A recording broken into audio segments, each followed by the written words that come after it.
distinguished guests, dear colleagues, ladies and gentlemen, it's a pleasure and an honor for me to welcome you all to this important, I dare say, extraordinary meeting. I'm Alberto Martinelli, President of the International Social Science Council, and next to me and co-chairing today's meeting is Gordon McBean, President of International Council of Scientific Union. Why I say it is an extraordinary meeting? First, it is the first time that we meet together, ICSU and ISSC delegates. Of course, some of us had already chances to meet in one of our common research projects or in international conferences, but it is the first time that we meet in a kind of official meeting.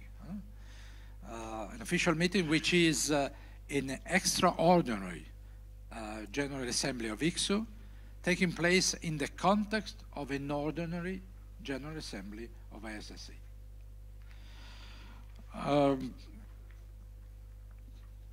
This meeting is extraordinary because we are here to discuss and decide jointly on a question that in a joint letter Gordon and I sent to you at the end of July,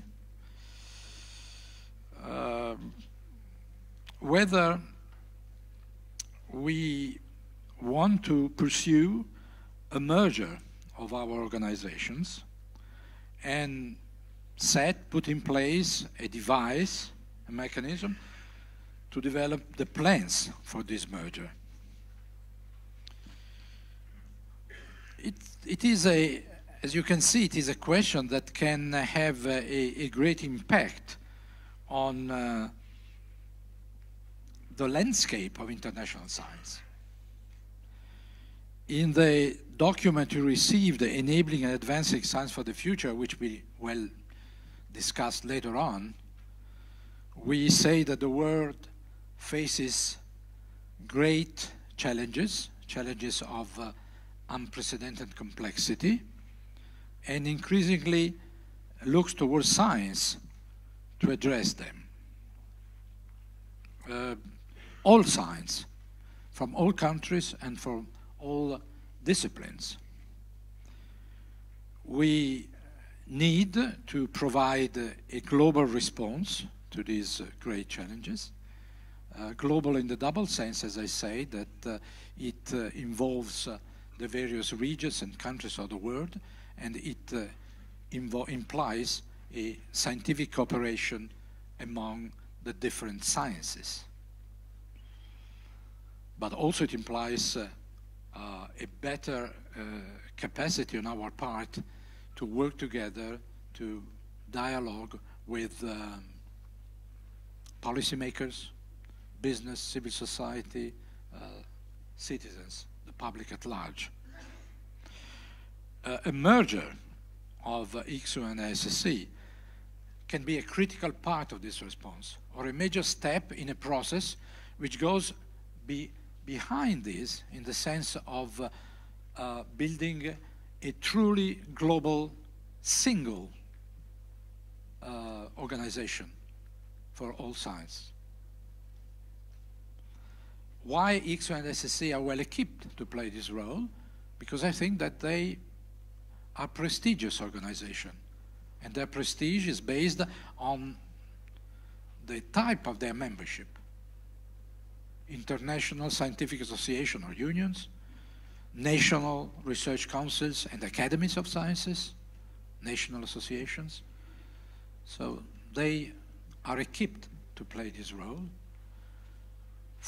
to pursue this merger, which will provide value added for all of us. But I don't want to be long because we have a very, very tight schedule and a very dense discussion, and I leave the word to my colleague Gordon, but before that, I would like also to thank our host here, and which are, I try to pronounce well the names. As you know, this meeting is made possible thanks to the support of our two hosts, the Norwegian Research Council and the Norwegian Academy of Science and Letters. And so on behalf of Gordon and myself, I would like to thank them for their generosity and support. So it's our pleasure to welcome both of them, who will speak after us. And they are, as you know, Kristen Krogh, Director of Humanities and Social Science Division of the Norwegian Research Council, and Ole Seierstedt, President of the Norwegian Academy of Science and Letters. But first, let's ask Gordon to intervene. Good. Well, thank you very much. I think I'll stand up so I can see some of you back there, and you can see me. Yes, I'm Gordon McBain, the President of the International Council for Science, and I'm very pleased to join my colleague Alberto in welcoming you all here. I wish you a warm, well, let's say, welcome to you all, and particularly note that many of you, well, you've come from many parts of the world. I happen to sit next to my colleague now from Indonesia on the bus on the way here. It's a long trip to Norway from many parts of the world, and some are from much closer, but we welcome you all here. And also I would like to welcome those who are joining us electronically by that modern technology, and noting that you can submit questions which will come through this electronic wizardry, which I'm sure some of you in this room perhaps helped invent. These questions will become part of our dialogue. So I welcome you all to this historic event. I think just to go, well, ad lib for a few seconds, I think I'm allowed to. After all, I am the president, right? I think this is really historic, the idea of bringing together the absolute excellence in all disciplines of science, natural science, social science. I won't attempt to name all the disciplines that are part of this, but this is a really very important move ahead, and it's up to you to decide today, based on our discussions, the process that we move ahead from here.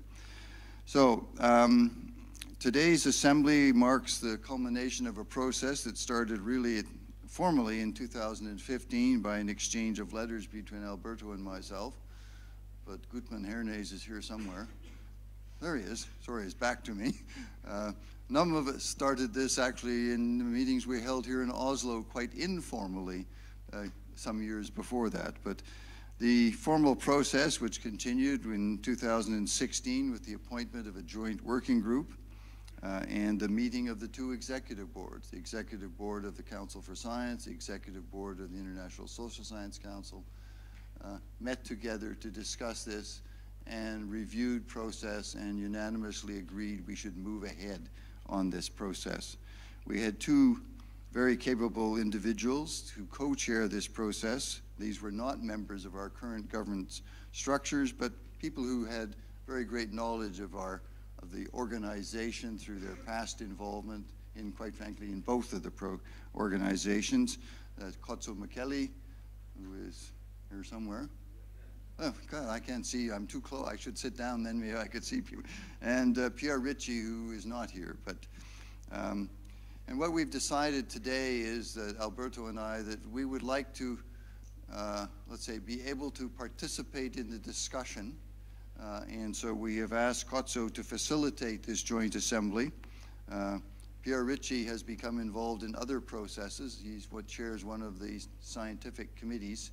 So he is let's say, otherwise engaged, so that we are having Kotso to continue as the chair of these activities of the two councils.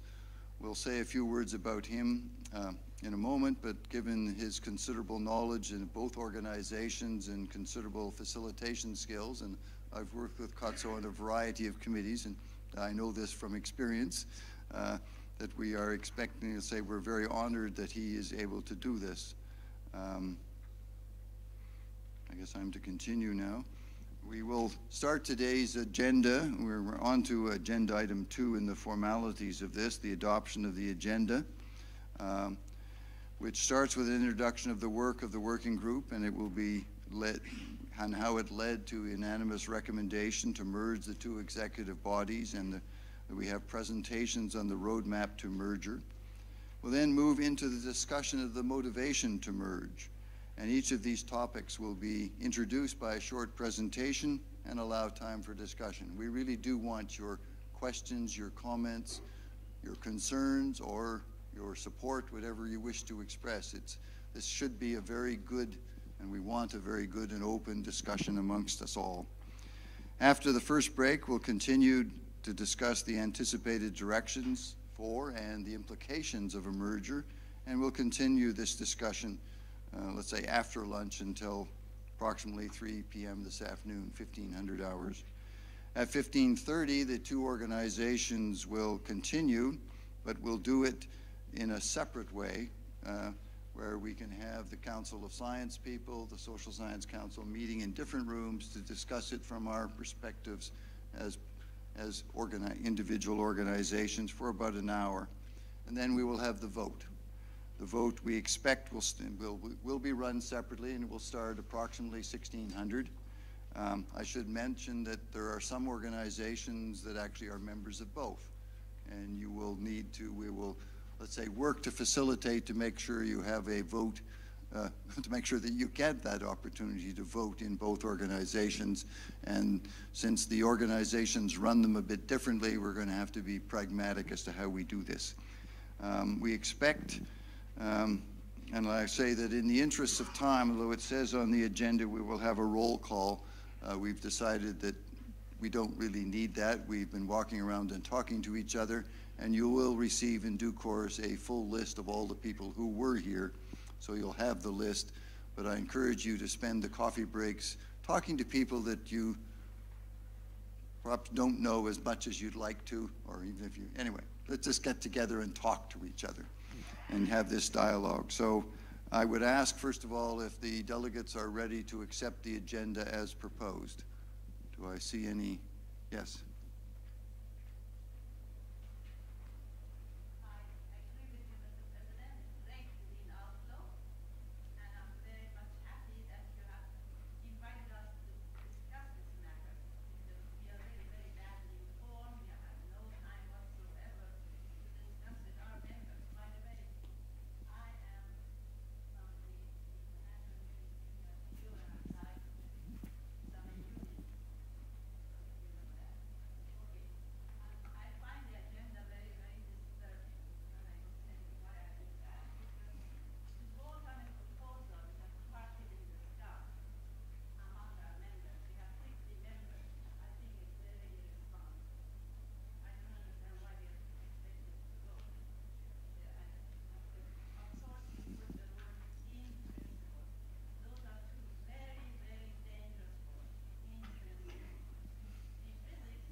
But you really don't know. Oh, right, I'm almost finished. What am I supposed to be doing with this? Have you heard me? Yes. Are you sure? Do you want me to repeat from the very beginning? No, thank you. Thank you very much. I'm so happy for your decision. Thank you very much. Anyway, I find that this voting already at this stage is very irresponsible and very dangerous, even though it's just an in principle, because in my opinion and my experience, in principle decisions are very, very dangerous. You don't really know what you are voting on. It costs a lot of energy to reverse them later on. Please think of that. And I'm really afraid that this may lead that our union may even leave ICSU. That's something which I would not like at all, because I like ICSU in principle. Thank you. Thank you. Your comments are noted, but I think I would like to hear any other comments shortly, please. Yes, I will be this time very shortly. I don't need, I think, microphone. It's better to speak directly. Yeah. Thank you very much that you invited us here, but it was a little bit, surprising that you are not welcomed us at the first, because it is an extraordinary ICSU General Assembly, but not the ISSC General Assembly. Even we respect very much the president of this organization. That is the first comment with respect to agenda. And another things, I fully support my colleague, and because it's actually voting is too premature. We had no any discussion among national and union members about the great issue. We are closing ICSU and opening new, exciting council. That is fine, but we are closing ICSU. And it wasn't no any discussion on this topic. You know, and this would be, we just received a few minutes ago the opinion of United States of America. We received some opinion of Europeans, but it was needed to be transferred to us in advance.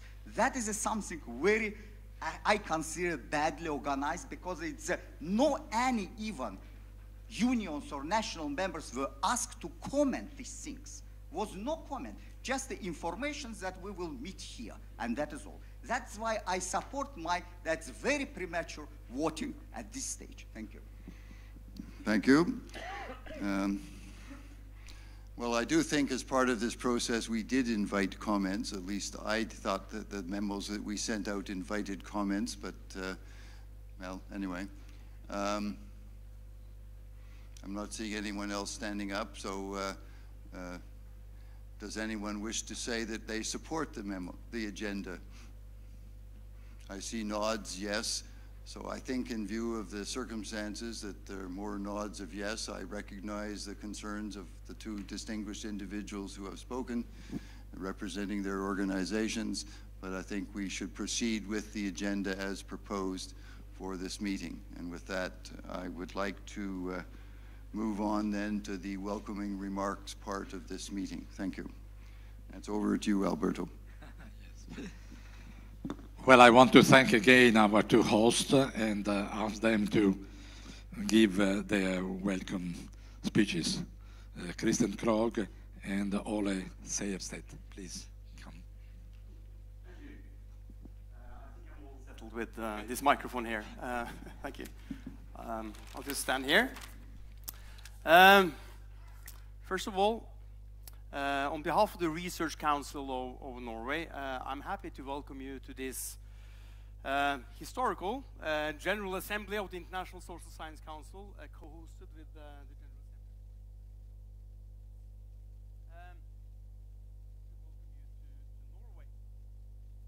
Assembly. Norway feels, I'm speaking too loud, is it? Am I? You can probably turn down the volume a little bit. Thank you. Coming through too clearly. Norway is situated on the outskirts of Europe, but today we feel at center stage for this meeting. And also, I think that if you consider all the challenges that we have in the world today, all countries are center stage.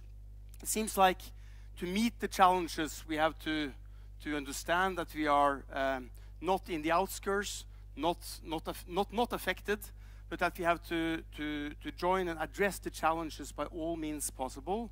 And that applies for all sciences, all fields, and of course, all organizations.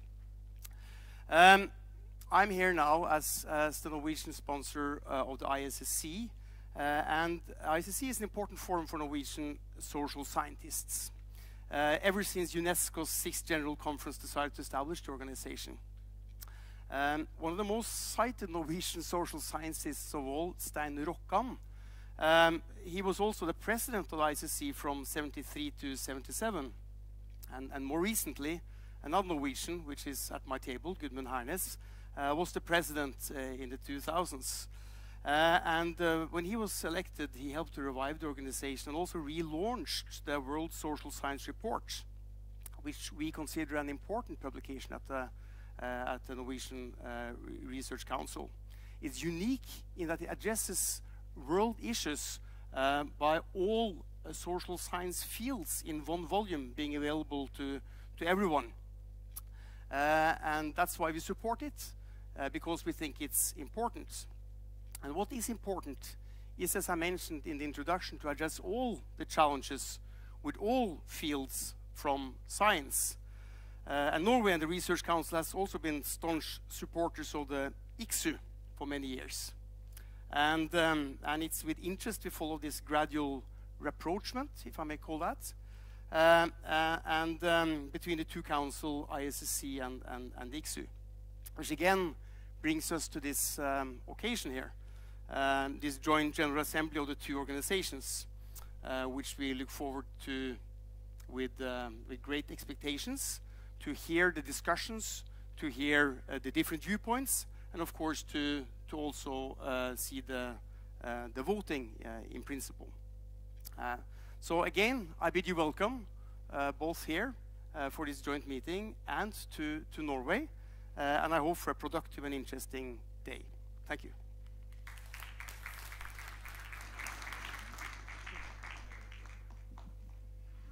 Yes, just we're also welcoming Ole Sejersted, who is the president of the Norwegian Academy of Science and Letters, who we also met with yesterday. So welcome, thank you. Thank you. President of ICSU, Gordon McBain. President of ISSC, Alberto Martinelli. Director Heide Hackman. Director Mathieu Denis. Executive committees, and dear delegates. It's really an honor for me to say a few words on behalf of the Norwegian Academy of Science and Letters, and welcome you all to Oslo for this important, joint, extraordinary General Assembly of the International Council of Science, ICSU, and the International Social Science Council, ISSC. The Academy is a full member of ICSU, but I must admit that we recently abandoned our membership of ISSC. In some way, this points to the core of what is at stake today, should ICSU and ISSC merge. We looked closely at a very long list of memberships, and not at least dues from memberships, and had to make some difficult decisions.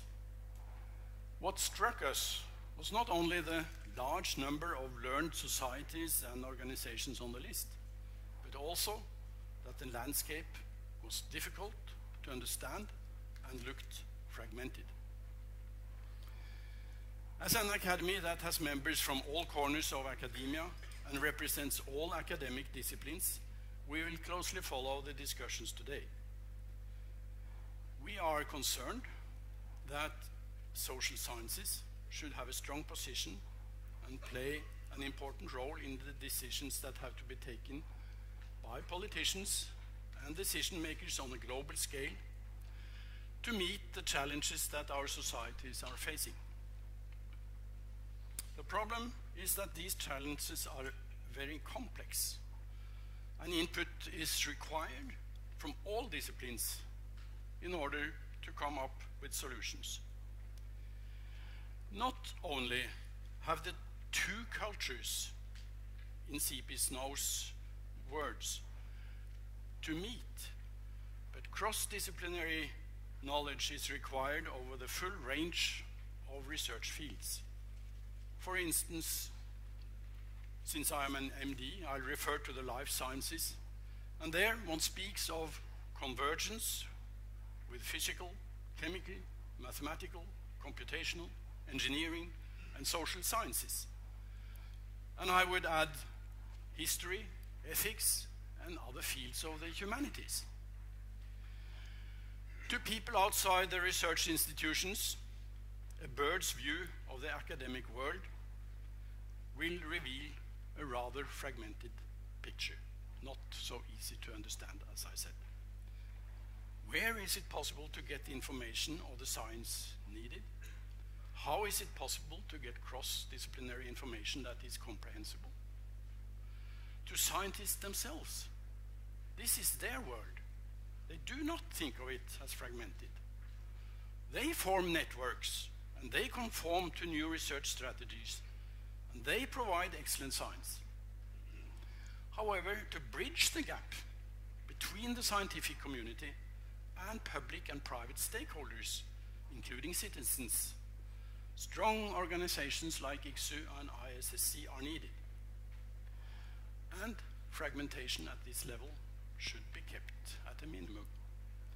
And I quote the documents provided for this meeting, should be kept at a minimum in order to foster a genuine dialogue between science and society. When molding science and research for the future, it is essential to keep close attention to academic freedom. Many scientists across the world suffer from lack of freedom to follow their own ideas and intuition. We know from the history of science that restrictions on scientific endeavors and setting too narrowly defined goals is not compatible with creation of truly new knowledge. It will prevent excellence and emergence of new ideas. And hence, in that case, we might not get specific answers to many questions regarding the challenges we are facing if we disregard academic freedom. We must create research environments that at the same time are directed at solving important issues and provide freedom to the scientists to pursue their own research. It is possible. Therefore, a good and robust policy for science across the globe incorporating traditional academic values will provide the best knowledge to help solve and find ways out of the challenges that we are facing. A good policy for science will provide good science for policy. I will listen to the discussions at this meeting, but in my mind, a merger of ICSU and ISSC will create a unified global voice for science. To quote from the meeting documents again, it will enable and advance science for the future. So I wish you all a good meeting.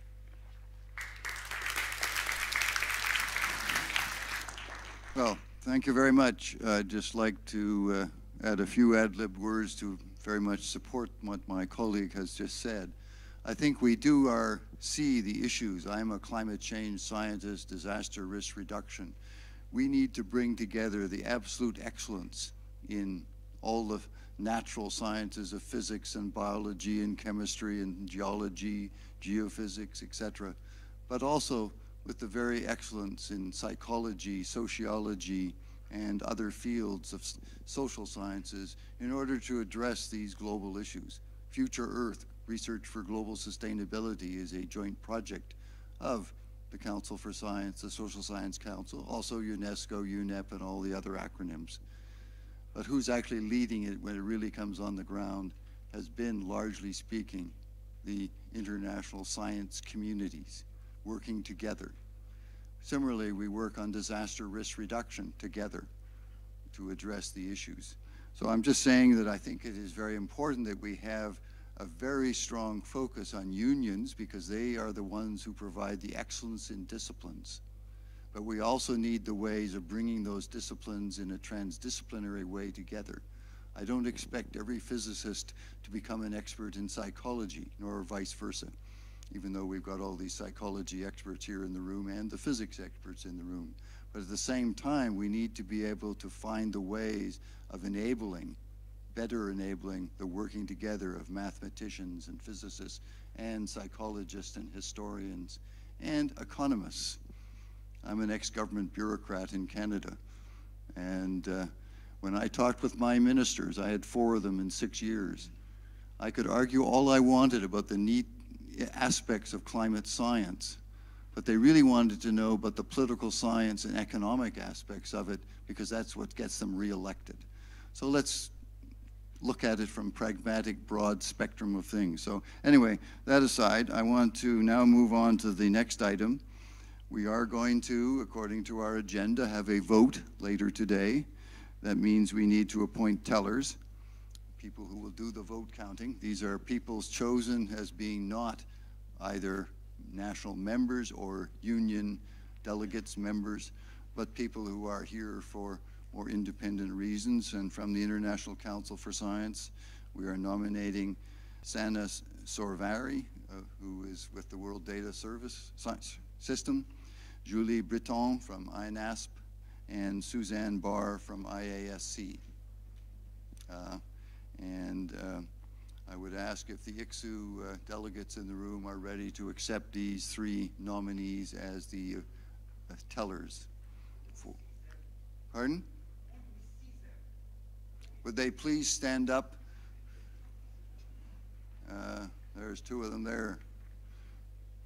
Hold your hands up so you can be seen. IASC and INAPS and World Data Service System, sorry. Okay? So I will assume that is acceptance of these as tellers. This will take place in the process. I'll hand it over to Alberto now. On ISSC side, Viviane Annette Lagesen, representative of the Society for the Social Study of Sciences, which is a member association. Edvin Bune, representative of the Norwegian Research Council, a member organization. And Magnus Tannefelt, director of the Swedish Secretariat for Earth System Sciences, an associate member. Can you stand up, please? Okay. Thank you very much.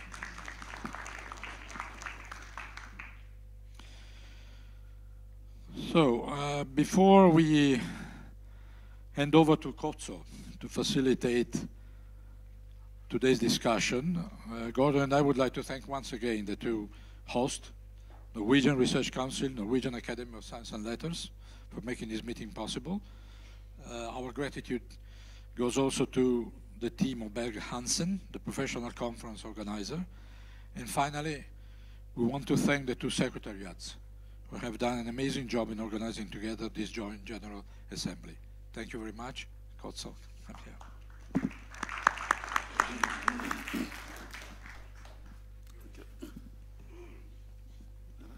Come up.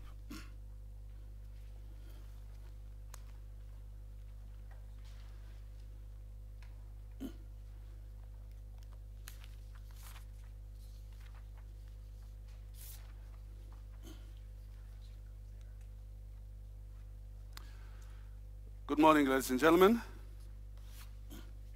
Good morning, ladies and gentlemen. That's much better. My name is Kotso Mokhele. I'm from South Africa.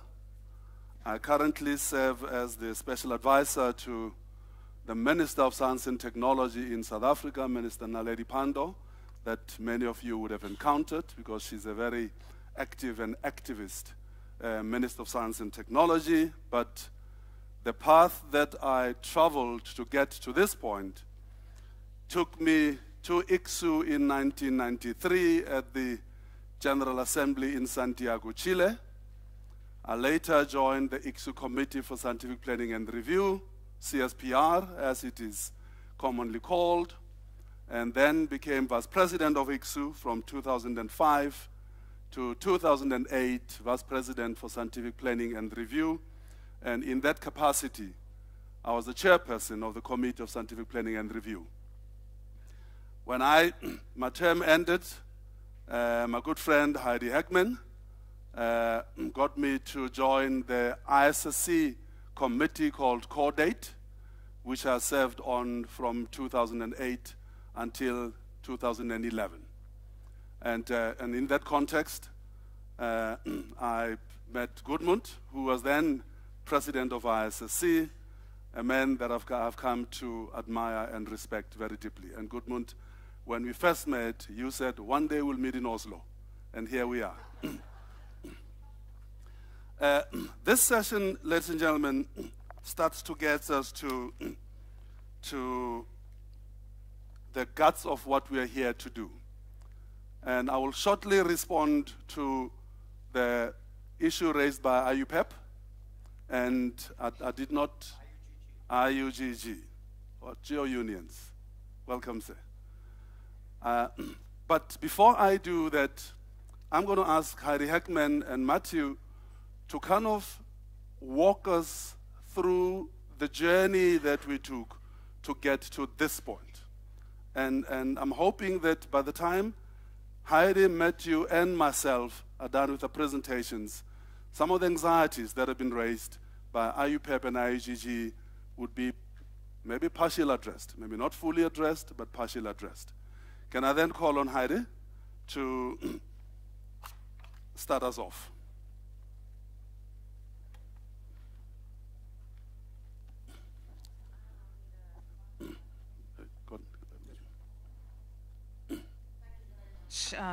Good morning, everybody. It's a real pleasure for me to be able to add a word of welcome to all of you on behalf of the ICSU Secretariat, and to thank you for joining us for this very important meeting. I'm excited, and I will admit a little bit nervous about today's discussions, but really look forward to reconnecting with all of you. So Mathieu and I have been asked to briefly introduce the work of the ICSU-ISSC working group, the background to its establishment, its composition, the task that it was assigned to it, and the program of work that led in June this year to the two executive bodies of ICSU and ISSC unanimously recommending a merger. So with regard to the establishment of the working group, I think it is relevant to remind ourselves that this initiative has its roots in at least a decade of ICSU and ISSC discussing, recognizing, and acting on the need to increase the scope and strength of our relations. At its 2005 General Assembly in Beijing, ICSU launched its first ever strategic plan and adopted a resolution at that meeting affirming that the social sciences are integral to achieving ICSU's scientific goals. In this context, the ICSU Executive Board was then mandated to go and explore the best mechanisms for accomplishing this, for involving the social sciences in ICSU's future work.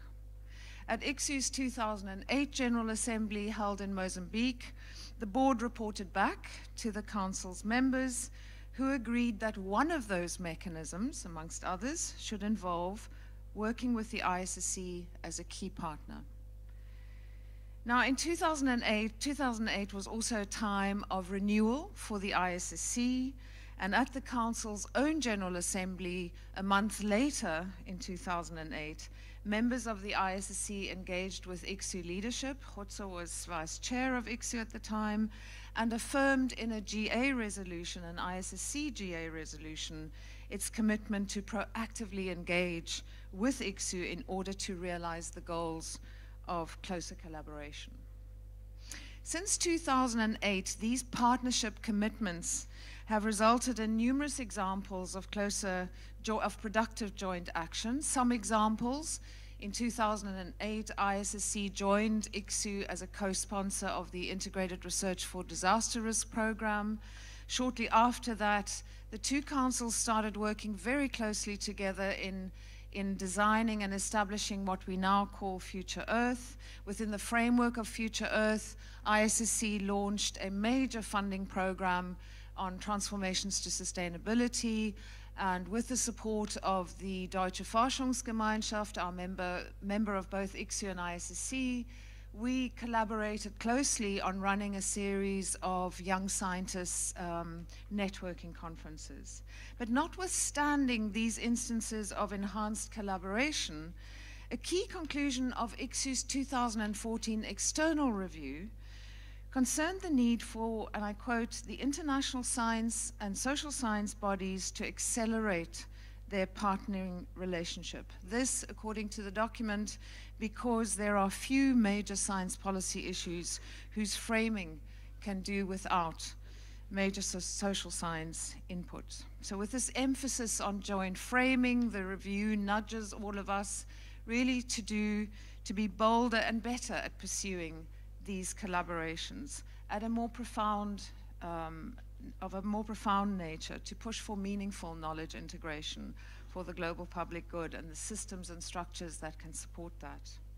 The ICSU review was discussed by ICSU's members at the 2014 General Assembly held in Auckland, and in early 2015, the ICSU Executive Board responded to the review recommendations with a program of concrete actions, one of which was to establish an ICSU-ISSC working group to look at future relations between the two organizations.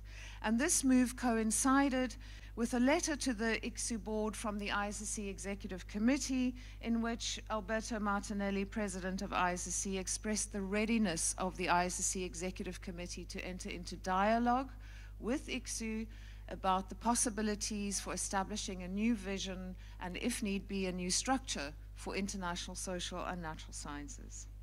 In the exchange of letters that has been mentioned between the presidents of the two organizations early in 2015, agreement was reached that we would jointly establish this working group, and the group was then tasked to explore closer institutional alignment and possible amalgamation between the two councils.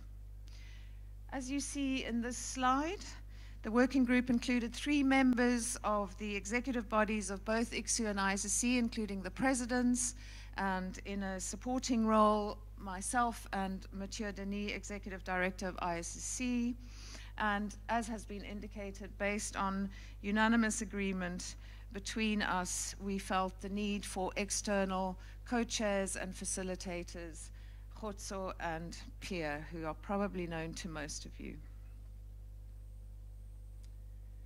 So the working group met for the first time in January this year, and at that meeting, a 2-day meeting, we exchanged comprehensive information about the activities, the structures, the practices of both organizations to all get onto the same page.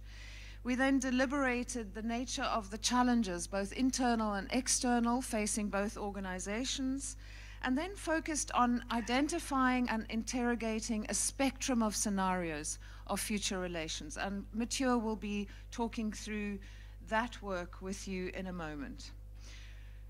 The outcomes of the first meeting were then discussed by the ICSU Executive Board and the ISSC Executive Committee separately, but based on the feedback, we were given a mandate as a working group to go into a second meeting in April this year to further develop the merger recommendation. And it was at that meeting, again a very intense 2-day meeting, where the initial drafting of the key documents that we will be discussing today, the roadmap, the narrative document which sets out the motivation to merge, and the planning framework which looks at some of the possible implications of a merger and begins to make recommendations about how one would address those. Those documents were drafted at that April meeting. The co-chairs of the working group then met with the full ICSU Executive Board and ISSC Executive Committee in June. It was the first time that those bodies met, and those draft documents were thoroughly revised, discussed, and which led to our dissemination of those documents to you, together with the unanimous recommendation to you, our members, to consider a merger of the councils. Mathieu, over to you. Thank you very much, Heide. Good morning, everyone. A warm welcome also on behalf of the ISSC Secretariat to all delegates present, and also to those delegates joining us via online. As Heide mentioned, I would now like to take a few moments to go back to the 2 meetings of the joint working group and focus a little bit more on the work that was accomplished there in identifying various scenarios and assessing their pros and cons. I must say that it will be difficult in a few minutes to really do justice to the intense work that was done in these two meetings, 2 very thorough meetings, but I wish to convey at least a sense of the range of options that were explored, scenarios discussed, and the criteria that were used and that led to, say, the recommendation or exclusion of this or that scenario. So, in the first step, at its first meeting, the working group identified 8 possible scenarios. The first one is the status quo. Separate organizations, we have a few mutual projects, and we have a coordination basically based on goodwill. And the conclusion there was that this scenario does not represent the, does not respond, I'm sorry, to the identified challenges either faced by the two organizations or posed by the external world. And hence, it should not be pursued. Actually, the very establishment of the working group was a sign that the status quo was not an option. Second scenario, similar, separate organizations with mutual projects, but a coordination organized via an MOU between the two organizations. Here, the discussion led to the conclusions. The concerns were similar, basically, to scenario 1. And the conclusions was that an MOU would not be sufficient to secure effective collaboration in allowing us to respond to the challenges identified. A third scenario was to share secretariat space and some services, but basically keep two separate constituencies. And that scenario was parked for further consideration. A fourth scenario was we merge secretariat. We develop unified strategic planning and joint activities, but we keep separate governance systems. The conclusions here was that merging the secretariats, the planning, and the activities while maintaining separate governance arrangements would place an undue burden on the secretariat, the joint secretariat, to serve two executive bodies and two separate membership bases, and hence that scenario was rejected.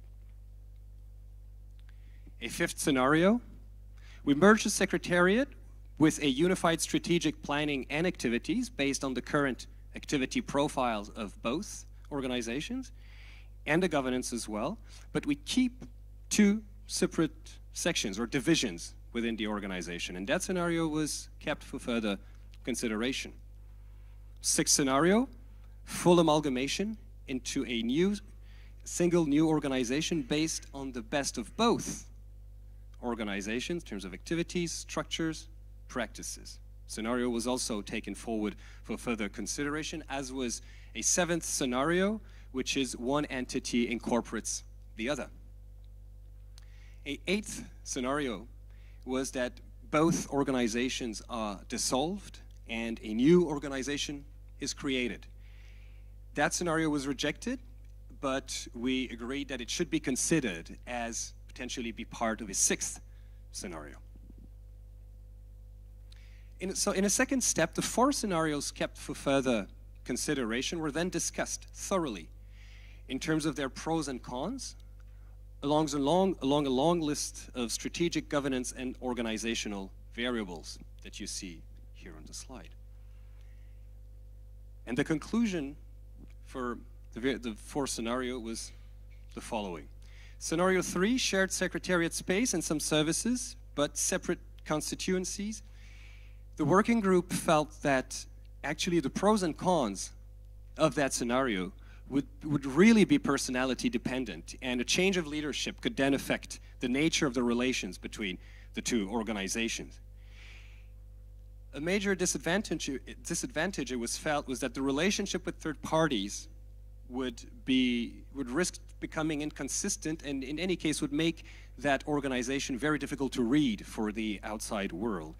And hence, it was decided not to recommend this scenario as an endpoint, but to consider it eventually as a transition mechanisms towards a fuller amalgamation. The fifth scenario, merge secretariat with unified strategic planning activities based on the current activity profiles and the governance, but involving two separate divisions within that organization. One big advantage was that some members on both sides would probably derive a sense of comfort from the sense that we're safeguarding a space for each disciplines or each field, if you want, of science. A disadvantage is that in the absence of a fully unified governance framework, the planning and implementation of the joint strategy would be quite challenging. And in the end, this scenario would put the burden of implementing change and achieving success on the staff of of the Secretariat rather than on the leadership. And the conclusion hence was that this should not be recommended as an endpoint. It could serve as a transition towards a fuller amalgamation, but it would have to be as limited in duration as possible if it were. The sixth scenario, full amalgamation into a single new organization based on the best of both in terms of activities, structures, and practices.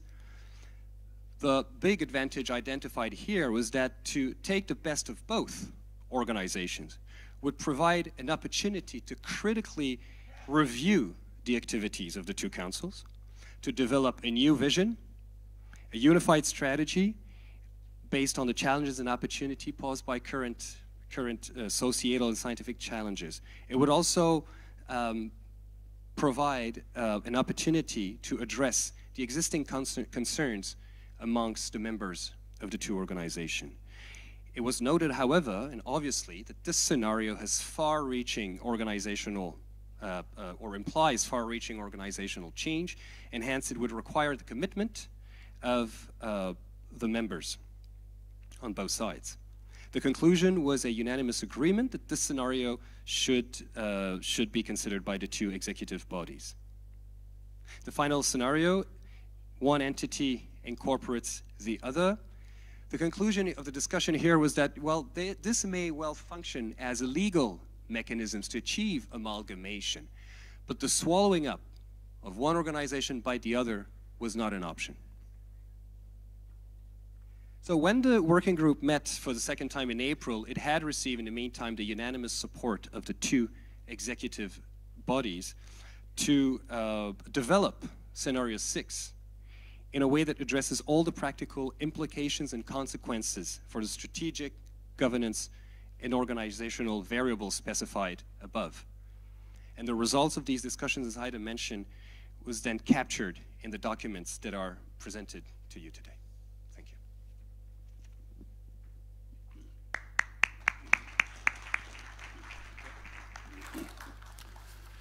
Matthew, thank you very much.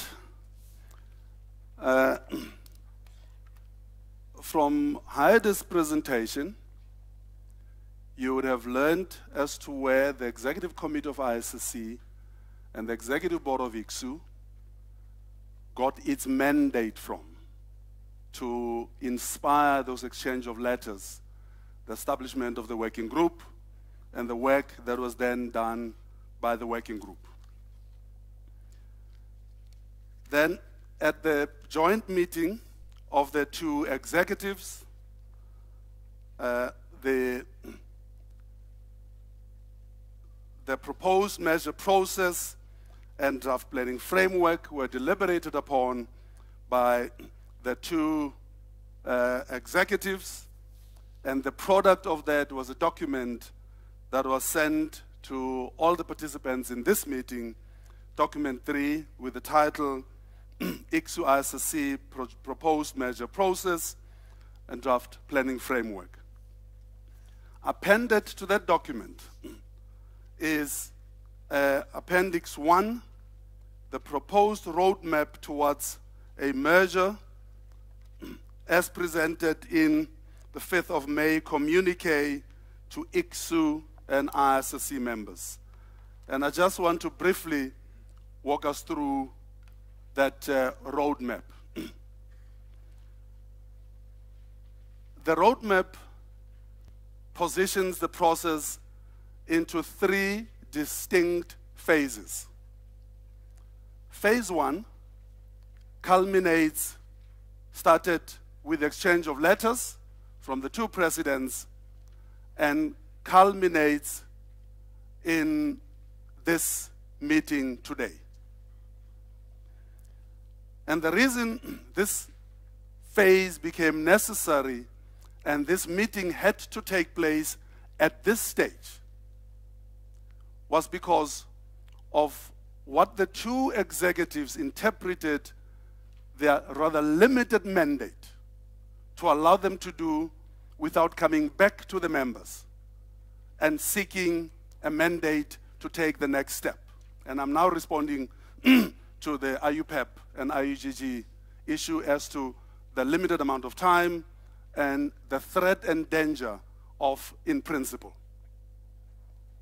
When the two executives looked at the mandates as described in Heide's presentation, they, I think wisely so, decided that it would be ill-conceived to proceed beyond this point and do the incredible amount of work that would need to be done to be able to place in the hands of the members of ICSU and ISSC better reasoned, better considered consequences, implications, ramifications to enable the members to make the decision whether to merge or not to merge.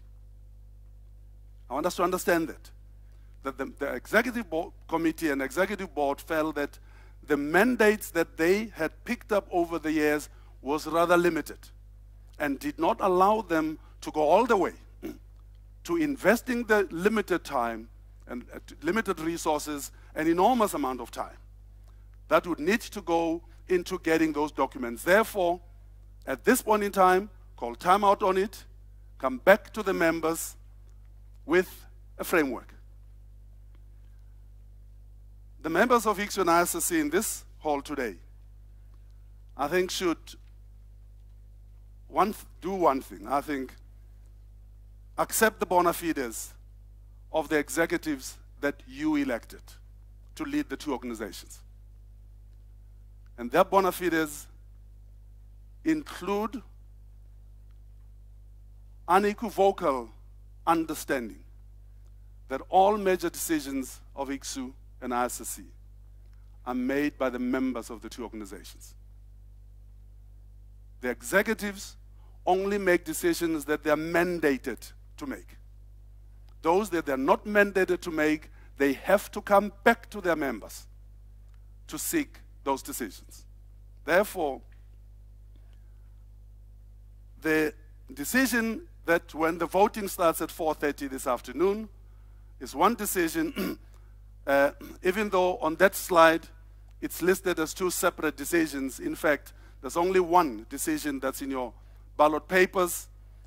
Decision one, to reach an in-principle agreement to pursue a merger, and attached to that same decision is to agree on the appointment of a transition task force and mandate it to develop, on the basis of discussions about the draft planning framework, detailed plans, including new statutes and rules of procedures for accomplishing a merger. So that's the only decision that's before this joint assembly today. And let me go back again to Heidi's presentation.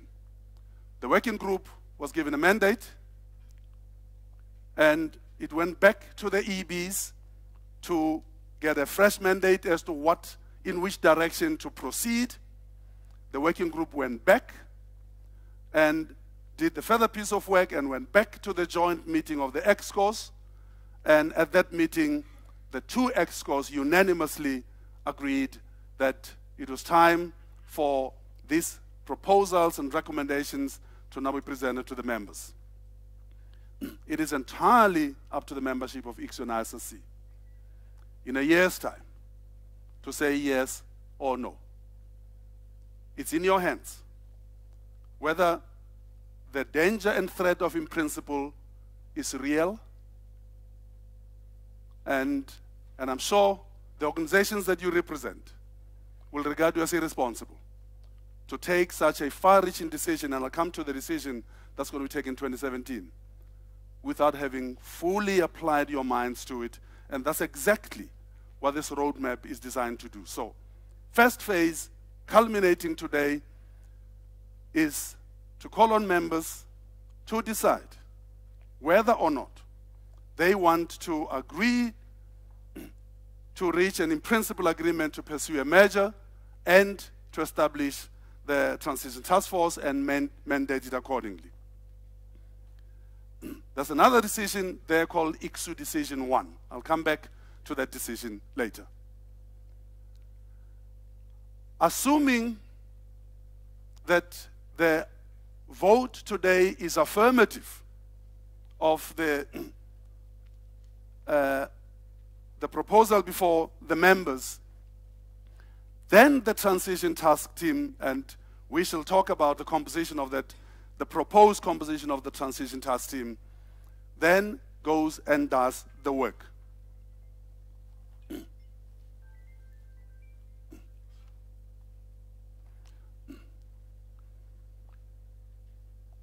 That will be a lot of work. And if this is the route that we go, both organizations must ensure that those appointed into those transition task teams are people who will have both the inclination, the time, and the energy to do that work, because it's going to be an incredible amount of work. And the two EBs, this executive, decided not to plunge into that before coming to the members to seek the mandate to so do. And it is during this phase, October 2016 to October 2017, at the time of the Ordinary General Assembly of ICSU, which will be held in Taipei, where another extraordinary meeting of the two organizations together will take place. At that point, the background work will have been done to much greater depth than was possible in this first phase with its limited mandate. That work will have a much stronger mandate, if indeed it does get the mandate today, to engage in that, in some way, costly, in time and in money. But what happens during this 1 year, that's where the in-depth engagement and consultation with the members of ISSC and ICSU takes place. That's exactly what the process is designed to do. So the anxieties about the limited consultation and engagement in this first phase is a direct consequence of the limited mandate that the two executives had to work with. A mandate from this meeting will have strengthened that mandate, enabled the platform for the in-depth, more detailed work to take place, and the much more detailed engagement with the memberships. And that's what the Transition Task Force would be mandated to lead as a process under the guidance and supervision of the two executives. Depending on the members' consideration of what will be before them in 2017, October, only at that point are the members asked, do you want to go the merger route or no? There is no assumption on the part of the executives of both organizations that that decision will be yes. Because that decision is entirely in the hands of the members of ISSC and ICSU. Assuming the decision is affirmative today, assuming the decision is affirmative, decision 1 of 2017 is affirmative, then to approve the detailed transition plans, including new statutes and rules of procedure, and to adopt the strategy for the new organization, and decision 4, to agree on the name of the new organization. Again, based on assumptions that those decisions are in the affirmative. If they are not, the process ends. And separate conversations take place between ICSU and ISSC as to what to do next. If the decision today is no, this process ends. So there are these stops in this process which are entirely in the hands of the members of the two organizations. Assuming that the decision in 2017 is in the affirmative, it is then proposed that before the end of the year 2018, and up until that point, ICSU exists in its current form, ISSC exists in its current form, and only in 2018, before the end of 2018, towards the end, I suppose, would the members come together again at the same place, firstly meet separately as ICSU General Assembly meets separately. ISSC General Assembly meets separately to decide, agree and decide to dissolve the two organizations, and then meet jointly to establish the new organization. This is the roadmap as envisaged by the two executive structures. There are red stops, one possible green or red stop in 2016 October, one possible green or red stop in October 2017, and if we get a green in October 2017, obviously the new organization is formed then before the end of 2018. Ladies and gentlemen, this is just this presentation from Heidi, Matthew, and myself was to bring you into not just the thinking of the working group, but the thinking of the two ExCos who unanimously approved this. We will take about 10-15 minutes to receive comments and take discussions on these three presentations, and Heidi, Matthew, and myself will be happy to respond. Are you Pep? The microphone, you need the microphone for recording purposes. Collaboration is wonderful. In physics, we're used to it. For example, CERN was created in 1954. So you see, it's a very old organization by now and has been functioning very well. So we're used to that. But merger is a completely different issue. As you may know, the external review, what's it called, panel, or I have forgotten, ERP, okay, external review P. I don't remember what the P was. Was it a panel maybe? Had a criticism of ICSU, which they put it a very, very mild way, said that ICSU should improve its communication with its stakeholders. We have known nothing about all these things going on behind the curtains. This has been a very top-down procedure, and as a very democratic union, we don't like top-down procedures. We like to have bottom-up sort of things. We have to explain to our members. We have 60 members. I will feel very responsible. I have to explain to them all this, what is all this thing about? Is it good for us or not? Because external review panel had also other suggestions for how ICSU could improve itself. It was not just this thing. This was just one among other things. So I think this is really very irresponsible that you have to, you're going to force us to vote. Yeah, that's going to decrease your work, yes, in the working committee, yes. You will not waste your time, yes. But remember, this is a question of two nations dying in order a new nation to be born.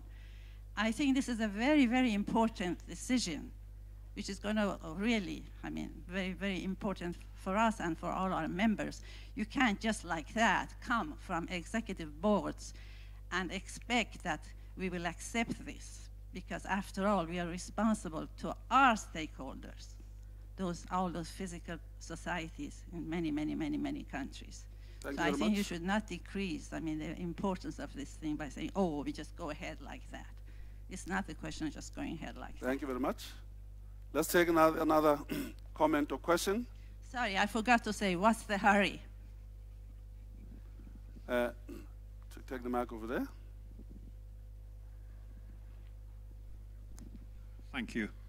My name's Paul Cannon. I represent ISSC. I'm the president of ISSC. So, as I understand it, the idea is that 1 + 1 is going to equal 3 here. But it strikes me that this all seems rather inward-looking. Why? The word merger is used a lot. So what we've got is two organizations coming together with more or less the same terms of reference, but then brought together, or that appears to be what is being proposed to me. But what about the other important areas of science and technology? Has that been considered as well? are you considering the engineering disciplines, the medical disciplines even as well? You know, and I think about, so it wasn't just scientists who put men on the moon, who built the International Space Station. You know, it was engineers. It isn't scientists who build artificial heart valves, it's engineers. And it's not just scientists who actually are involved in disaster risk reduction. And there's a big program within ICSU, and yet it's the engineering community who have probably got as much, if not more, to offer. And then, you know, if you look at personalities, you look at someone like Robert Langer from MIT in the US. I believe that Robert Langer is the most highly cited engineer or scientist in the world at the moment. I think he'd probably say he was an engineer, but some days I suspect he'd say he was a scientist. You look at somebody like Tim Berners-Lee, who, you know, started the internet. Well, he did that work at CERN. You know, is he an engineer? Is he a scientist? So I'd like to ask the question, you know, are you going to, in this concept for this merged organization, are you really just going to be so inward looking as to just take the two organizations that you've got at the moment and try and bring them together, mash them together, and you get 1 + 1 = 3, maybe? Thank you. Why aren't you doing 1 + 1 = 4? Thank you very much. There's another question, and then after this one, we'll take the fourth question, and then we'll respond. Yeah, thank you. Michael Soteris from the International Union of Geodesy and Geophysics. I think the two previous speakers have covered some of my concerns, and also your talk has ameliorated some of my own concerns because you explained the process. Still, I think it was a mistake on the part of the two executives to not involve in the working group members from the membership of the two organizations. Firstly, because of transparency issues, and secondly, because we could have a direct link with the members and get their concerns known right from the start. So we won't have all this high anxiety today that you described. So to avoid this part in the future, I hope that the transitional task force will do exactly this. We'll invite a lot of participation from the membership of the two organizations, and to go back to Paul's point, also external to the two organizations, so we can get the view of the broader world out there. Thank you very much. Let's take the fourth question at the extreme left of me, over there.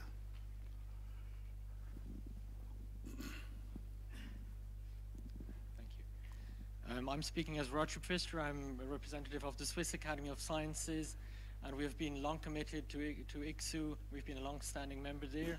We provided the hosting of the Secretariat of the Committee on Freedom and Responsibility in the Conduct of Science for 5.5 years.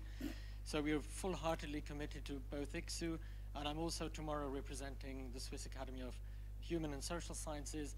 So at the national level, these two organizations, we're bridging that gap already.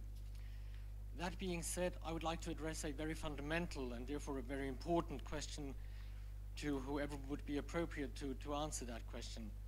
As Jose Mokele rightly pointed out, a merger of two organizations of global dimension that absorbs a huge degree of resources at different levels, financial, human resources, etc.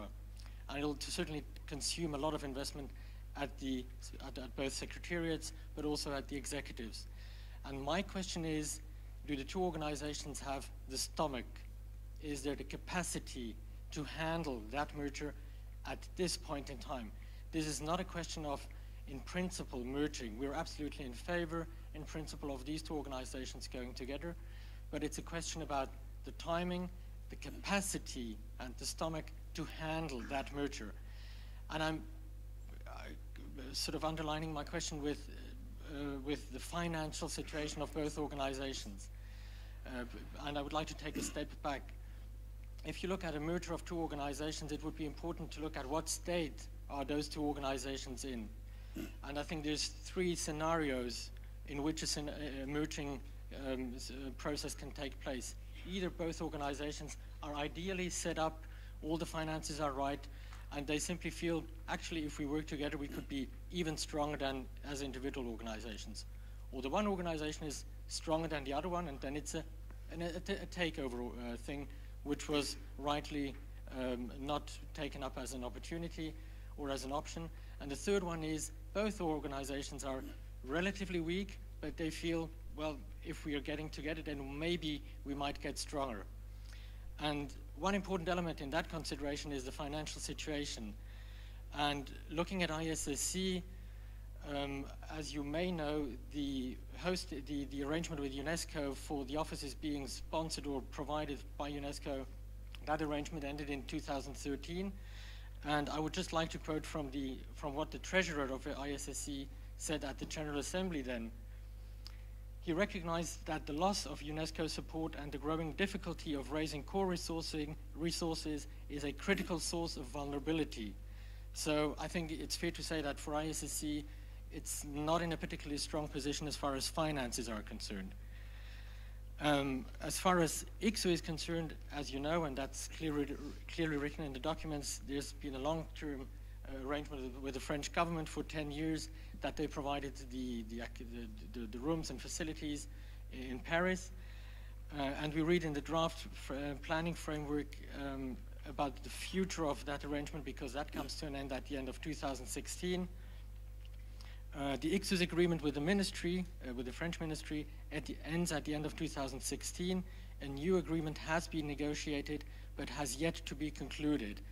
And I'm therefore asking, what is the state of affairs as far as that arrangement is concerned? Because that clearly has an impact on, coming to my initial question, of the stomach and the capacity for both organizations to take on the process of such a merger getting into motion.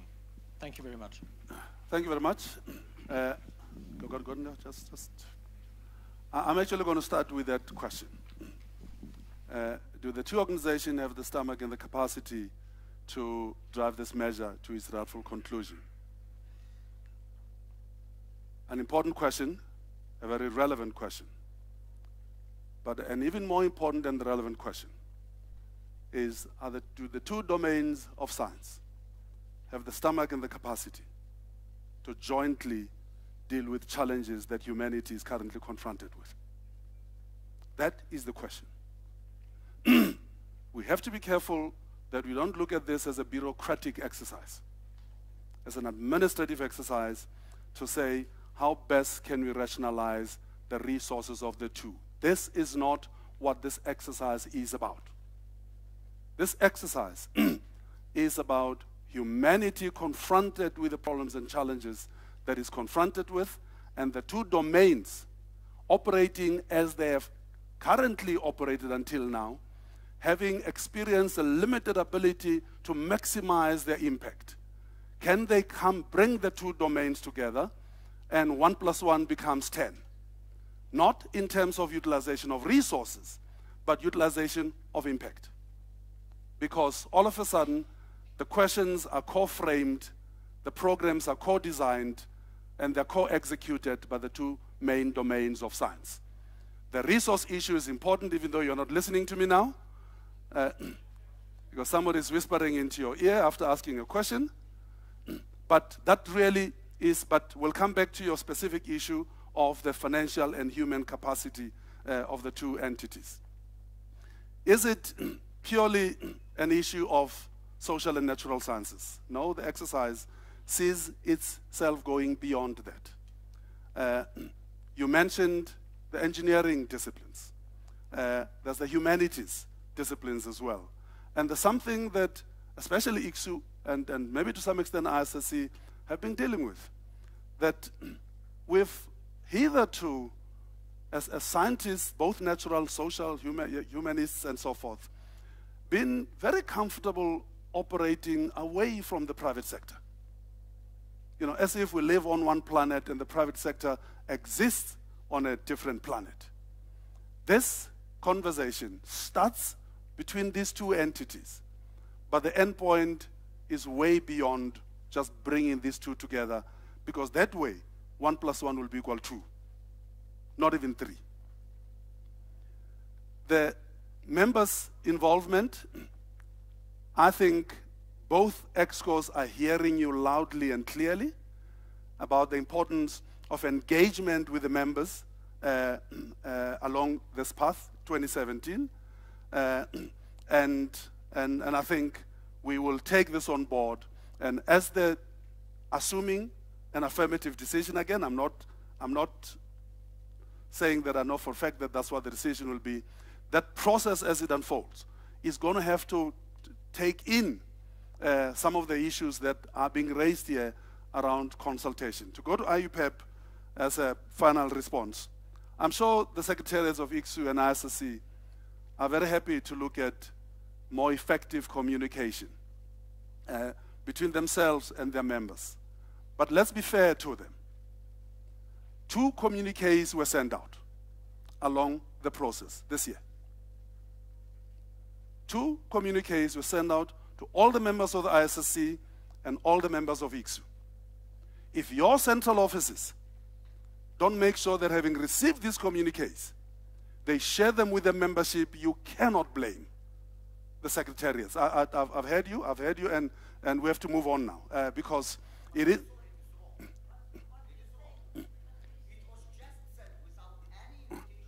I'm saying, yes. Can I finish? Gordon just. So the communiques were sent out. Yes, a communique informs, to inform the members that this work is indeed taking place, and this is the outcome at stage gate 1, and this is the outcome at stage gate 2.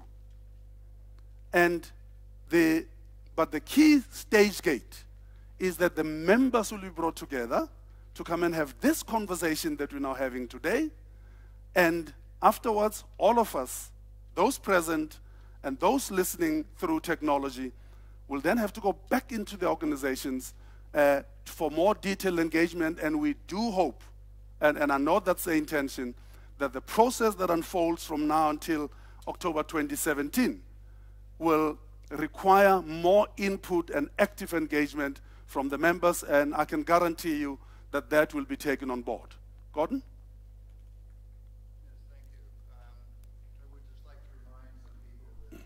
And I hope you all were there when we had this meeting with the unions a year ago. We did discuss it then. So this is not a new issue. The documents were sent out in July of this year for comment and discussion. You were welcome to return it, whether you think or not. I've never heard anyone in unions of ICSU ever be reluctant to comment on a document. Let me comment on some of the other issues. Certainly with my colleague from ISSC, yes, I have had informal discussions with the World Federation of Engineering Organizations. My colleague here from China, our Vice Chair, Jinhai Li, has also had such discussions. We've had discussions with Kates. We don't, in view of, let's say, the complexities of this first step, I see it as a first step, and then we can move as is appropriate, as is agreed to talk and extend this to other areas. I think we want to build on the strength of our unions. There are already 4 unions that are part of the Council of Science and part of the Social Science Council. We're talking about the order of roughly 10 unions overall, 10, an additional, so roughly 40 unions of a merged organization. And again, national members of the order of 120 or so. So we have had those discussions informally, but we felt we needed to do this a step at a time.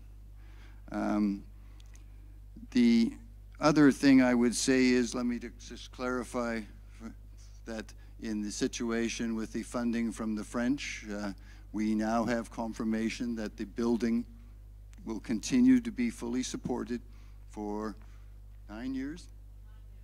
An additional 9 years at least. That doesn't mean it will end necessarily, but we have a commitment from the French authorities, and I will be meeting with the French authorities on Friday. I'll be going back to Paris on Wednesday evening, Barbara and I, Barbara, our treasurer, has been involved in extensive discussions with the support of Marie-Lee Shannon and others, and we are continuing the dialogue, so it is not, the other funding is not in any way assured, but it is also not entirely lost in that sense at this point. I can just say that we have, though, the commitment on the funding of the building.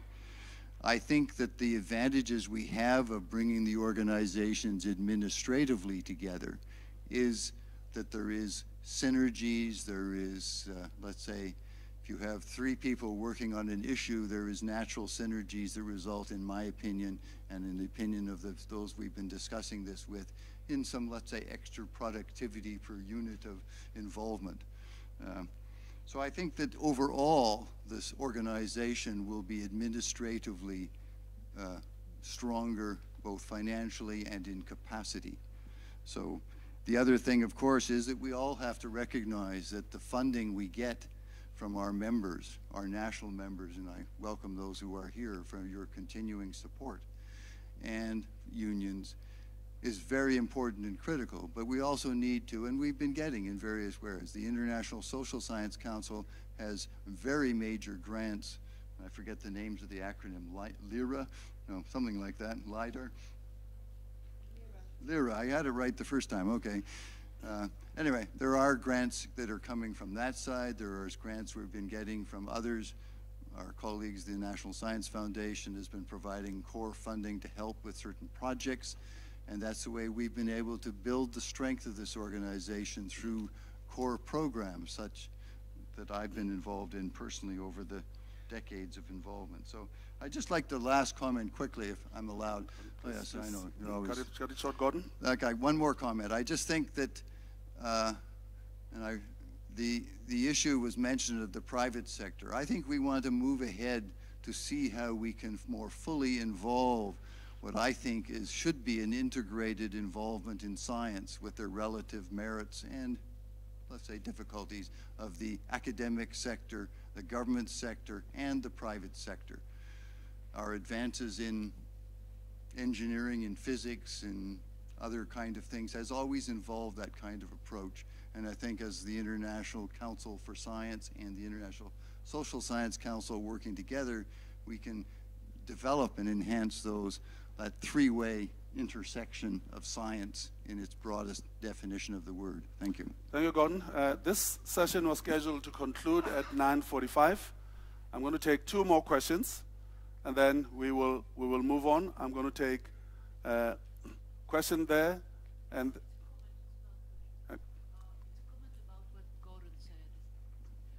I want to comment about what you said about the putting at the disposal of the property. It cannot be, by the law in France, more than 3, 6, or 9 years reconductible without even discussion, as it has been for the first property, Hôtel de Noailles. It has been for 30 years. So it's not a limit when we say 9 years, it's just that it's to be reconducted without even discussion. So it's not a limit. Thank you, Marlies.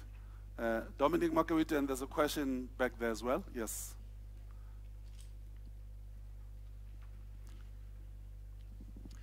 Thank you, Kotso. My name is Dominic Makawiti. I'm a professor of medical biochemistry at the University of Nairobi. But I'm here really wearing 2 hats. One, I represent the Kenya National Academy of Sciences, but I'm also the treasurer of the African Academy of Sciences. I just want to make 2 quick comments. One, we did receive the information that came, that we considered. But it was more or less like preaching to the converted, because at our academies, we have already brought together the social sciences and the natural sciences, working under one umbrella. So for us, seeing these merging and coming together is really a path that we have walked because we have one academy. Now, secondly, I think the scarecrow here is the word merger, because we keep our minds onto the private sector, and anytime there's a merger, it sends shivers down the spine of very many people. And I think we should focus on what good is in that merger. And I want to go to the history that some people may be aware. HIV/AIDS. When the first case was discovered, I was privileged to be a PhD student at King's College, University of London. And when it was diagnosed, we went into our journal clubs and we did researches on what is causing it, a virus and all that. And we said, as proud PhD students, that there's going to be a cure in 5 years, no more. 5 years, 10 years, 20 years, 30 years, there is no cure. Reason is because we tackled HIV/AIDS, particularly in Africa, as a medical problem. It is until we brought the social scientists to join that the spread was slowed down. So it is extremely important that we focus on the good than on the loss of our various domains. Thank you. Thank you, Dominic. I can tell you for a fact, as you know, that South Africa is one of the epicenters of this pandemic. One of the strongest, most consistent voices in this regard is from the Human Sciences Research Council, whose president is in this room here today. Last question.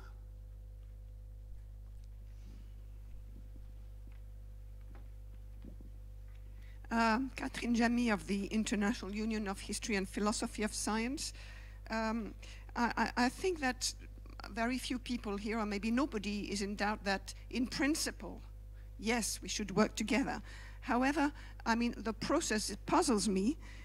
When Mathieu gave his talk, he said that scenario 6, dissolution followed by creation of a new body, had been rejected. However, the two bodies have, if I'm not mistaken, a legal existence in France, and something like dissolution followed by creation of a new entity will have to happen. My next point is the French government has a commitment to the presently existing ICSU. What guarantee do we have that it will feel committed to a new body? And it would be nice by now to know what we want to call it, right? International, sure. Council, sure, that's the intersection of the two. Will it just be science? If so, is it just not ICSU absorbing somebody else? But I think we really need to think of our partners. If we are not the same body anymore, we are at a time when we know governments are, you know, very happy to save money. There will be a change of government in France before the new organization exists. So where are we actually going? What guarantees do we have for this, you know, this new organization that doesn't yet have a proposed name? Thank you very much. I know there's lots of people who still want to engage here, but we only have one day. And so I'm looking at the clock at the same time. Let me explain that scenario that Matthew referred to. That scenario was saying we don't even merge the two organizations. One just simply absorbs the other, and you adjust the statutes and the strategic plan, but ICSU dies, gets absorbed into ISSC, ISSC dies, gets absorbed into ICSU. And that scenario was, that's why you saw there was a qualifier at the bottom that said, in the event that a merger is agreed, in dealing with the bureaucracy in the French system, for example, if dissolving the two organizations and creating another one creates huge bureaucratic blockages, given that the two are already registered entities in France, maybe at that point, you simply then say, we understand what we're merging to do, but it makes practical sense for us to retain the registration of one and then remandate it completely, as opposed to one simply swallowing the other one. Ladies and gentlemen, I'm going to bring a stop to this one. I know we still want to raise issues, but we'll have some time during the afternoon to come back to some of these issues. So with your help and support, let's bring this one to a close.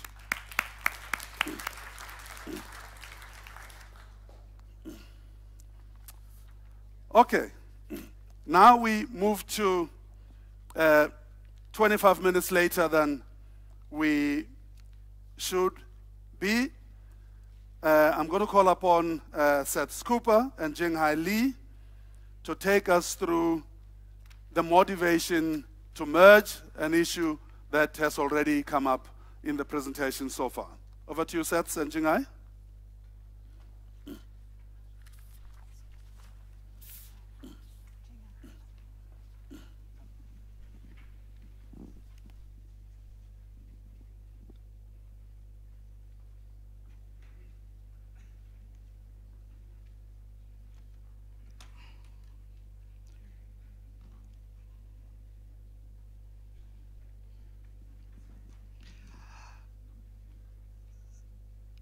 Thank you for this opportunity to present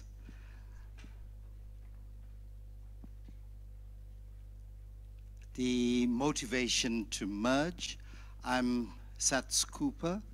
I am president of the International Union of Psychological Science, which this year celebrates 127 years of its existence. And I am joined by Jinghai Lee, Vice President of the Vice President CSPR of ICSU. I'm also Vice President of the ISSC, dealing with communication and outreach. We have seen a historic overview expressed at the ICSU General Assembly in 2005. And at every other assembly thereafter, dealing with a closer relationship with the social sciences. So 10 years prior to the letter sent by our respective presidents to the entire membership, and then the working group meeting from January this year, and we asked to consider the way forward at this extraordinary joint assembly. Prior to that, ICSU unions met 6 months ago, and this issue was fully aired at that point. I'm not going to make any discursive and other personal remarks. I'm going to remain very faithful to the working group recommendations.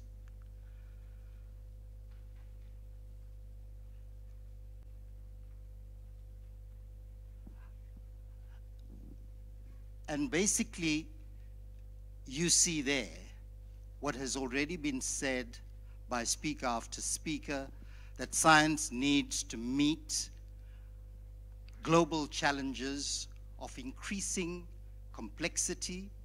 And in order to do that, we, as the joint membership of the two bodies, should draw on the excellence and expertise from across a range of disciplines and support the work of science, particularly in terms of addressing global issues and at the policy level, make more impact as one voice than we have done thus far. The value for a merger, it's having enhanced creative competencies and capacities to build a stronger foundation, to address grand societal challenges, foster genuine dialogue between science and society, and shape policy for science globally. In terms of the first point, building a stronger foundation, it's promoting all disciplines. None of the disciplines will disappear, and support science system development across the globe, addressing societal challenges, mobilizing expertise, and using extant capacity across disciplines and throughout the world. Genuine dialogue between science and society by improving political awareness, and Gordon addressed how he dealt with a clutch of ministers in his period and what they are interested in. Understanding contemporary issues and raising profile and awareness, providing pathways to influence through such a combined, unified voice for science.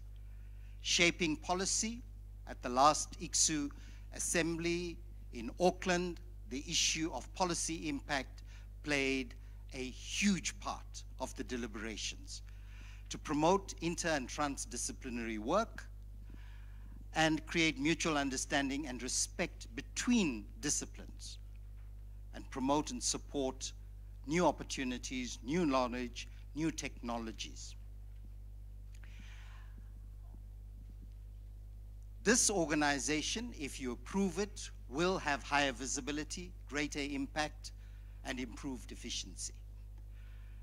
The visibility will be there through an increasing diversity and reach of membership, and the ability to speak with one unified voice for all of our sciences. Greater impact by mobilizing relevant expertise from across the globe and across fields to include innovation, encourage discovery, and increase the potential for science to understand and develop the complexity of problems that we are confronted with. Improving efficiency by reducing duplication, which currently does exist, optimizing governance and management arrangements, and combining limited resources in a world where there are scarce and shrinking resources, being more efficient in pursuing a stepwise change in funding to support solutions-oriented science at the international level.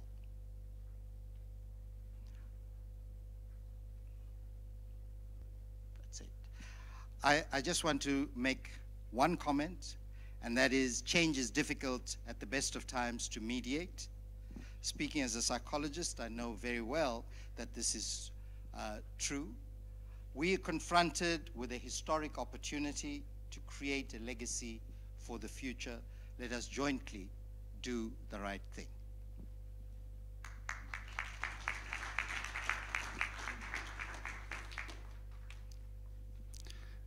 Distinguished delegates, colleagues, ladies and gentlemen. Following from what my colleague Science Cooper has presented, it is my honor to take a few minutes with 3 PPTs to reinforce some of the key considerations that underlie the merge recommendations. I try to discuss a little bit the scientific basis for this discussion. The first,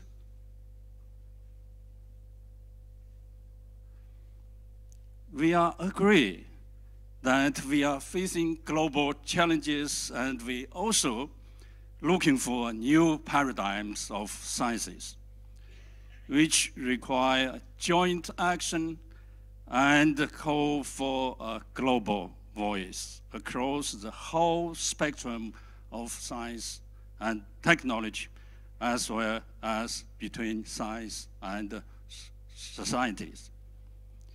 Yet, the reality we face in the world of science is of increasingly complex, fragmented, and in part, competitive landscape, one in which there are many, some would like to see too many different organizations, and ever growing bifurcations of specialized disciplines. This, of course, means we have important and growing scientific capabilities at the global level. However, on the other hand, it nevertheless remains very difficult to deliver a unified global voice of science. And that reduces our potential impact.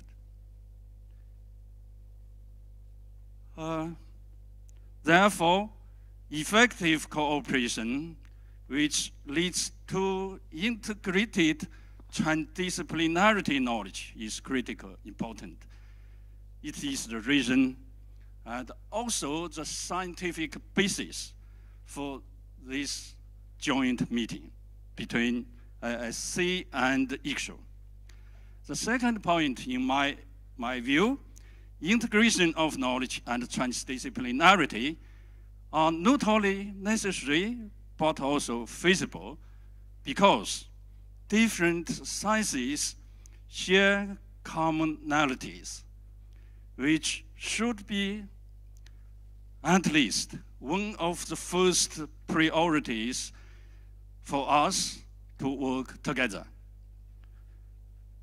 Despite different perspectives, methodologies, and cultures amongst the disciplines, the sciences, social and nature, confront a common reality and share a common logic. That is the multi-level, each multi-scaled with level-specific complexity. Both nature and social scientists, without exception, are equally engaged in studying systems that consist of elements. Between the big systems and the small units or elements, there are likely very complicated mesoscale structures. That is the complexity.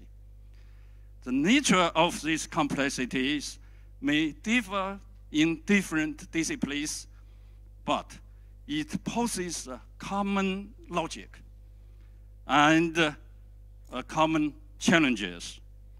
Of course, also a bridge across different sciences.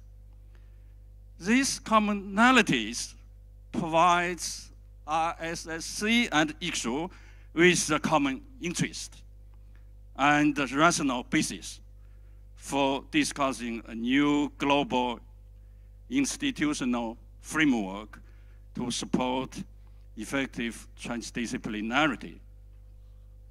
That is a topic we discussed frequently when different unions come together. With this common basis, transdisciplinarity could be promoted at different levels.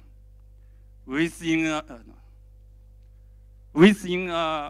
single disciplines or a single union, across different disciplines spanning the social and natural sciences, and then cross global common issues confronting all sciences, such as big data, cloud and supercomputation, and recently virtual reality. Such a transdisciplinarity will drive new ways of doing science, enabling what we have called science for the future. It will foster the integration of knowledge generated by different disciplines in ways that provide mislinks, integrate the fragment knowledge into a system of knowledge. It will enable our capacities to open a new era of science and to address global challenges. This is one of the most important driving forces for us to sit here together, and I believe will be the first priorities if we work together. Thank you.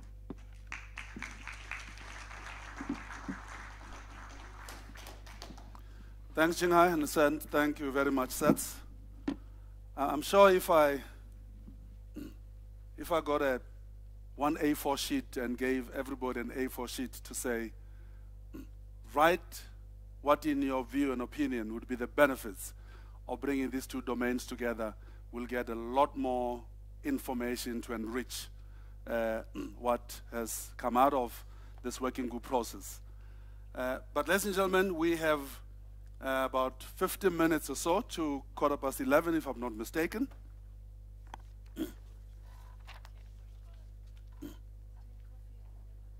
Oh, 10:45. Okay, no, 10:45. It's us. Yeah, we'll take coffee at 11 o'clock, and so as to provide more time. And I've noted, I may not know the community as well as the people sitting here, but I think so far, only ICSU-affiliated people have spoken. So I now want to get the ISSC members to join the discussion, join the debate. Let's make sure that we all have taken maximum advantage of this opportunity and space. Number one, number two, number three, where are the ISSC members? Can you please let me get 3 ISSC members raising their hands? I'm not actually an ISSC member, but I represent an academy which since 1785 has had representation from both the humanities and the natural sciences.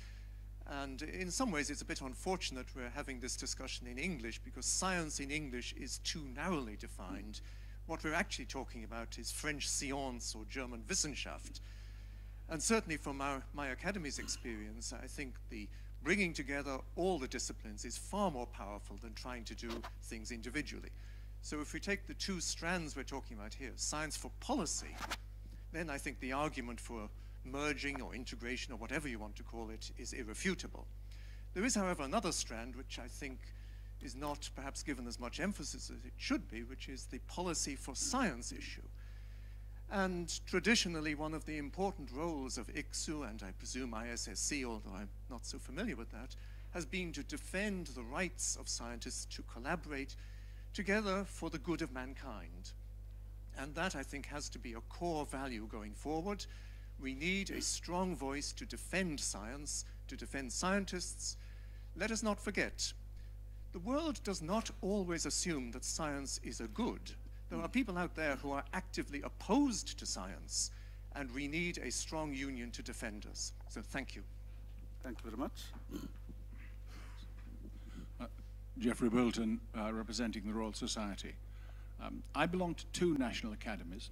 There's at least one other person here who also belongs to the same 2 national academies.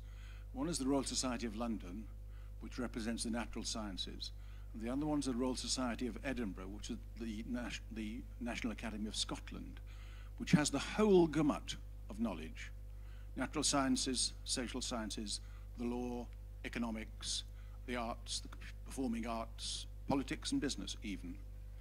Now, there is absolutely nothing within the way in which the Royal Society of Edinburgh works that inhibits the capacity of any one of its component disciplinary parts to advance their discipline through discipline-focused means whereby new knowledge is created.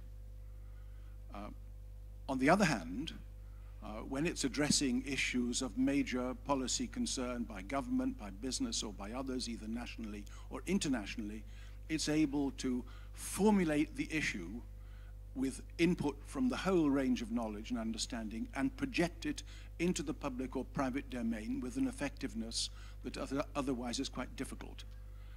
I chaired the Royal Society's, the London Royal Society's Science Policy Centre for 3 years, and it was much more difficult for us, firstly, to frame issues in ways that represented a broad perspective, including the social sciences and many others, than it was in Edinburgh. My view, very simply, is that there is nothing that will inhibit the capacity of disciplines, whether they're within the social sciences or natural sciences, to work effectively within the disciplinary context, or they shouldn't be if this is well managed. And secondly, it gives us extra advantages. The big challenge is, will the scientific unions, and indeed the national academies, exploit the opportunities that a new body could create? I think there's a great deal to be played for, potentially nothing to be lost, as long as we get the strategy right and manage it efficiently and well. Geoffrey? Arlise? Yeah, I'm representing the French Academy of Science. I want to answer to the question which was raised before what will be the attitude of France if there is a merging. They have decided at the Academy of Science to form a joint committee of science, the science that are usually at the Academy of Science and moral and human sciences with the Academy of Sciences Morales et Politiques. And we will have a joint committee who will be the representative of the fusion, the merge ISSC-ICSU committee. So I think the position in France is clear. We want the merging. Thank you very much. There's a question here and one right at the back. Roland Oberhansley, IUGS. I'm not member of any academy, but I look at this picture that was just shown, and it says leave that one. It says disciplinarity fragmented, and then it says transdisciplinarity a system. And what it is showing to us is the only thing that was not mentioned up to now in this room, and that's philosophy. Once upon a time, scientists, philosophers tried to put together the world. And I think we should now start to refrain from what we are doing here, and that is a political discussion, and come back to a scientific or more philosophic discussion, put back our own animosities, and if there is the feeling in the room from some of the union members that there was a lack of transparency, just if it's just a feeling, you'll never get a consensus, and we all know this. It has nothing to do with science and nothing to do with organization, it has to do with philosophy and integrity. Thank you very much.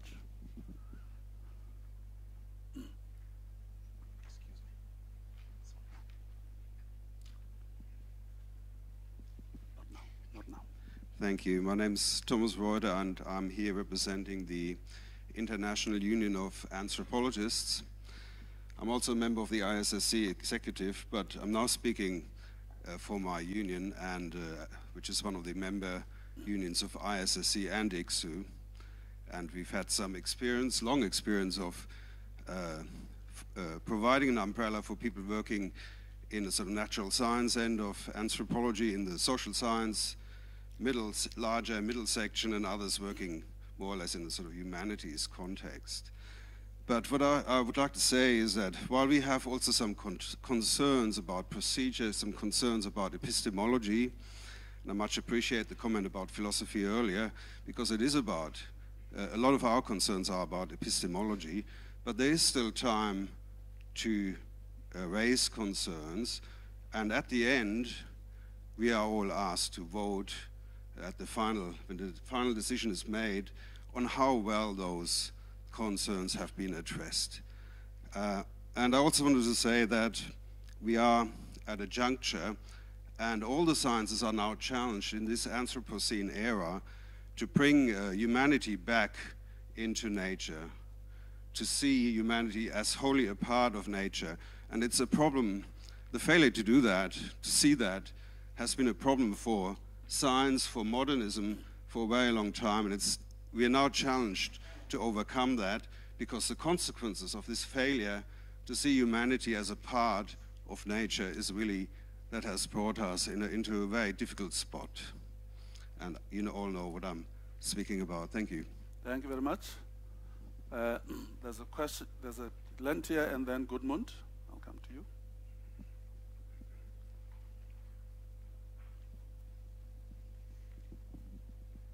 Thank you. My name is Elisa Reis. I am representing, I have too many hats. I am representing the International Sociological Association, the Brazilian Association for the Social Science, but I am also Vice President for Science of ISSC. And in Brazil, I am part of the Brazilian Academy of Science as well. As member of the Brazilian Academy of Science, I never felt any difference between what we call hard science and non-hard science. I always worked with people in all disciplines. Right now I am involved in a project designing a policy program for Brazil for the next 10 years. and I am part also of a project assessing social progress in the last 50 years. When I look at any of these associations I belong to, all the tasks I have, I don't see why we still have sort of suspicions about the great advantage of joining our efforts. And I hope you consider the same as you think of the tasks that confront us at this moment. Thank you very much. Thank you very much.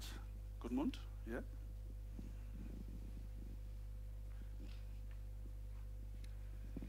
I'm a member of the Executive Committee of ISSC, but I think I'll take on the role of representing those who are outside the windows. And if you look at the window, you see nobody. And I think that is, in a way, characterizing the situation we are in here, that we're much too much inward looking. I came 2 days ago from Stanford, which is one of the most fantastic institutions, scientific institutions you could ever dream of. And yet that institution is in a country where science is under attack.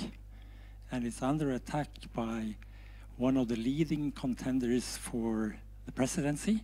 He claims that global warming is not just a hoax, it is a Chinese conspiracy to hurt American industry. So what I'm telling you here is that science really has a communication problem. It has a big communication problem, but it has more than that. And the reason is that the pace of change, whether it is climate change, it is globalization, it is technological change, really is taking place in such a way that people feel that this change outruns the capacity of institutions to cope with what is happening. And it is in so many ways. Look at this thing here, which is basically not yet 10 years old, and it has completely transformed our lives. And here you find Maxwell's equations, and you find great chemistry in the window, you find the computer science, and not only that, it has totally reorganized our lives, but it has reorganized our lives also in ways which many find threatening, not just individuals who are worrying about their teenagers, how they communicate under their blankets at night when they communicate with someone of the opposite sex. And it is very different from when I was reading under my blanket The Last of the Mohicans.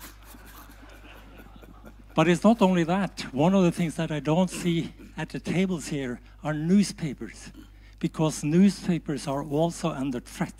And this institution is under threat. 2 days ago, there was this big attack on the whole communication system, which means that the vulnerabilities we have built into our technological institutions are not matched either at the present time for the science we can use to protect ourselves or the international institutions to cope with it. So I'm saying this to underline that the way science works itself out is now a social product. And it all the time changes the social institutions, and those outside the windows will ask us, what are your responses to that? Do you have anything to tell us beyond the fact that you yourselves are spending your days looking at the screen to develop some relations, some models, interpret some correlation coefficients and so on? What do you have to tell us that is something different than what Trump says when he raises the question, something is going on. Something is going on, he says. So we need to address that, and we need to address that jointly. So what I appeal to is really to lift your eyes and see and take into account those who are outside the windows, who are really worried about what is going on, seeing some of the threats from science, seeing some of the threats from institutions that are dysfunctional, and really look to us to tell them the fantastic and interesting stories that science provides, whether it is in philosophy, or it is in physics, or it is in astronomy, or it is in the social sciences. And not only have these institutions provided us with the technologies to organize our lives, but they have also designed and provided the theories for the institutions we have built, whether it is Adam Smith on market or Montesquieu on the division of powers. So really what we have to do is to bring our act together in a way which really make those outside the windows feel that we have something to tell them and not just look at over individual screens. Thank you, Gudmund.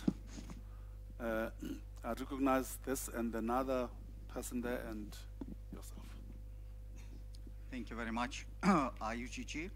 I am sorry I didn't present myself. I am Alek Ismailzadeh, Secretary General of IUGG. And my president is here, Michael Sideris. First of all, I would like to thank Professor Carter and Professor Lee for a very exciting presentation.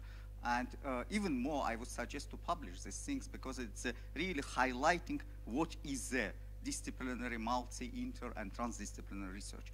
Very important. My question is that how many people here disagree with this? I think it's everybody agree that it is a very important. What is missing in your report? Why it is important right now? With 20 more years working together with social scientists, with engineers, with psychologists, with policy scientists, but why it is right now? It means for me that there is something hidden which you don't share with us. And exactly, it is no. But why? Why it is an extraordinary meeting should bring us here? Why not we could wait one more year and we discuss these points all in detail with the nice reports coming from the Swiss Academy, from the National Academy, from unions, and we can do. What is the urgency to do this now? That is what actually the all IUGG is based on 8 associations. All 8 associations told the president, please vote no because of the no issue of urgency arised and explained. Thank you very much. That is a very important issue, and I would like to ask to not only a few people from the same organization to speak, but all others as well. We would like to learn opinion of all members of ICSU. Thank you. I think that's exactly what you're trying to do right now. Hello, my name is Nuri Yordusev. I represent Turkish Academy of Sciences. We are a member organization of International Social Science Council. And when I look at the information given us and when I see the presentations, it seems that the motivation to merge is in one way tempting. Yet there are questions. We have just been distributed a feedback from National Academies of Sciences, Engineering and Medicine, and they express, I wonder whether, have you read this? But there are serious concerns in this piece, and when I read them, most of them seem to be rather to the point. So what I suggest, I mean, the motivation, we should ask a simple question. What more we can do by merging that we cannot do without merging? As simple as this. I mean, all this talk, transdisciplinarity, multidisciplinarity, interdisciplinarity, cooperation across disciplines, these are nice talk. And we must be doing this anyway. Whether we merge or not, we must be doing this. And as a social scientist, I'm a social scientist. In my research, I've been doing this for years. Social scientists have been doing this for years. So the big motivation for this merge might be to come up with a big voice, a big and effective voice. That has some advantages. But what's wrong with having multiple voices? We could have multiple voices, variant voices. Matthew earlier suggested, presented us 8 or so scenarios. But when I look at those options, actually we have 3 options. The status quo remain as it is, 2 consuls do their job, or merge what is suggested now, but there is a 3rd option. The 3rd option is cooperate. Cooperate via modalities and some kind of framework. This could be with an MOU or could be with a kind of framework of organization structure, something like confederation. Earlier this year, in February, in South Africa, inter-academic panels, inter-academic panel and inter-academic medical panel and inter-academic council, without merging, they come up with a framework, inter-academic partnership. I think that's a good model. We should give it some thought to it. Thank you. Thank you very much. Question back there, and then.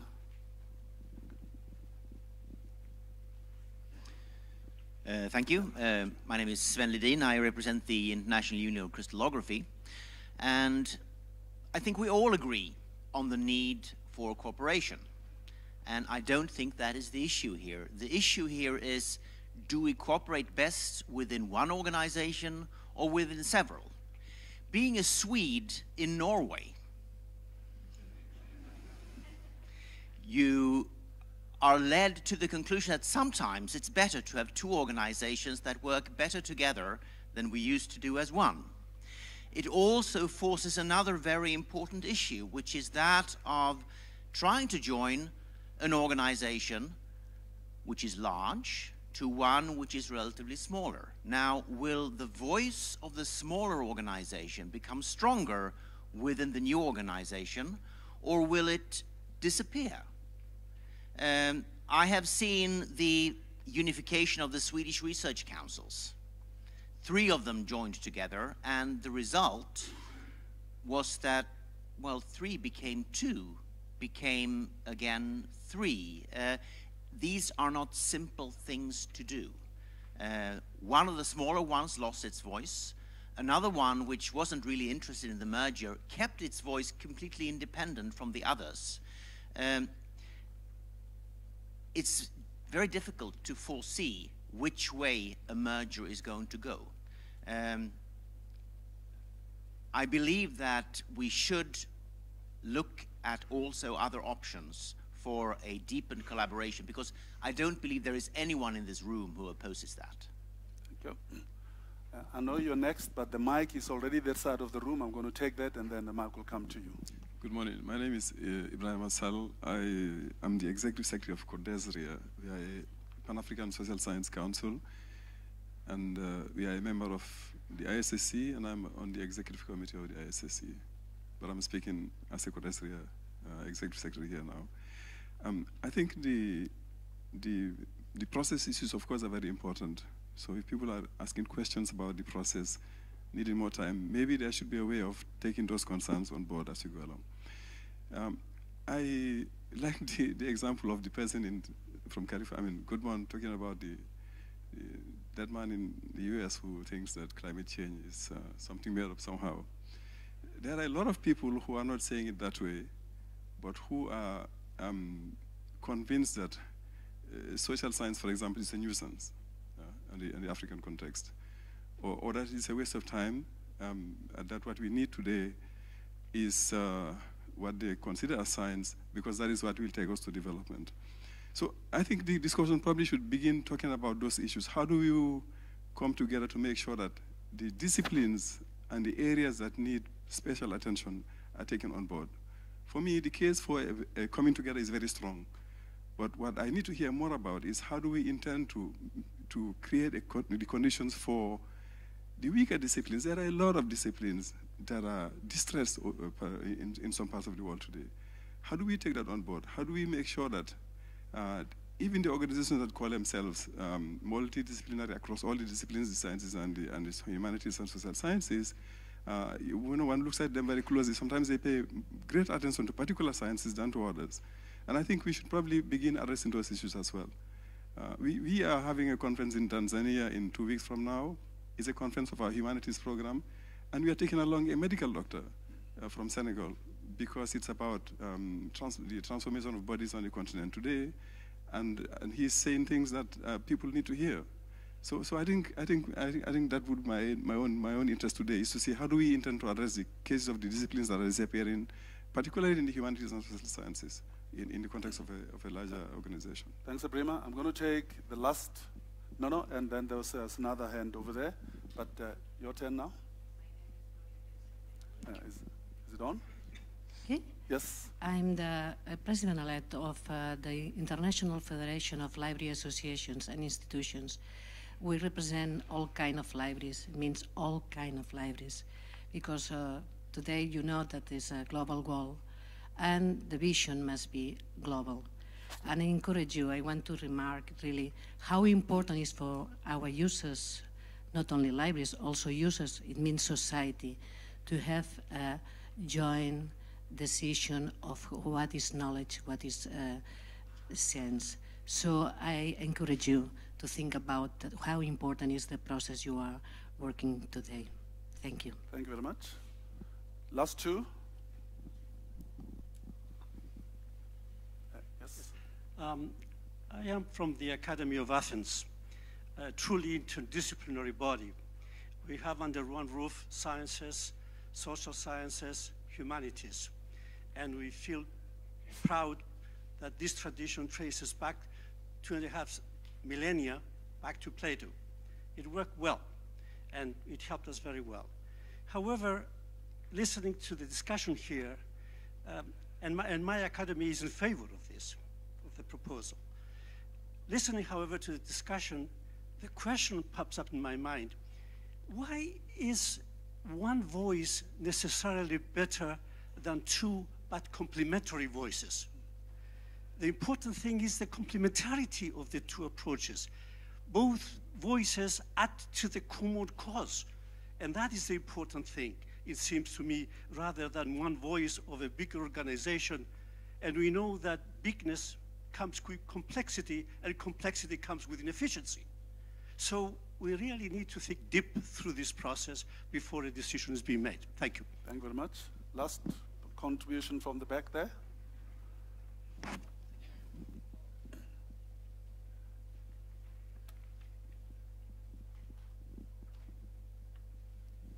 I'm Niels Christian Stenser from IUBS, International Union of Biological Sciences. It is indeed true that our various disciplines, be it from the natural science or social science, is very fragmented.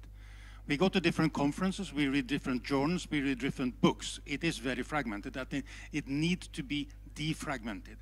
So we are all, I believe, in favor of joining forces. But what is a little bit unclear, as a matter of fact, very unclear, is what this body, the new body, is going to look like. What is going to be its structure? What is going to be its status? What is going to be the finance? There are many, many, many questions like that, which is not entirely clear to me, and I think is not entirely clear to people in this audience. That is why it's very difficult to vote yes or no here. Thank you. Ladies and gentlemen, the purpose of this session was for Sets and Jinghai to frame a conversation and for us to get as many inputs as we could get from the people here. And our friend from IUGG says that, in fact, they should take their presentation and publish it. And in fact, there is an idea that before this process is done, once a firm and concrete case for why the one unified voice between the two domains is perhaps better than two complementary voices from two different domains. Once we've clarified and thought through all these issues, at the point of launching this organization to put together a science or a nature paper that makes exactly the point that you're suggesting should be made. The issue of, so we appreciate the very good comments. They're being taken on board. So as the thoughts continue to mature, we'll try and bring in some of the answers to the questions that have been raised. This is not a forum for those questions to be answered here today. We're going to co-design the answers to some of the questions with the members of ICSU. That's exactly what the purpose of the session was. I'm of the view that after lunch, after coffee, we're going to go through the rest of the presentation on the planning framework. So IUBS member, the questions that you're posing, that's exactly what that session comes and deals with, how those issues will get tackled. Not necessarily with the answers to you today, to say what work streams do we need to be able to generate answers to which questions. And if you can just pause until we get to the session after coffee, and then you'll find that that's exactly what it's designed to do. Now, you may or may not be convinced with what the Executive Committee of ISSC and Executive Board of ICSU were convinced with. Let's go back to Heidi's slide. ICSU in 2005 took, at that General Assembly in Suzhou, China, the membership had before them all the standard resolutions that ICSU usually makes at its General Assembly. There was only one resolution at that General Assembly that came from the General Assembly itself, and not from the Executive Board, having thought up the issue and put it before the members. That issue was raised at the General Assembly, and the General Assembly adopted this resolution on the need and desire to work more closely with social sciences and humanities disciplines. 2005. Heidi says that in 2000, and then the resolution said the EB must come and report to the General Assembly in 2008 on what it has done with that resolution. And that report went to the GA in Maputo in 2008. There's the current review of ICSU that happened. The review process went into the ICSU membership and says, what would you like to see ICSU doing that it currently is not doing? And the members of ICSU and those external to ICSU who were consulted through this process of reviewing ICSU come back and say, you may have taken that resolution in 2005, you may have reported in 2008, but we see no evidence of any transformative engagement between the natural and the social sciences domains.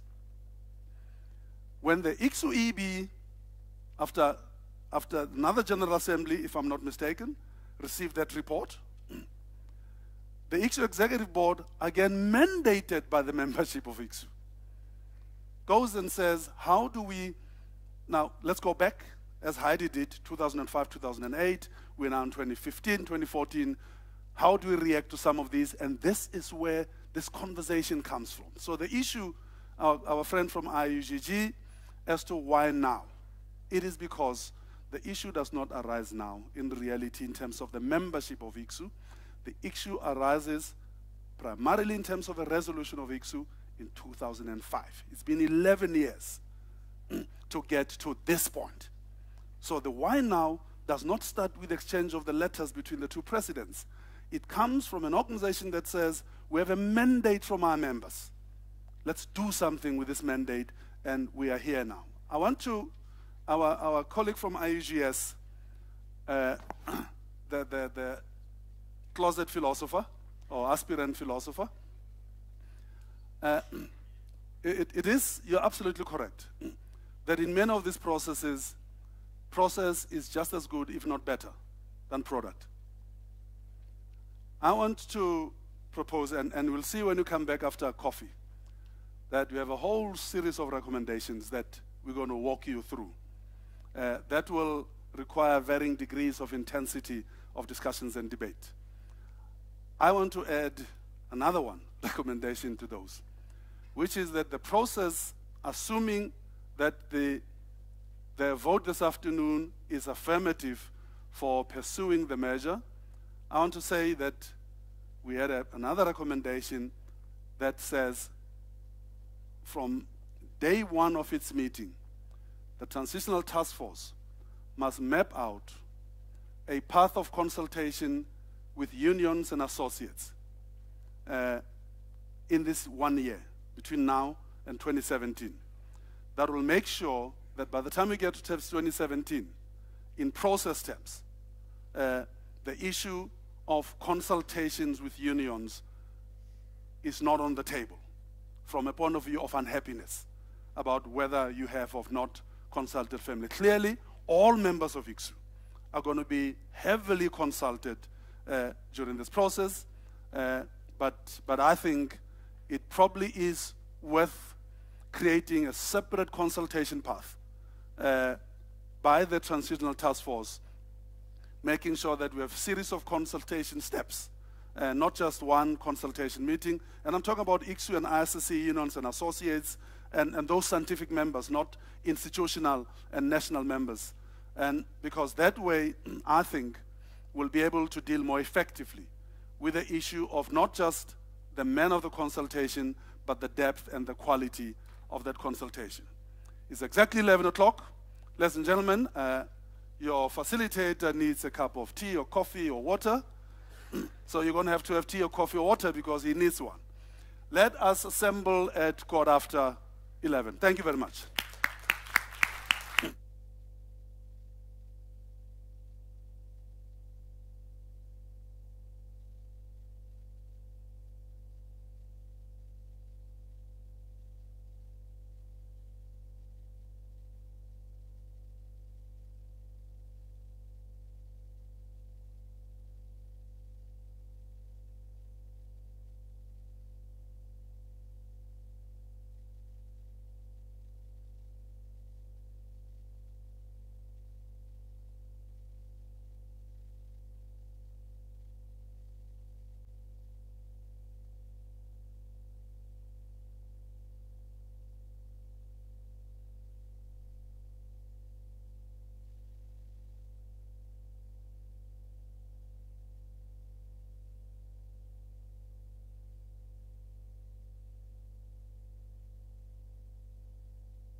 so we'll talk later.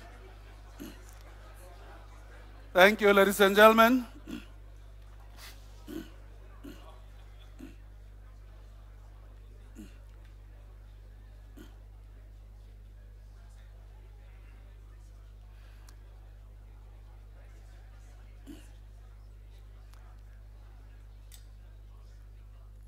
Thank you, ladies and gentlemen.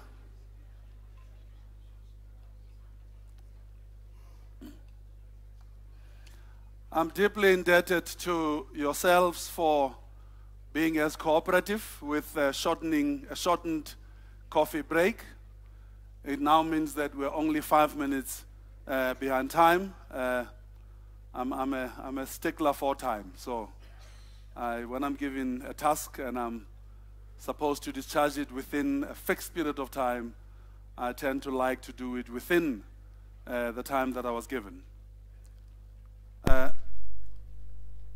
I'm told, in terms of logistics, that because we are recording this meeting, and obviously the feedback is very important for the two executives, for us to absorb as much of it as possible, that before you need to speak into a microphone. So if you have been identified to speak, please do not start speaking until you have a microphone in your hand, because then that improves the quality of the recording from your intervention. When I spoke about the roadmap earlier, that's the slide that's now on, was the first slide that I used. The ballot today at 4:30 when balloting starts is on what is currently ISSC-ICSU Decision 1, ISSU-ICSU Decision 2. It's actually one decision. It should actually be 1A and 1B because it's one issue on the ballot to vote on. If you see at the bottom of that slide, there's an ICSU Decision 1. And I said I will return to that decision. Let me explain what the purpose of that decision is. Because that decision is only on the ICSU ballot, but not on the ISSC ballot. That's why it is referred to as ICSU Decision 1. You know that we are meeting here at the time of the ordinary General Assembly of the ISSC, which will start tomorrow. Because it's a General Assembly of the ISSC, one of the actions of the General Assembly would be to elect new officers of the ISSC. Once the decision was taken in June by the joint meeting of the two EXCOs to come and have this extraordinary or historical meeting, as Gordon called it, meeting, the ISSC, to be consistent with its constitution, had to make a decision as to whether it was appropriate to come into a conversation like this one today, led by one executive committee, and then go into an elective conference as General Assembly tomorrow and Wednesday. The ISSC, in its wisdom, and this was a decision taken by the members of the ISSC, not the EXCO of the ISSC, was to take the decision to acknowledge that this process is unfolding, and there's a possibility, and I'm using my language very carefully here, that there's a possibility that this process might lead to the decision to merge the two organizations, which ultimately happens in 2018 as per the roadmap that is before you. In that eventuality, the ISSC members decided to retain the current executive committee of the ISSC and not elect a new executive committee tomorrow and Wednesday.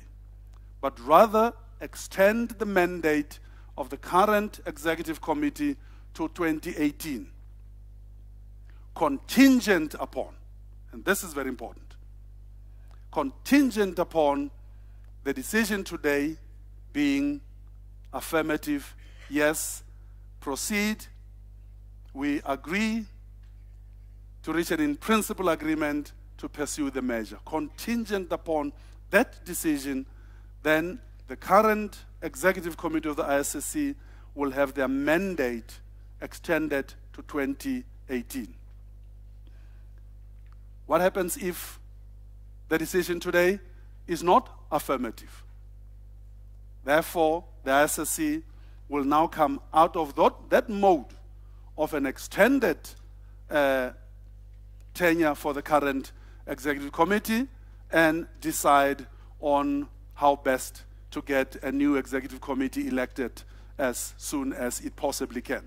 And the Constitution will guide them as to how best to go about that.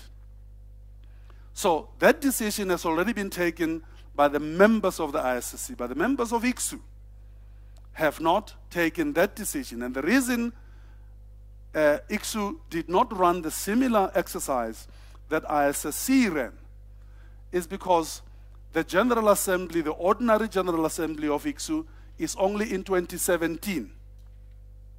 So ICSU could afford to wait until this meeting to ask its members present and voting here today to extend the mandate of the current executive board by 1 year. Now, remember ISSC has said by 2 years.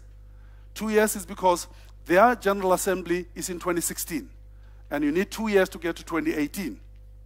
The General Assembly of ICSU, ordinary one, will be in 2017, and so if the decision today is affirmative, is to extend it by 2 years, by 1 year, from 2017 to 2018. If the decision today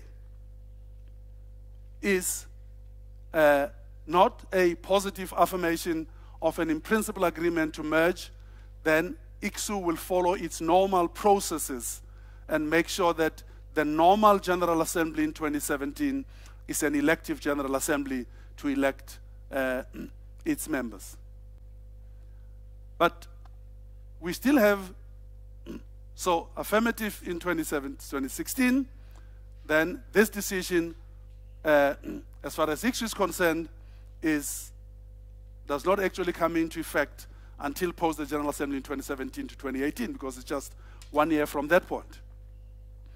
But both ICSU and ISSC will equally have to deal with what happens if there's a yes today and a no in 2017.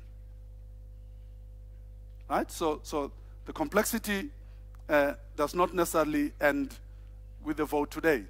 If there's a no in 2017, obviously, then an ICSU will be at that point in exactly where ISSC is now. Because they will have, because the proposed extraordinary assembly of the two organizations, just like this meeting, will take place just before the ordinary General Assembly of ICSU in Taipei. But the two secretariats and the two executives are seized by this issue and are determined to make sure that the constitution in the case of the ISSC and the statutes in the case of ICSU will be the ultimate guiding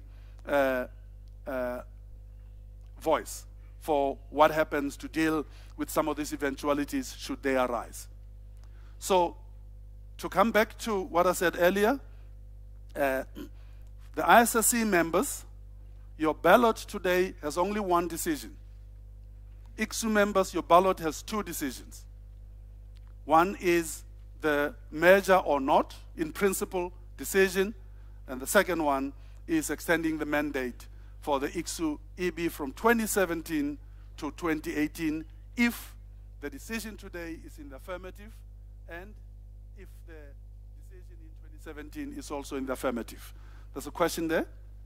Please wait for the mic. Academy. And the question has to do, if the officers' terms are extended, what happens to the terms for the current members of CSPR and CFRS? I'm going to leave it to the president of ICSU if he has an answer to that question. Thank you.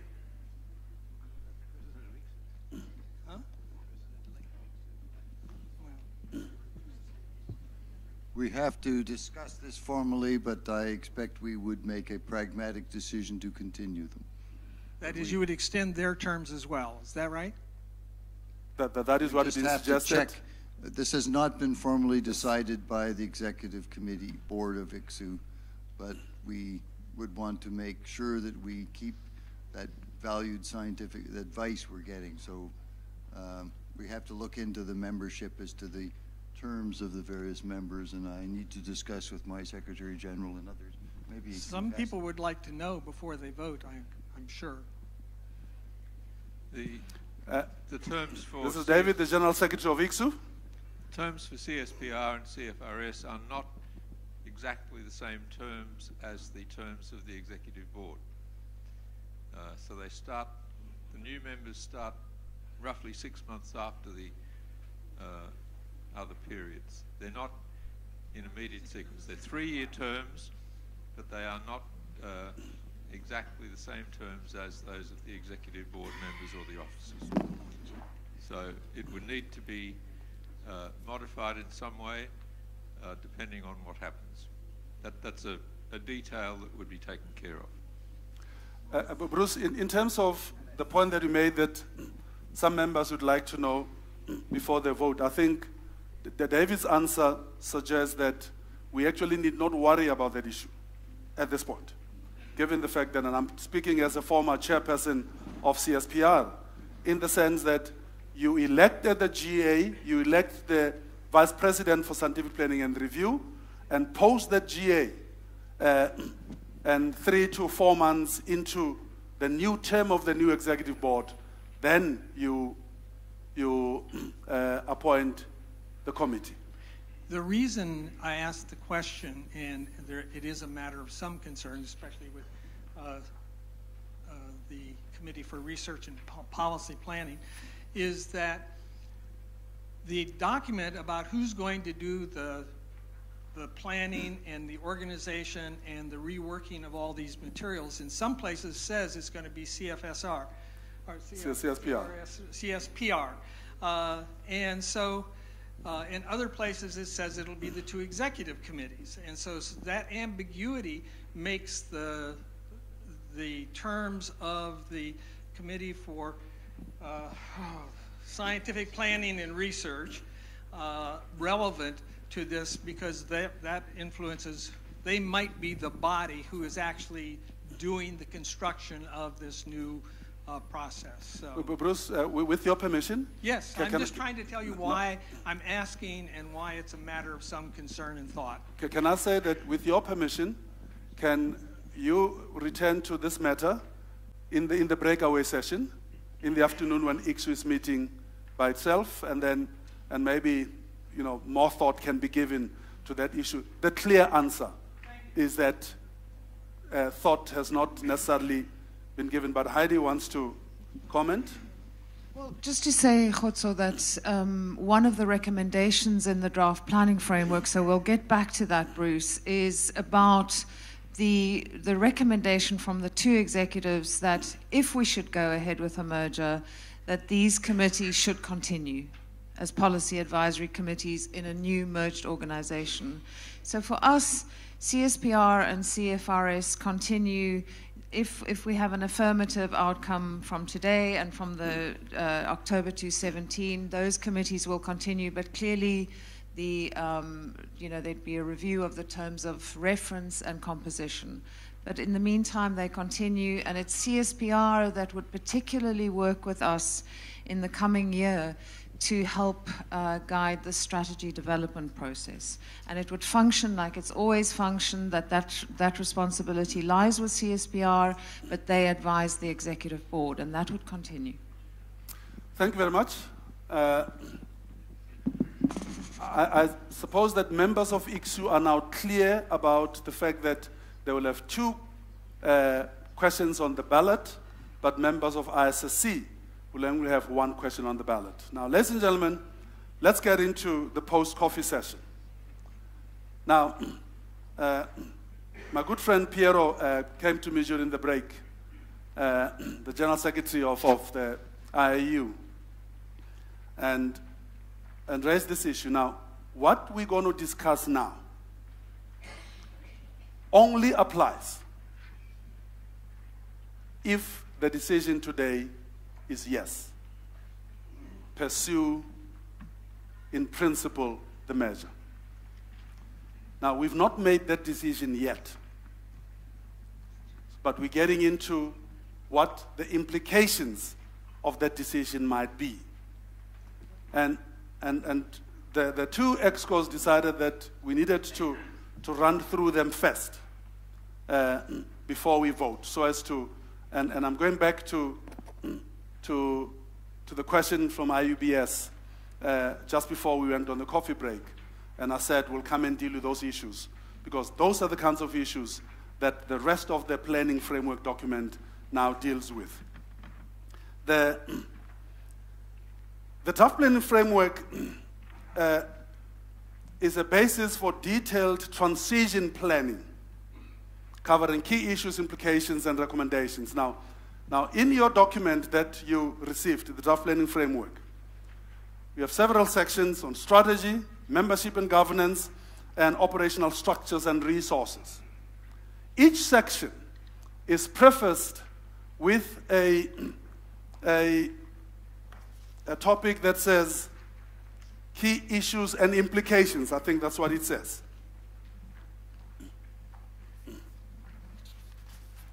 It says key issues and implications.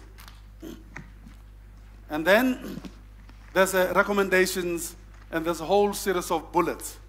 So if you have the document in front of you, I would urge you to please go to that document. I will not go to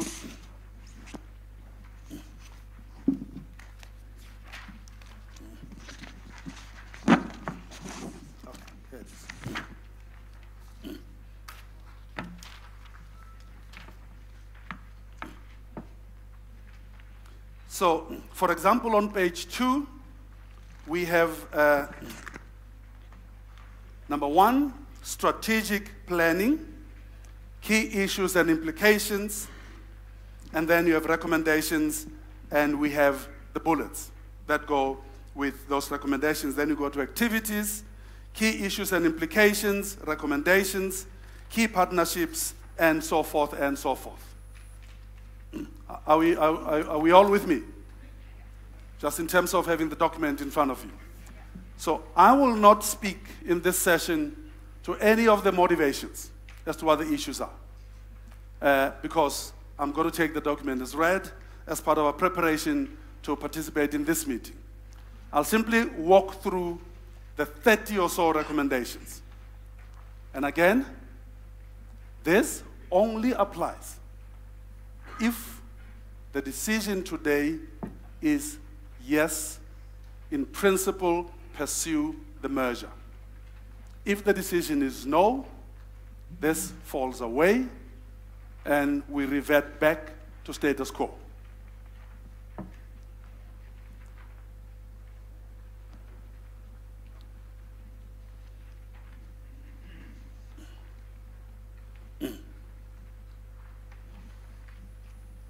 Let's look at recommendation 1A. ICSU and ISSC should not at this stage proceed with the development of separate strategic plans.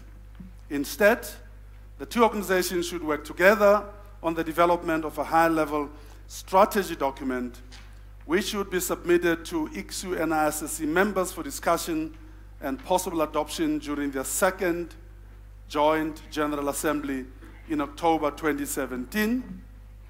The proposed joint strategy should articulate a vision, a mission for the new merged organization, set out key organizational values and working principles, and present a framework of strategic activities and associated partnerships to be pursued for a period of up to 5 years from 2018 onwards.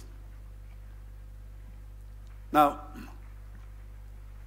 it's important because ICSU has a General Assembly next year, 2017. It had already started with the processes that will feed into the development of the strategic plan by the Committee for Scientific Planning and Review. For our ISSC members, we shall abbreviate it as CSPR, but CSPR means Committee for Scientific Planning and Review. That is the committee of ICSU that does the legwork for the development of the strategic plan presented to the executive board of ICSU, and whatever the executive board approves will then get submitted to the members of ICSU by the executive board. So that work has started. A lot of data has been generated. The question was, should ICSU be planning to approve its own strategic plan in 2017 or not, of an ICSU strategic plan? Should ISSC in 2016 adopt its own strategic plan? That recommendation says, in the light of this conversation, it is probably wiser for the two to press a pause button on the preparation of strategic plan for the two individual organizations, but rather look at using the processes that have started already to look at what a high-level strategy document could look like, which articulates a vision, a mission for a new organization, key organizational values and working principles, and the framework of strategic activities. Now, this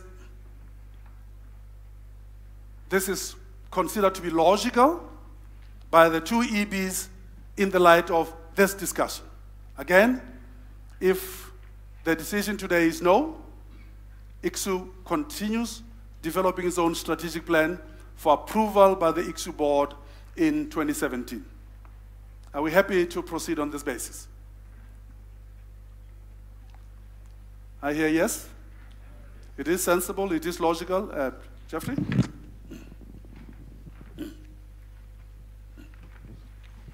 I think given what we've heard this morning and some of the conversations that have taken place before and during this meeting, I rather want, what is I think crucial is the governance of the process of the next year is going to be absolutely essential to people's confidence in the autumn of next year to make a decision yes or no.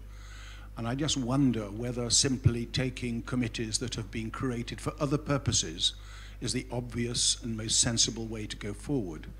I think on the whole, I would prefer that we create a task group which may well have representatives from those bodies, but actually is more inclusive of some of the groups that we find in this room.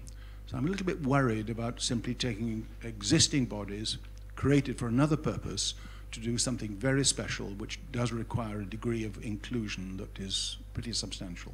Okay, thanks, Jeffrey. But with that, are we happy to proceed? There's a question back there.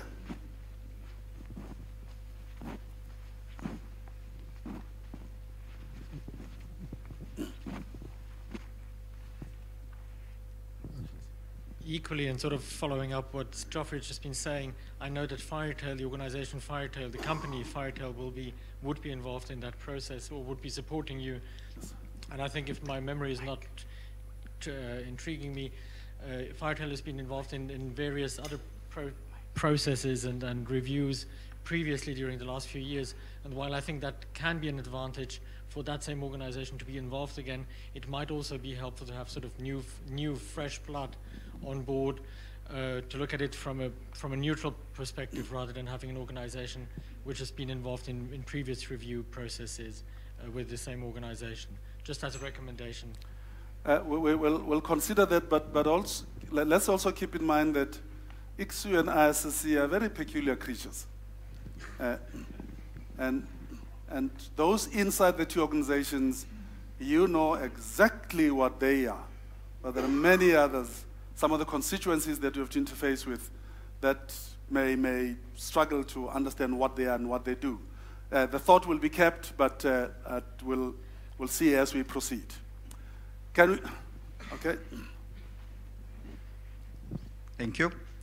I fully support this is a two academies suggestion to set up a task force.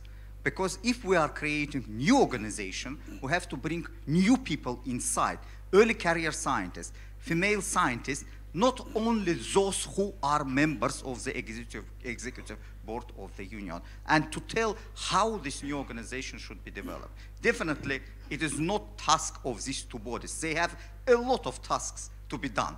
We should not stop our activity, you know, for 2-3 years in ICSU and ISSC because of this issue that we would like to develop something. These committees should be developed independently in sense of the doing what they are doing in ICSU and in ISSC. Okay, let's take the question from Mercy. So Paul Cannon again from Mercy. So perhaps it's because we're both Brits, but I like Jeffrey's comments. I think I heard you say you were just going to park that comment and not action it. Don't we need, when a proposal is made along those lines, don't we need to vote on those quickly as we move through this discussion this morning? Because that's critical to our assessment of whether or not we want to vote for this whole initiative later on. So I would propose that we have a hands in the air vote on Jeffrey's proposal. Now I just want to make sure that we are all on the same page. An affirmative decision this afternoon will also create a transitional task force. Right? Yes, the answer to that question is yes. Yes. We'll create a transitional task force that will work under the guidance of the two Executive Committee of ICSU, Executive Committee of the ISSC. And later today, we will be told what the proposed composition of this transitional task force is. So this is the workhorse. So to speak, that will be, to use ICSU language, that will be a CSPR type activity to actually do the actual work, right? Now, I don't know if... No, I'm sorry. I mean, Jeffrey made a proposal, and it seems very sensible to me that we should vote on that because we can't move on from recommendation 1B to the next recommendation unless we vote on that. It just seems like a very simple thing to do, that we just vote on that, hands in the air. If it's carried, it's carried, and if it's not, it's not. Now then I'm confused. What would we be voting on? Maybe Jeffrey, let's Jeffrey restate his point. Because remember, and you can't say no when I say that the decision later today in the ballot, no. The decision in the ballot today is, do we agree in principle to merge and then create a task force? No, but you're building, you are building unnecessary ambiguity into the decision process. We don't need ambiguity in that decision process. What we need, the devil will be in the detail in terms of this merger. And we have an opportunity here to actually bottom out one of the details. And it's a very important detail. You can tell it's an important detail because it's in recommendation 1B. It's right near the beginning of this process. So I really just don't understand why we can't have a very simple vote on this. Jeffrey can articulate his proposal again, and then we can just simply vote on it. Part of the reason is that we are not at recommendation 1B yet. We're at recommendation 1A. Right? So that's... So... Recommendation 1A, because I think there's some confusion about what it is that we're talking about. Do we agree or do we not agree that at this point in time, ICSU and ISSC should pause with the processes of developing strategic plan for the individual organizations, as would be the case if we did not have this conversation today? So that is the issue that is before us now. So, yeah, okay. So, so we are on. We've just discussed recommendation 1B to be jointly guided, etc., etc. So my proposal is that we don't accept recommendation 1B, bullet point 1, and that we follow Jeffrey's proposal. And it's just so very, very simple. Why do we need to have an argument about something as simple as this? It just seems crazy to me. Huh? I'm going to take further comments on the recommendation 1A. There's a comment back there.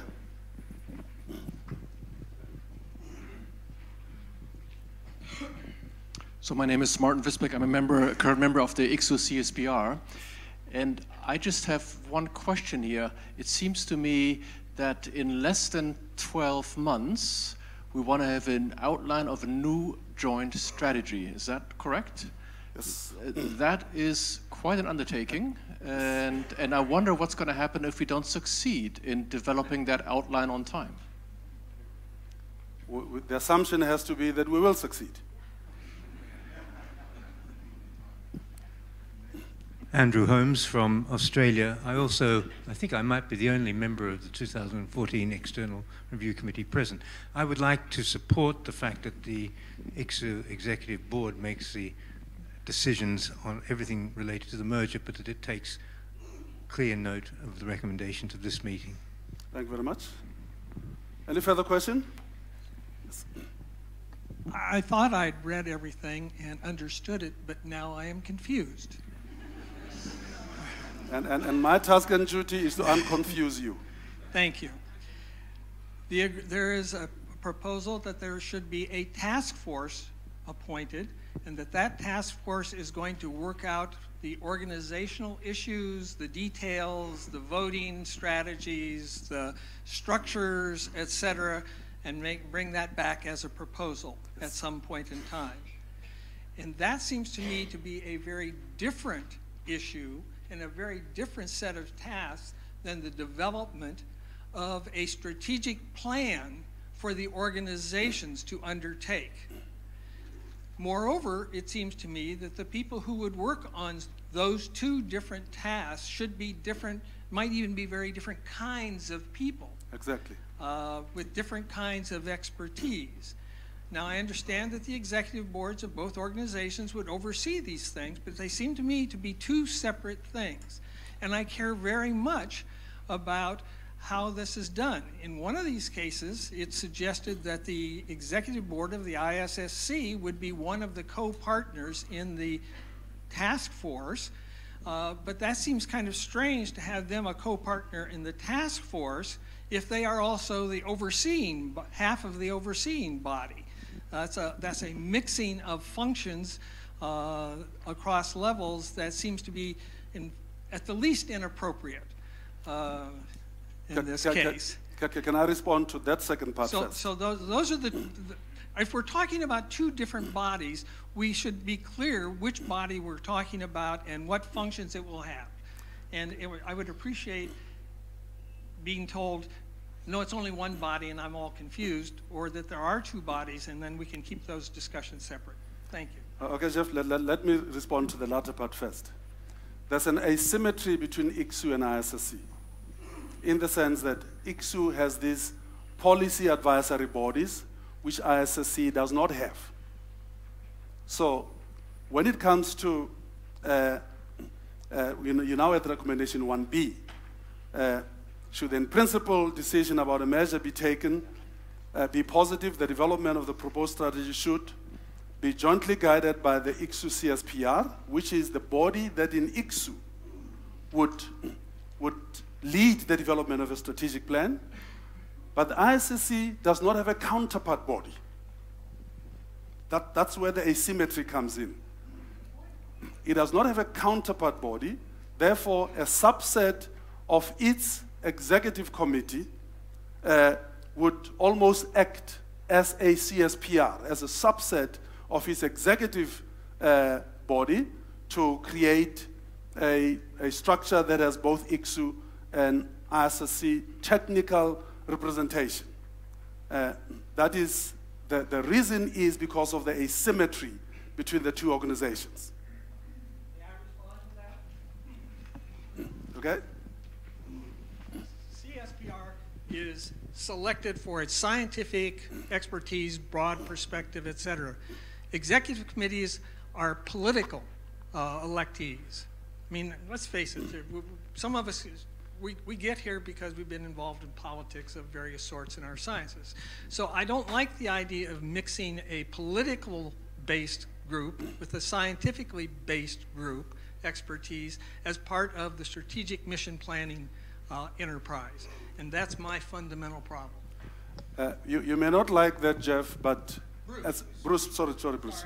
You may not like that, but as far as the ISSC constitution is concerned, the responsibility to develop the strategic plan for the ISSC rests with its executive committee, without having to go to a subcommittee of that EXCO.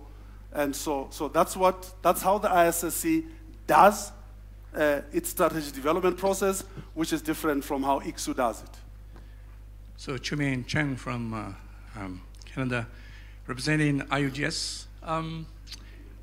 I hear a lot of good suggestions, comments. Not necessarily I all agreed. My question is, since this General Assembly, do we allow the members to convert comments to a proposal, and then second it, and can be voted if those proposals are highly related to what we want to do today? I don't see why you can't do that. Thank you. So that was my point. I mean, you're treating the meeting here as children, as if we actually don't have a brain and we don't actually have the ability to make any suggestions. And this is crazy. You need to bring the unions and the membership here around this room along with you. I'm minded, on behalf of ISSC, to vote for this proposal. But if you don't actually allow some iteration of this process, then why should I vote for it? You're just steamrolling. So very simply, as I said before, why can't we, if there's a reasonable suggestion, why can't we vote on that reasonable suggestion? And, you know, we're only on the first page of this. Yeah. There may be some other issues that come along as we, you know. So I'm sorry, I find this highly undemocratic. And it seems more than undemocratic, it is obtuse that you are not allowing some moderate input from the floor, because we are here to support this organization and this new organization. We're not here to cause trouble. We just simply want to help you put together something that will support science and social science in the future on behalf of this, on behalf of our various communities. It's so very simple. Just vote on, surely we can just vote on these simple suggestions. Thank you. What may be perceived as me treating everybody as a child, it's certainly not something that I have been tasked to come here and stand and do. And if I'm doing that, if that's how I'm coming across, I will unreservedly apologize to everybody. My difficulty, and I still have a difficulty, and you have to have some sympathy with me, in the sense that I really am confused about what we're talking about. Because and that's why I wanted Jeffrey and Heidi, but in terms of, because for me, I separate 1A and 1B as two distinct decisions that we're going to make. I'm not making them as one decision, as two distinct decisions. And I wanted us to go through decision 1A first, and then come to decision 1B. Heidi is going to help me out. So let me see if I can help make sense of this. What I'm hearing is, first of all, Bruce's point is really important. There will be a transition task force that will be responsible for detailed statutes planning, proposals to bring together two secretariats, etc., etc. And then we have a strategy development process. And what I'm hearing is that this strategy, given that we're facing a potential merger, is more important than ever before, than any other strategy planning process we've done. And that, yes, we have our internal processes. Yes, it's the executive that signs off on a final draft before it goes to members and comes back with members' input. But in this particular case, the strategy is so important to the success of what we're trying to accomplish with the merger that we should ensure that it is more inclusive of members' views than any other strategy process we've run before. And so what we've been planning and what we're talking to our CSPR about tomorrow is running a membership questionnaire. And I'm hearing that that might be not be enough. We might need to work with members to say, let's have an additional resource group where we have direct contact with you, because we know not all of you answer our questionnaires.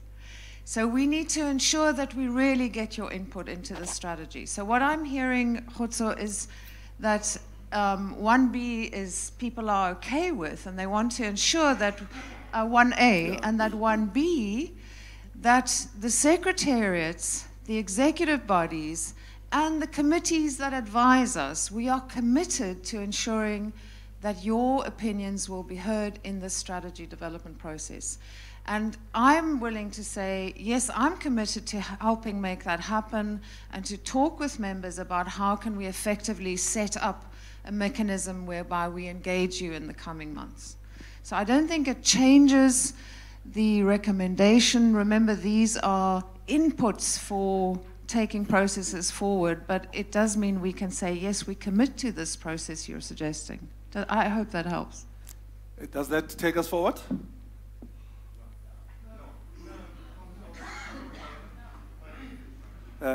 Microphone, please. Well, Bruce made the point that you know that what we've got is in ISSC we've got the executive committee reviewing the executive committee. That seems to me bonkers. I just can't understand why we would do that. A subcommittee, you need members, I would suggest, from other members representing ISSC to jointly guide. I mean, it's guide. It's not actually make the decisions. It's guide. Guide is the operative word there. And then, the CSPR issue here. I'm sure you want lots of input from the unions. And well, Bruce, I think, made the point as well that the types of people that are actually sit on some of these committees are not the types of people that would would guide on behalf of the unions. You want to bring everybody along. I just don't understand why you don't want to bring everybody along in a very positive way. And all you need to say is, rather than just saying we'll park this, because that's effectively what you said. You just need to say, we'll take this into consideration. We will set something up that's different to the to that, and we'll come back to it this afternoon with a slightly different proposal. Gordon and Alberto will try and see how to move us forward. I think I concur with what you're saying, and we're hearing this, and we are committing. Myself as president of the International Council for Science and my colleague as the president of the International Social Science Council to fully involve our membership, unions, national members, in the process of strategic. I think it's not been clear to you perhaps, but as we keep saying, and Khotso has said it, we will have a task force on the details of issues like, the new structuring process, the legalities, the financial issues and those kind of things. That's a special group of task force which is later on the agenda to be discussed. I personally think that if you guys want to have a motion that says we do it, or you just want to say that you want more than my commitment that we will involve you in this process. We involve CSPR because they have our standing committee with experience. But we also want to involve you people. We've been trying to get you to involve yourself in this process more than, quite frankly, some of you have so far responded to. So we're going to move a little harder on you the next time in view of what is happening in this process is very important. So do you want to have an informal vote of hands and say, yes, we want to have a special process? Or do you want to agree that between the statements of the two presidents that we will do it as you're recommending?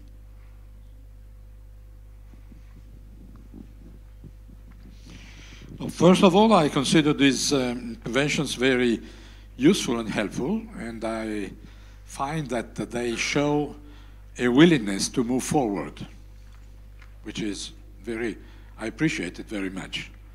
I think we should consider it very carefully. I talk only for ISSC. I don't want to interfere with ICSU. The way we consider, first of all, in ISSC is not the executive committee reviewing the executive committee, of course. We elaborate a strategy during a mandate.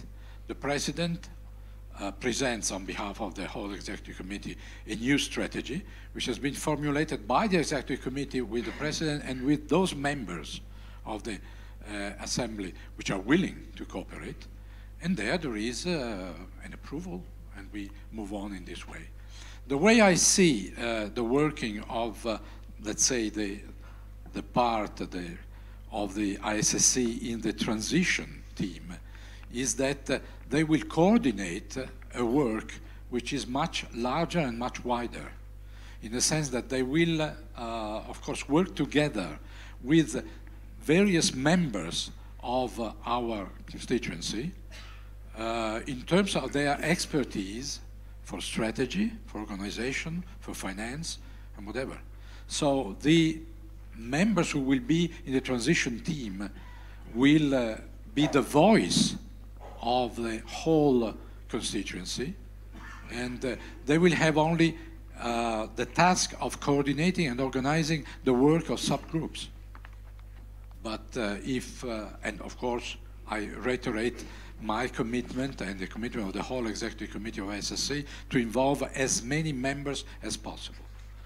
But if we need a vote on that, I'm quite willing to welcome it on the part of ISSC. Absolutely no problem. On the contrary, I would be happy to have it. Thank you, Alberto.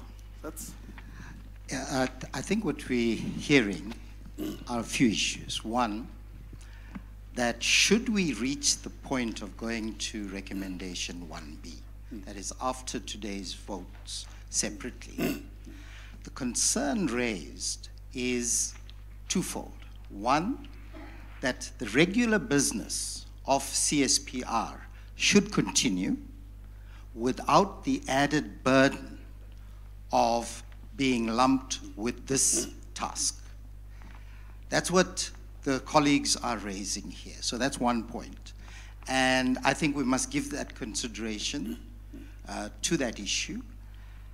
And therefore, we should, but probably by a show of hands, agree to the following proposal, that when each of the assemblies meets separately, and we can do that by a show of hands here, that they make a recommendation of the composition of that guiding group for ICSU as well as for ISSC.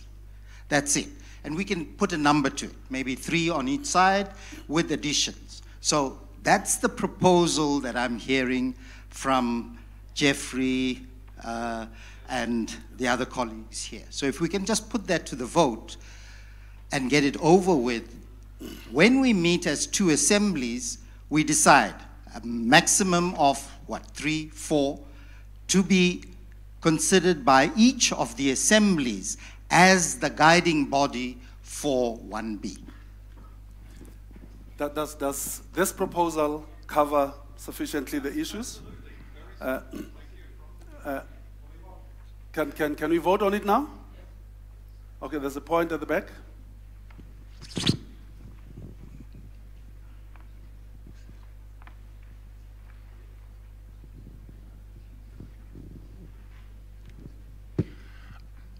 I think, well, Nils Christian Stenser from the International Union of Biological Sciences, I think an independent body, as I hear some people here are advocating, should be established. It should have members nominated from each of the 2 councils, and it should be overseen by the 2 councils. And the unions, of course, are very, very important in this process. They must be listened to. But it should be an independent body that is developing the new strategy for this new fantastic organization that is going to be very, very important for science in society today. Okay, that is the proposal that was couched by, coming from the contributions from others, couched by sets. And with that addition, let's show a show of hands. Those in support of the proposal before us. Yeah?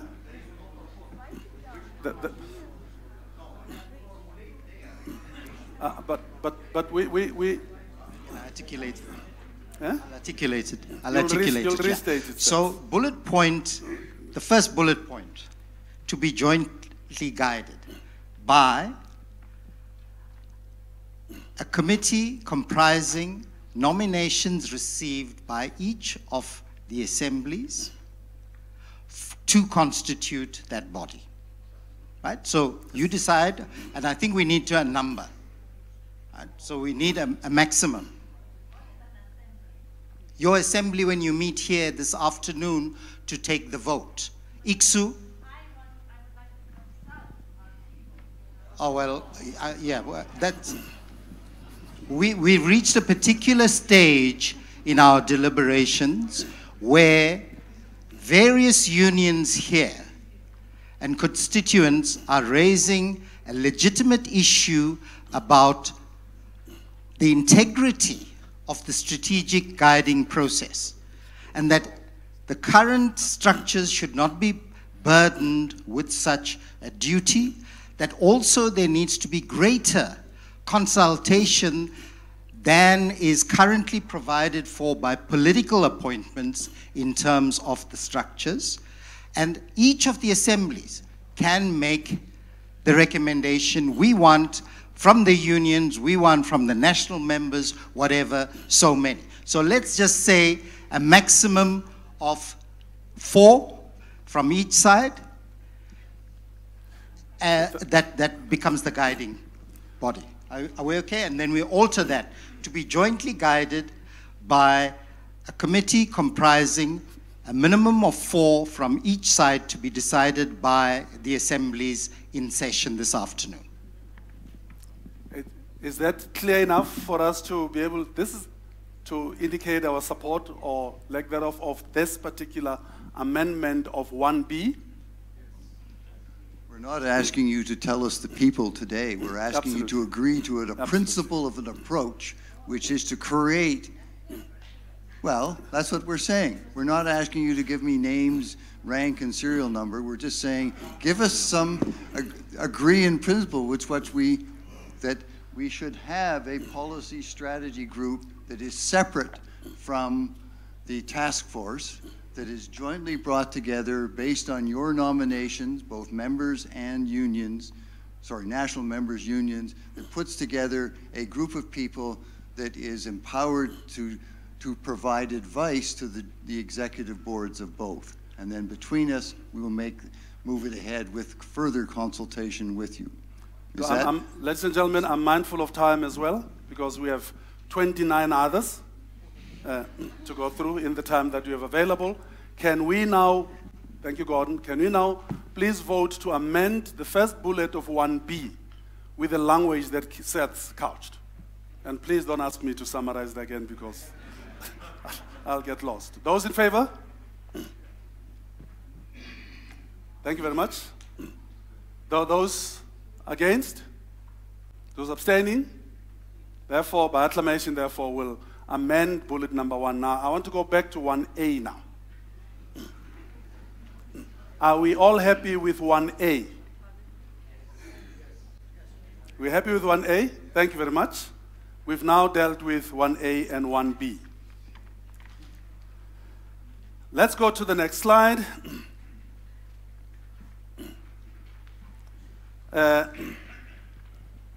Recommendation number 2, the imperative of promoting integrated science in order to better address global challenges underlies the recommendation to merge ICSU and ISSC, and would therefore guide the development of a new framework of strategic activities.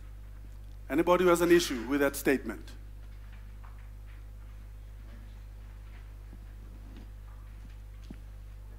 Are we happy? Thank you very much. Recommendation number 3. The question of whether a new merged organization should undertake to convene a major regular series of world fora and world reports, or whether or not this should have an integrated focus and format, should be decided on the basis of the membership survey to be conducted as part of the strategic planning process proposed in 1A above. For the ICSU members who may not relate to that statement, that is because the ISSC, in its normal operational mode, has world fora and world reports. And so the question here is not to say whether the new measure organization should take that format forward or not, but to say let that decision be made after consultation with members. Jeffrey, please don't complicate my life again, as you did the first time. Khotso, I promised to buy you a beer this evening. How about that? No, more than one, Jeffrey, more than one. Sorry. Can I just suggest that on the second line, and these are words, I'm afraid, that it isn't whether or not, but it should be the extent to which there should be. I think that gives more freedom for discussion. I think whether or not is too digital, black or white. Can you accept that? Are we happy to proceed? Thank you very much. Recommendation number 4 is kind of linked to recommendation number 3 because UNESCO also has its own processes, and in fact, ISSC generates the World Social Science Report together with UNESCO, and ICSU is also involved with the UNESCO World Science Report. And considering that ICSU will soon review all its reports, including the World Social Sciences Report and the World Science Report, ICSU and ISSC should discuss with UNESCO the possible role of a new merged organization in producing a regular series of integrated global science reports. Happy to proceed on that basis? You do have to mumble something or for me to know whether I can proceed to the next one or not. Thank you very much. Recommendation number 5, ISSC should not at this stage initiate plans to organize a World Social Science Forum after the scheduled 2018 event, which is due to be hosted by Japan in September of that year, and for the preparation of the new World Social Science Report beyond the 2016 edition. Again, the first bullet says that there is already scheduled a forum in 2018, so the ISSC proceeds with that one and hosts that forum in 2018. And the report, the 2016 edition is coming out or has come out? Has come out. And that not to plan another one until this conversation has reached a conclusion in one way or another.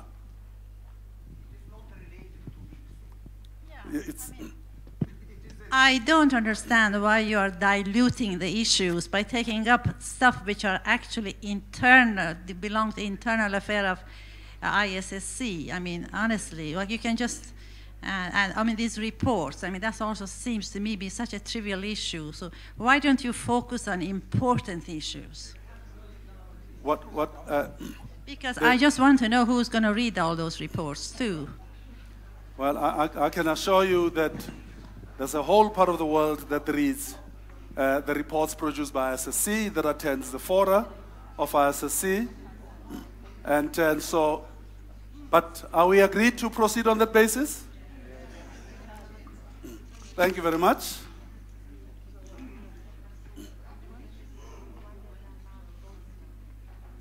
Sorry. Recommendation number 6 Until a new strategy for a merged organization has been adopted, any plans for either ICSU or ISSC to respond to strategic opportunities by becoming involved in a new activity or partnership should be discussed by the executives of both organizations. That means that the world does not stand still because we are engaged in this conversation. New opportunities may arise. If they do arise, let the two organizations, being cognizant of this process, engage with each other as to how best to take advantage of those opportunities. Agreed? Thank you very much. Recommendation 7. ICSU and ISSC will seek to launch with secured resources at least one new integrated global initiative for a new merged organization. This should be part of the new strategy to be prepared for October 2017. Examples of topics that could be considered, and these are just examples really, for this purpose include big data, data science, building on the work of the 2015 Science International Open Data Code, science education, outreach, public engagement, building on the focus of ICSU's redesigned grants program. Agreed? Thank you very much.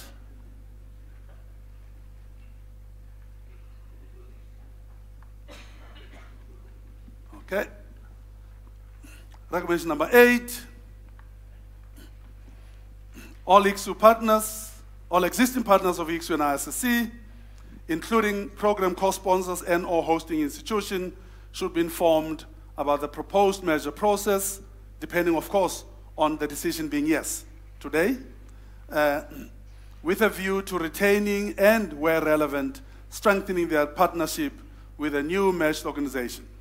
Plans to review and update existing MOUs should be taken up in the detailed transition plans towards such an organization. Agreed? Thank you very much. Recommendation number 9, concrete recommendations about establishing new partnerships, particularly with the humanities, for example, International Council of Philosophy and Human Studies, as well as with the private sector. And we can add the point that was made by our colleague from ISSC earlier this morning.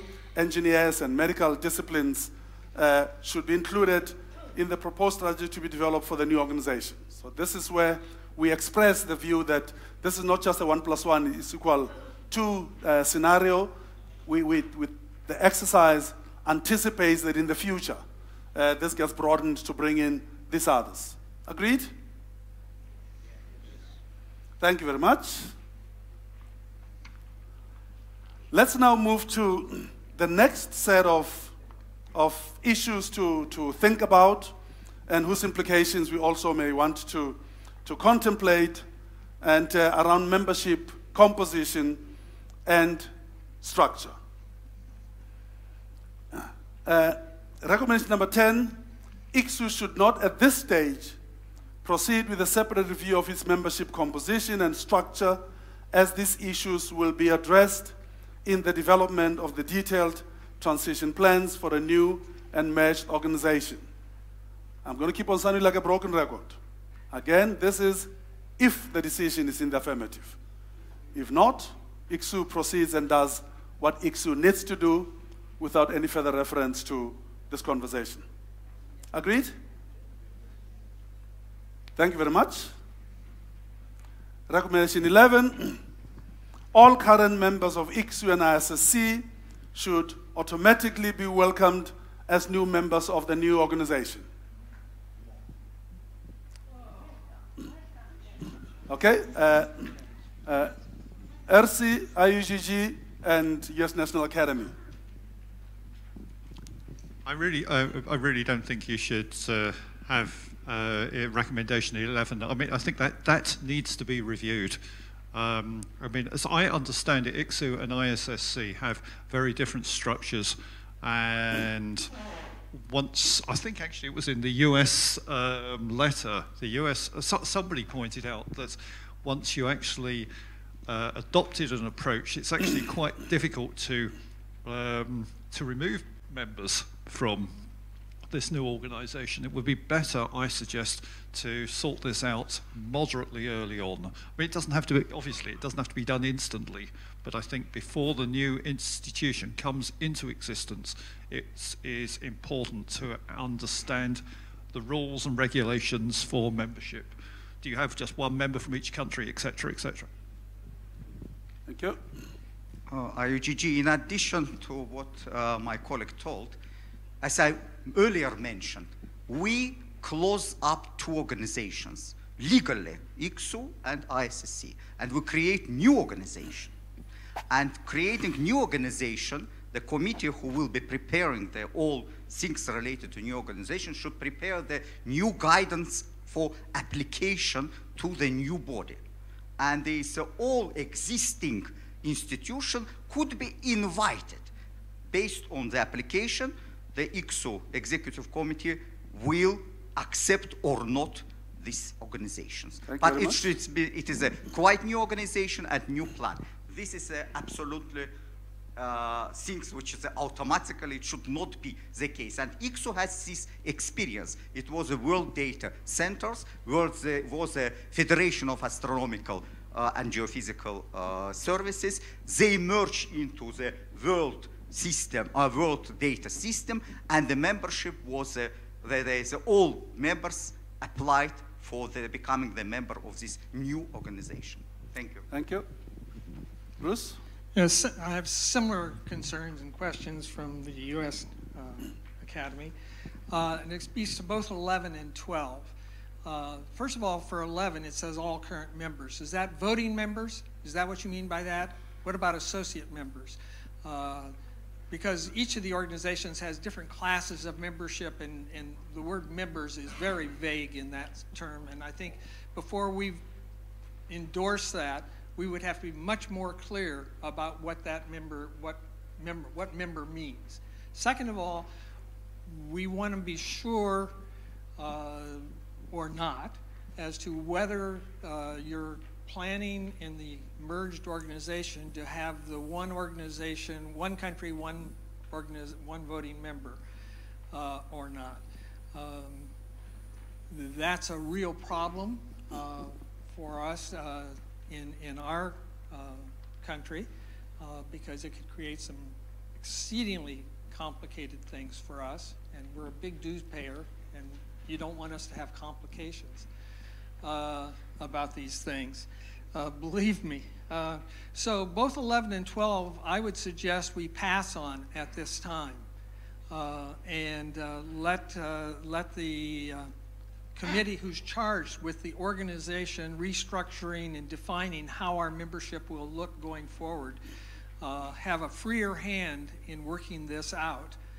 And then we can either approve or not approve that going forward. Thank you.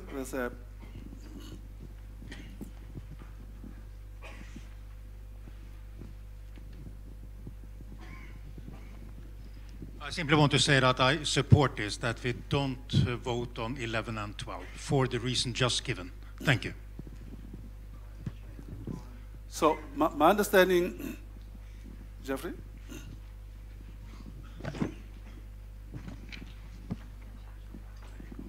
Really just to support those last two comments, but in particular, I've just had an email from the British Academy, which represents social sciences in the UK, and they have some reasons why I think we should set that back and put it on the plate of the body to discuss strategy.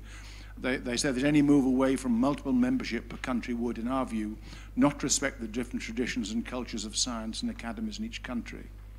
And then they write, the merging into a new organization should not simply try to place a one-size-fits-all straitjacket on the configuration of academies and scientific unions. Instead, it should work with and embrace that diversity. So those are arguments, which I think are strong ones, and I'd support the view that we should rescind 11 and 12 for the moment. So, unless I hear anything to the contrary, what 12 says is that the issue of multiple memberships, it does not speak to the current members all being absorbed by the new body. So what is coming from the floor is that the transitional task force must reinterrogate both those issues. and then come back to the 2017 GA with a proposal and a recommendation on how to proceed on both those issues. Agreed? Thank you very much.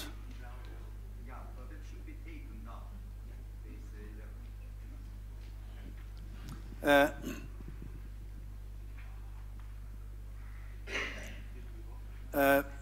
linked to 11 and 12 is the issue of the dues.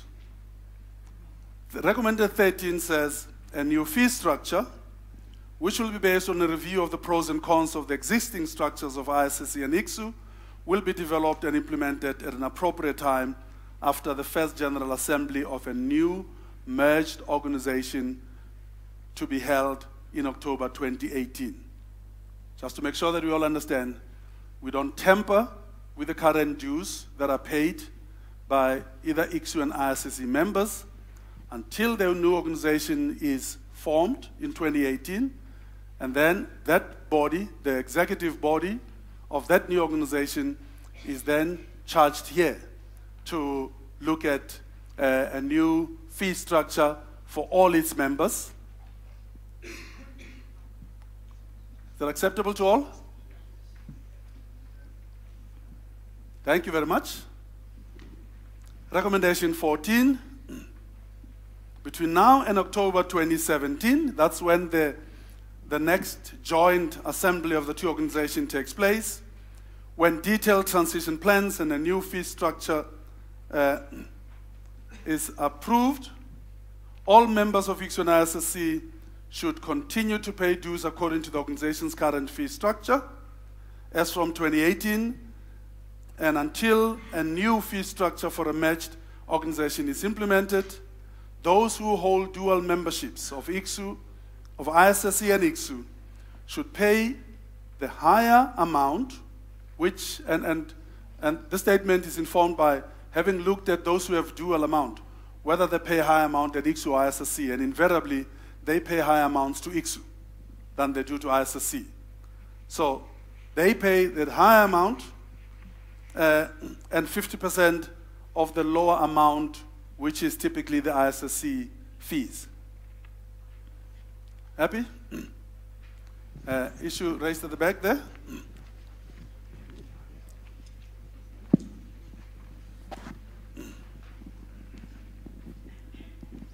I think I'm quite happy with the first half, but not with the second. I think that is exactly what that governance body should be working out.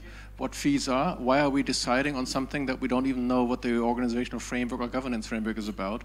I think there's no need to decide on the second half, because what we should be deciding on, that membership fees get paid as they've been committed to at this point, and then we'll see a proposal what a new membership fee looks like. I think this is very dangerous to put. I could give you a reason why that is dangerous, but I think I would prefer just strike that out and don't decide on this.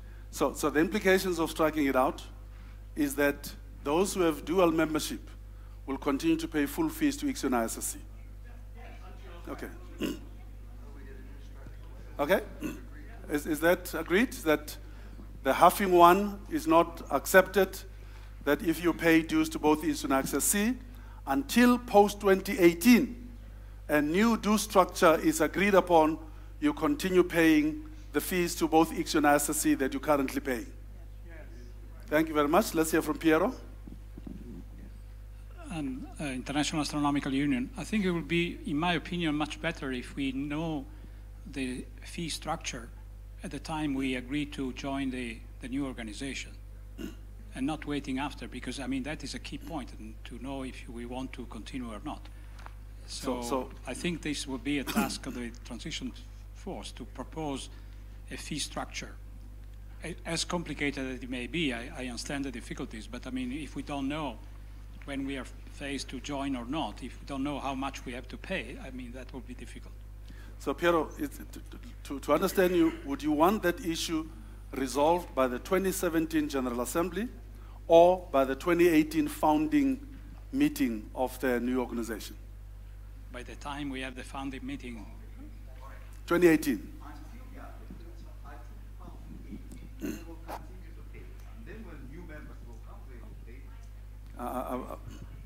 There's a person back there. IUGG, I would like to repeat that I think it's between now and October 2018. We will pay as we paid. And once the new organization, new membership is established, absolutely I agree with my colleague Dr. Wisbeck. One, it is established and everybody knows, and also it's Piero told here the same, and we should proceed with the new membership fee. Okay, there's a contribution from back there. Thank you very much. I think the new structure, the current structure, status quo, should remain until we have a new merger. I mean, you can't begin to do something in between and in between. We have a current status quo, let it remain. When the new merger fees come, then we start with that. Thank you very much. We're happy to proceed on that basis. Thank you very much. Or the 50% discount is just being taken away. From those who have dual membership. Okay, let's go to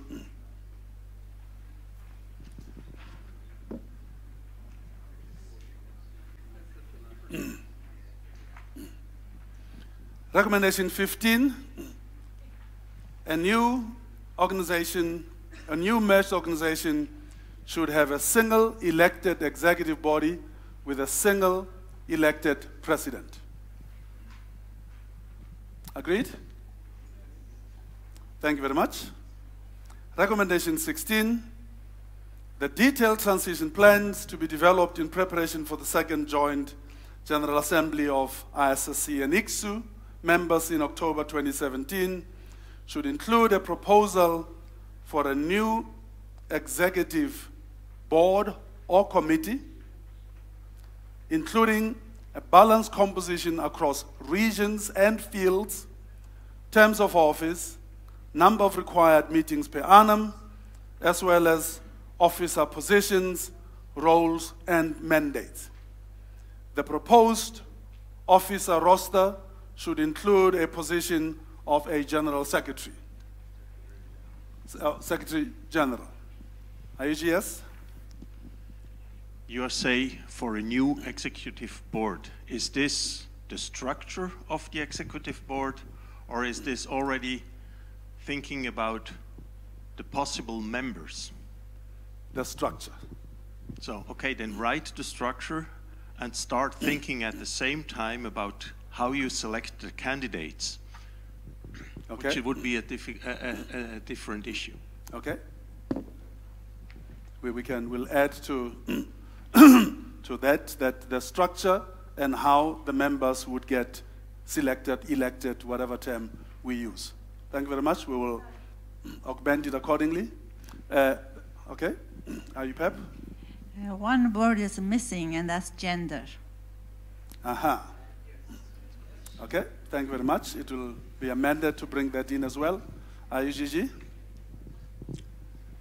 We should not create the situation as today, when we arrived and received many issues related to the report. In October, in my opinion, is wrong. It should be in August 2017, and the transition plan should be sent to all members for their review, and comments should be sent by, let's say, 1st September. And the ICSU Secretariat should incorporate somehow comments based from the members' comments to the final, let's say, draft of the transition plan, okay, but not in October 2017. July. Yes. Yeah. But remember, what is envisaged between now and then is a very interactive process with members. So even before then, there would have been a fair bit of interaction with members of ICSU. Jeffrey? I'm not sure I can afford any more beer, but here goes. I just wonder why the last sentence is necessary. There's a general statement about creating a body. I didn't think you need at this stage to specify which particular posts need to be in there. The history of that particular issue is that the ISSC Executive Committee currently does not have the position of General Secretary, Secretary General, and ICSU does. That really is the only matter there. And so Happy to proceed with that? Thank you very much. Where are we now?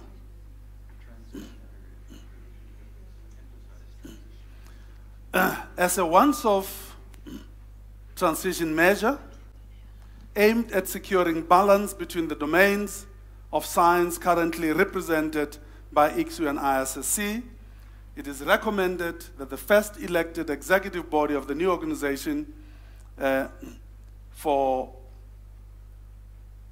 the period from 2018 to 2021 should include recommendation 17, 2 vice presidents, 1 from each of the domains represented by ICSU and ISSC. Happy to proceed on that basis? Bruce? I don't see any attention given to the balance between the unions and the national members. As a past union president, I'm concerned about that. And while we've given account to disciplinary distribution, we haven't said anything about the relevant science bodies and the national bodies. Relative to this recommendation? And there is 17. That's not the point. I'm talking not about what discipline they come from per se, but the unions versus the national members. I could be elected as a member of from the national side, and then they would say, well, you're a social scientist. How would you propose, Bruce, that... I don't have a proposal, but I think that due regard to the appropriate balance, since if we are going to adhere to the past ICSU strategy, and I don't know that that's necessarily correct, but I'm saying if, there should be some sort of commensurate number of members of the board that come from the unions as well as from the national members. I don't want to get confused again. Are we back in recommendation 16 now? It would be 18. No, I think we're back 18? At 16 now. Well, it's not clear.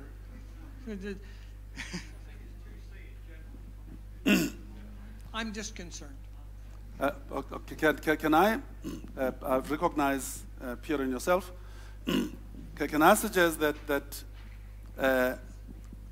the point that Bruce makes be included in recommendation 16, rather? Include the balanced composition across regions and fields, terms of office, number of required meetings, and union and national member representation. Would that, Bruce, capture the issue that you're raising? Thank you very much. Are we happy with the new 16 now?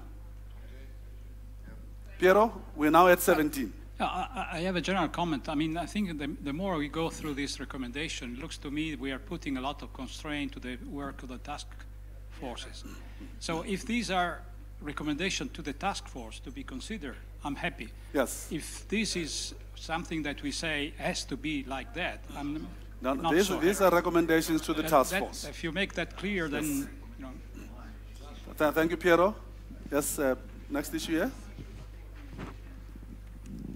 I think I have the same point, and I suggest we remove these recommendations completely. We are basically trying to influence the work of the task force that is supposed to be coming up with ideas and suggestions about the status and bylaws, and therefore also the governance of the new organization. And we're trying to tell them exactly how we want the governance right now. So why don't we leave it up to them to come up in 2017 with a concrete proposal that would include the complete status and bylaws of this new organization, including the new governance, and take it from there. What was intended here is that the members of the two organizations are here. Wherever guidance can be given to the task force, let that guidance be given. If there are issues where members feel that in that particular area, that guidance should not be given, I'm sure we're happy to proceed on that basis.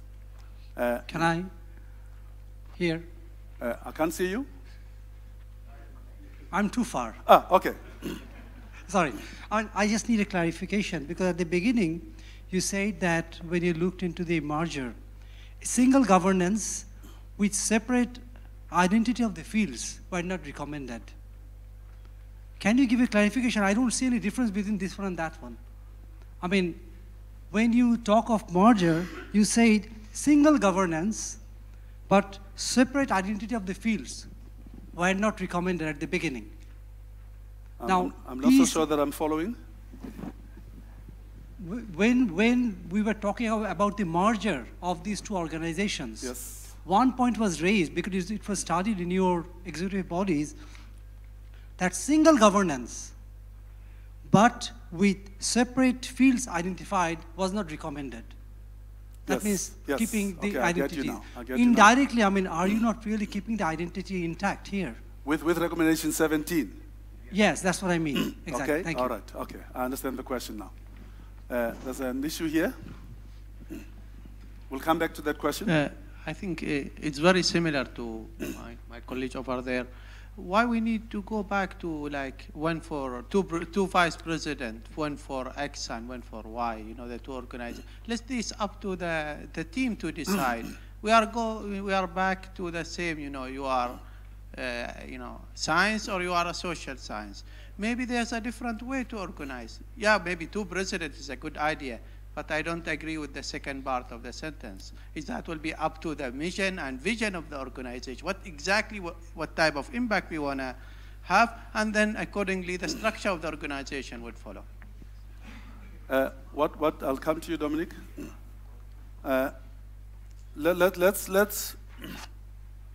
Let's appreciate something which, in my view, is actually quite important. You imagine two organizations that come from two different domains. And as Seth, the psychologist, reminded us this morning, that whenever we talk about measures and these things, there's a huge anxiety that goes with it. To not go this route, because it says it's a once-off transition measure, and it time bounds it to 2018 to 2021. It time bounds it. To not go this route is to exacerbate the levels of anxiety, because you now, without some of these guarantees, you zero-sum game anxieties start to creep in there. And as a transitional measure, this is what is said here. I honestly believe it will be unwise. And I'm not speaking on behalf of the two executives now. I'm speaking as a process facilitator who has facilitated processes like this.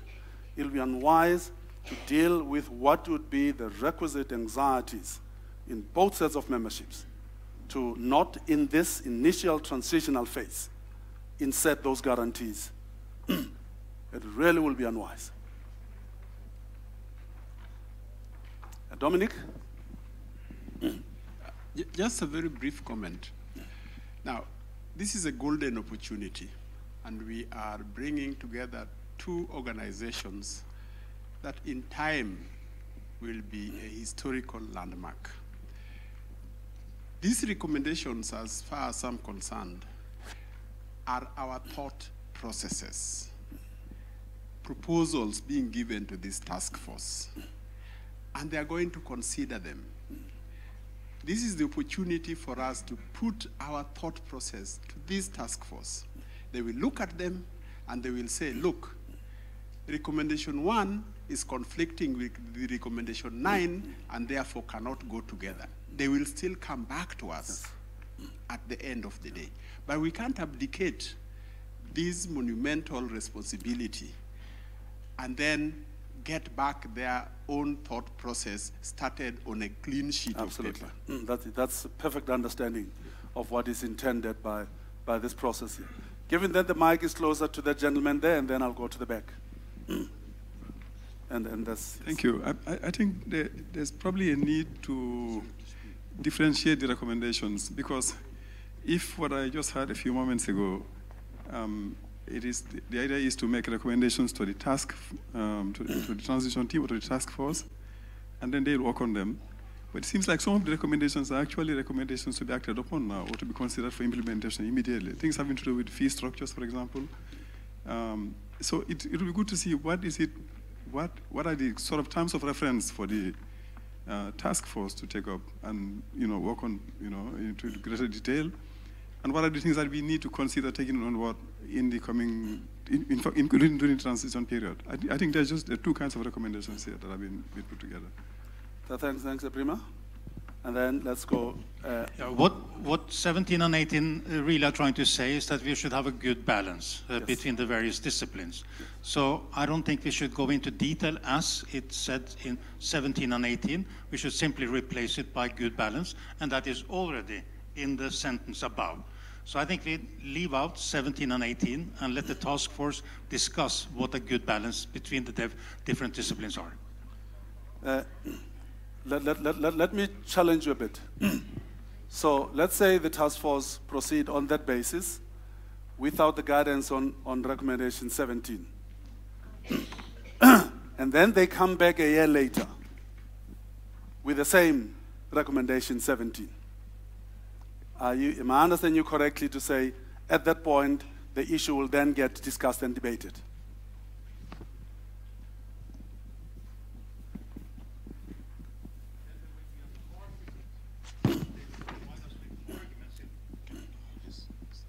They will provide arguments and reasons for doing one or the other and how to interpret a good balance. Now there is no interpretation. You do not consider, don't go away with the microphone. You do not consider the logic now that says let me create a scenario for all of us. That new General Assembly takes place, and the members vote, and the president elected and the two vice presidents elected are both social scientists, are all social scientists. In your view, that will be acceptable at the beginning, at the onset of the existence of the life of this organization. Yeah, but my problem is that it's premature to make a decision on this now, make a recommendation on this now. Okay, let's take the gentleman in front of you. So no, I've seen you. I'm coming to you. So my name is Helge Holden. I'm representing the International Mathematical Union, and I think these recommendations are quite reasonable. They are making to secure a certain balance between the two councils that are quite different in structure and size. So I think this is to reduce the uncertainty in the process. So I think they are quite reasonable. And the task force has lost a little bit of freedom when they follow these recommendations, but they have still a big task to do, namely the membership structure, which is really the main task. Thank you. Very good. And the lady here. Yes, I'm from the Philippine Social Science Council. My name is Amar Torres. I'm also a member of the Philippines National Research Council, where we have science, social sciences, physical sciences, life sciences, policy sciences, all as members of different divisions. My problem with recommendation 17 is that it homogenizes both the sciences, including natural and physical sciences and biological sciences, and the social sciences. Because within each, actually, you have diversity of different types of disciplines which can be grouped together. Maybe the transition committee should be given the mandate to say that you can divide this new organization according to some more philosophical or disciplinal type of conglomerate. It doesn't have to be 2. Maybe you can have 5. What's to stop us from having 5? There are banks which have as many vice presidents as they see they need for their operations. I don't see why a global organization of different disciplines of sciences should have just 2. Just say this is for natural and this is for social. I think it's unfair to all of us to just say we just have 2 to represent either form. But I think this is, I agree that there should be a structure, that they should be allowed to compose, but maybe not to say just 2. And that is tied up to my objection to recommendation 18.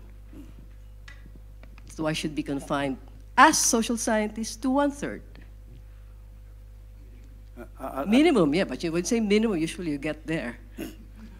I'm part of my, okay, are you Pep? I want to understand where the number 1/3 comes from. Could you explain that? How did you find 3? Why not 1/pi or 1/e or I don't know what, or some Euler's number or somebody else's? As a microbiologist, I'm sure 1/pi would be a very confusing number to me compared to 1/3. Let me deal with the other issue first. When the working group and the EBs were working on this, you know, and the idea is you want to take as much goodwill into this new organization as you can, particularly in the early phase. And the world over, in all national science systems, the natural sciences and engineering components of that system is hugely bigger than the social science and humanities component of that system in terms of funding from government, in terms of the institutional infrastructure, and so forth. So naturally, whenever the conversation takes place, that the two domains must merge. There's tremendous anxiety in the social science and humanities disciplines that will spell their end, because they see social science and humanities as not as preferred by national systems as natural science and engineering disciplines. What we're talking about here is the fact that the world that we have today is the world that has been constructed by who we have been in the past until today. And we're saying, we're looking at the two organizations together, and we're saying our voice can be a stronger voice, can be a better voice. If you want this organization to succeed at Beth, the natural scientists amongst us have got to provide guarantees, initial guarantees, to the social scientists and humanities disciplines amongst us. Because you may not experience anxiety if you're a natural scientist and engineer that those who work in those disciplines experience in their own national systems. I'm also reminded, being South African, I'm reminded by the wisdom that prevailed when the new South African dispensation was negotiated. And white South Africans who had been in power for 350 years plus did not have the numerical numbers to properly contest, because they still saw themselves as a group. Until such time that the new dispensation was implemented, they had their own anxieties. And a certain Nelson Mandela put a proposal on the table to guarantee the vice president, one of the two vice presidencies, to the Nationalist Party, who would not have had the election, the numerical votes to attain that. And what was purchased for South Africa at the time is immeasurable. I think I'm now being very political about my role here, and maybe that's not what the two EXCOs put me here to do.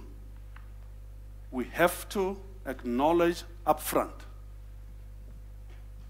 that there'll be deep anxiety, not just ISSC as an institution, by virtue of the fact that it is not as materially endowed as ICSU is.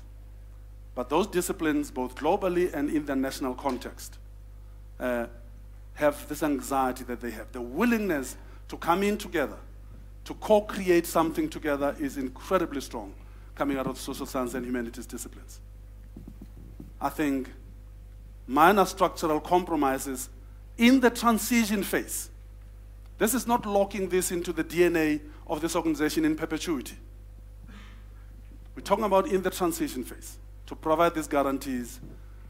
Unless you do that, I can tell you here and now, the new body will collapse.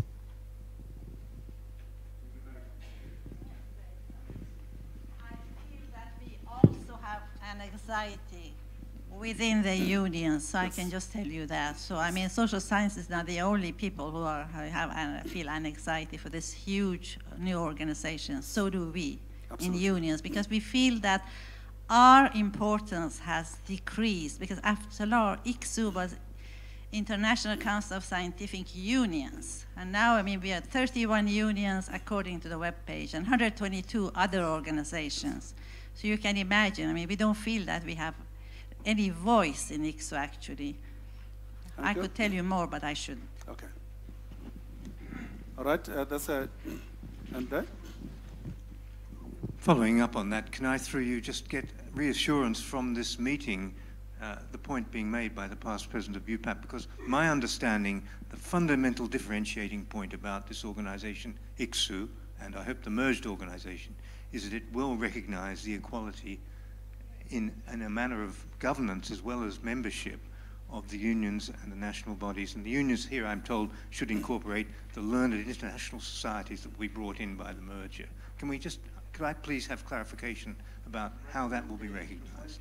There is other recommendations later on. This part. Recommendation 20. I'll go forward. Yes.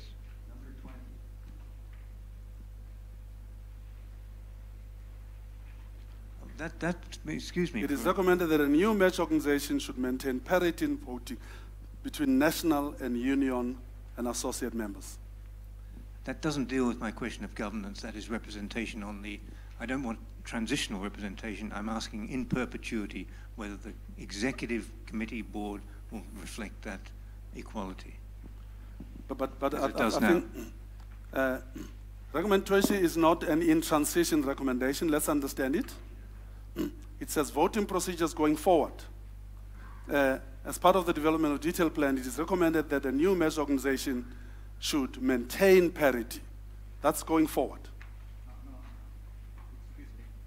I fully support my colleague. It's the two different issues, voting and the executive board. Today, executive board consists of the 4 members representing unions and 4 members representing nations. Yes. And that is, I think, a point of my colleague. Yes. And it is not mentioned here in these recommendations. It should be mentioned, as well as a US National Academy of Sciences also mentioned that this should be preserved. Doesn't matter which social unions, natural science unions, but this should be preserved. Otherwise, unions will withdraw. Now, it does, and recommendation 20 is not doing that. Can I look at recommendation 20? No, what should have been in 16. Let's go to 16. Let's go to 16.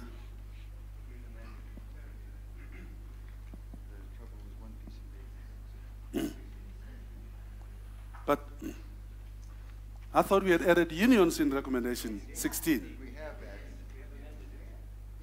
In the recommendation 16, we said we'll change the language to include unions in the recommendation 16. Equally represented. But the parity of recommendation 20, I think, speaks to that, does it not? Okay, let's take further comments. There's a comment back there.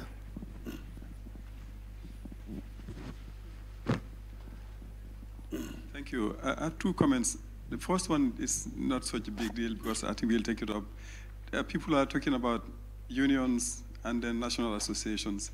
We are regional councils, and Kodesra is not the only one. There's the Arab Council, there's the Clarkso, there are a number of others. So there are a lot of players in the game, much more than a greater diversity than we tend to remember. The second point is, I'm also troubled by recommendation 18. This is like saying that there's an inequality already between the sciences and the social sciences. So what I understand the concern. You want to give guarantees, assurances to the social sciences that they're not going to be swallowed up in a larger thing. So you put in a quota. But I think quota is too small, number one.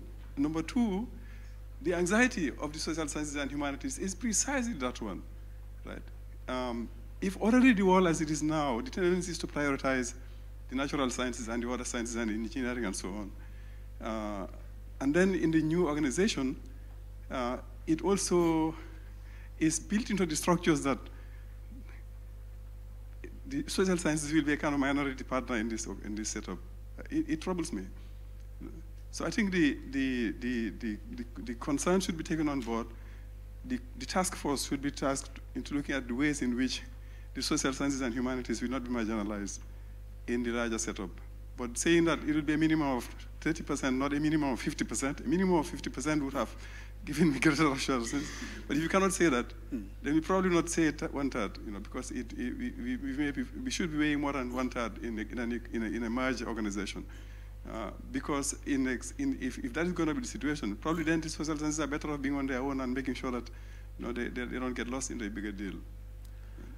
It is 5 minutes after 1 o'clock, and lunch will be had at some point. One way of looking at 17 and 18 is to say, we've had this discussion, we've had these comments from members, let the transitional task force go and do the work and come back in 2017 with recommendations as to how to ensure, to take a Bremer's point, that all disciplines are nourished in this new structure, in this new environment, and that the governance structures must ensure that that is possible in fact and on paper. Bruce? U.S. National Academy, Bruce Overmeyer. The one argument for the 2/3, 1/3 as a starting point is simply the budgets. The budgets for the International Social Science Council is about 1/2 of the budget for ICSU, roughly, in terms of their expenditures. So going into the transition period, they're bringing 1/3 of the money, and we should respect that. That's an argument that you construct, Bruce.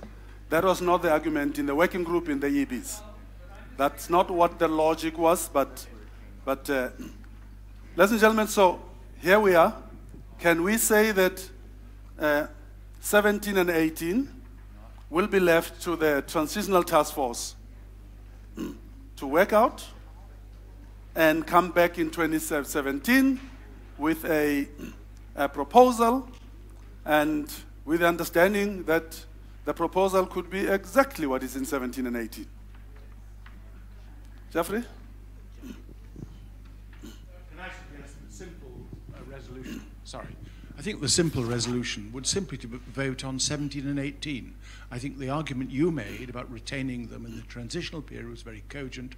I certainly would like to vote yes to them. And I hear the other arguments, but I don't think they outweigh that. Can we simply vote on them? Okay, there's a proposal that we vote on 17 and 18, either to be as a recommendation to the transitional task team, which is going to do the work and look at implications of some of these things, as it is now, or the other position is we defer this entirely to the transitional task team. And we don't opine on those two issues. Alberto? No, I'm not against this suggestion, but since this is just a way to calm some anxiety among social sciences, which are by far the smaller of the two organizations merging, if we take a vote with an assembly where there is the same disparity, it may not be the best way to proceed. So, I mean, I think that this single organization, which I hope will be born in 2 years, certainly will choose next presidents in terms of their capacities, abilities, scholarly work, excellence, and everything. But for the transition period, very limited, we ask as social sciences that we have this kind of guarantee, which is one vice president and at least 30%.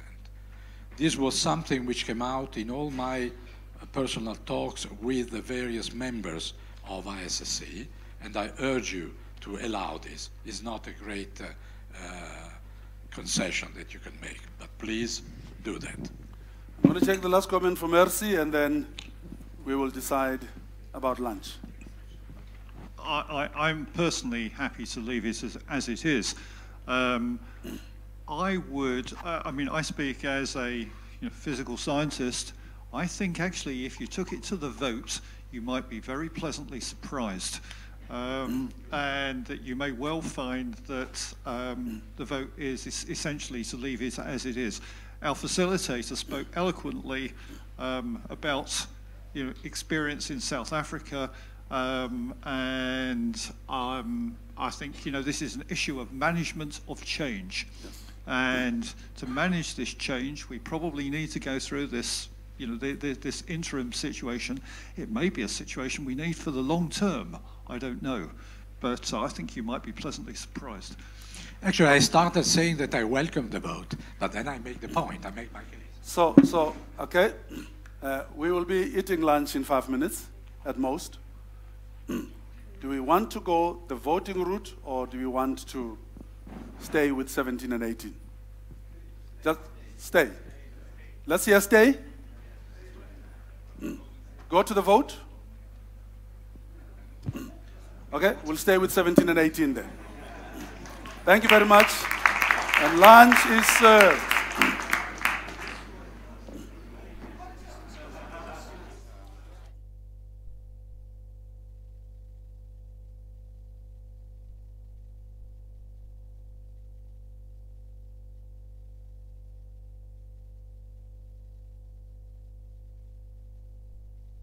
I've just been told that lunch is upstairs. How do we go upstairs?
We can get started.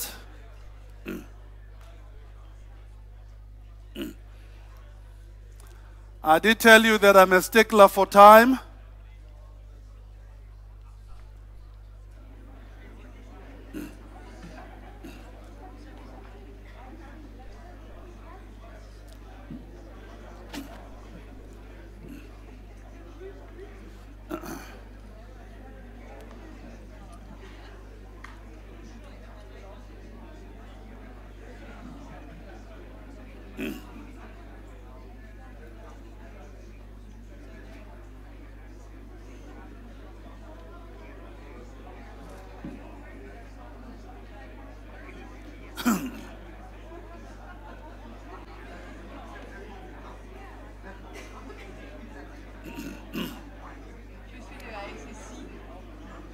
Good afternoon, ladies and gentlemen.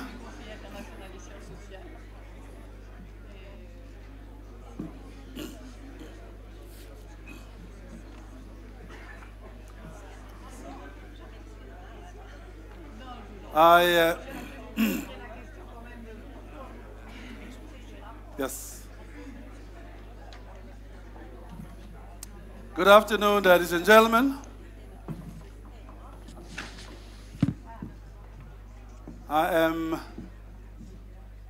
I'm a lot closer to that ice-cold beer, so my spirit is up. Because that beer is getting nearer and nearer.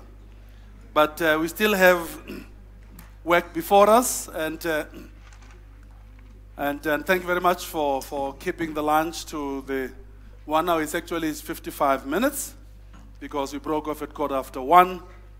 And let's proceed. We had concluded at recommendations 17 and 18. We now come to recommendation 19. And again, like a broken record, and I keep on saying a record because I just recently resuscitated my turntable, so I'm playing record albums again, and not CDs. The terms of office of all members of the ISSC Executive Committee and ICSU Executive Board would terminate when the two organizations merge into a new organization. The Transition Task Force should address the questions of the need for continuity in the election of new executive body for a new and merged organization. Again, and just for clarity, remember we are now, if the decision this afternoon is in the affirmative, we're talking about the extended terms of the current two executive structures.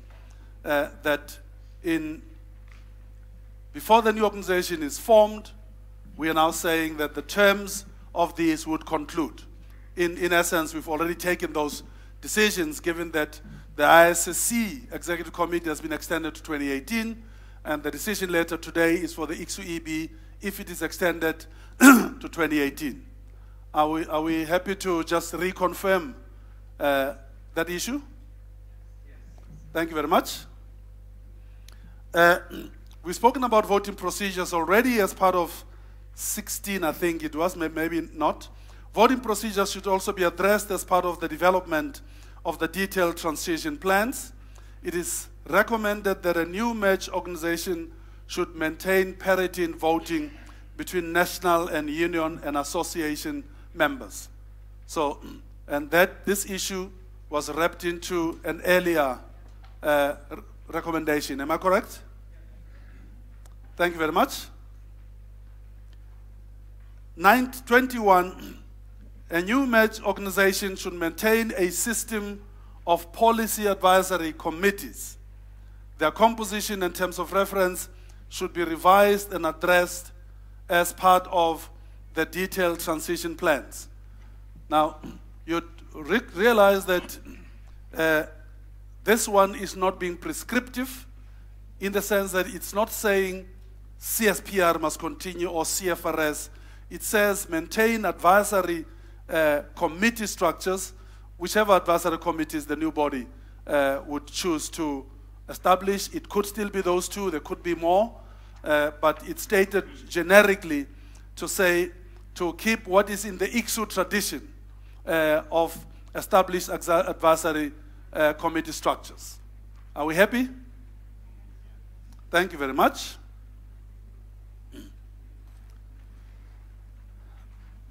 Okay, sorry about that. Staffing, recommendation 22. The ambition for the Paris-based secretariat of a new merged organization should be to provide permanent positions for all current employees of ICSU and at least 5 of ISSC. This recommendation flows partly from French law and our obligations in terms of French law, but it also emanates from the relative strengths of both ICSU and ISSC. So this is not in terms of the numerics there. This is not to favor. Currently, ISSC has 3 permanently employed staff members and several others on short-term contracts. But the current work streams of the ISSC would require that at least 2 of those are kept. And so the proposal is for a new structure to provide permanent positions for all current ICSU employees and at least 5 SSC employees. Are we happy to proceed on that basis? Yes? Thank you. Could you please explain these things? You mentioned just that only 3 permanent persons working for ICSU. ISSC.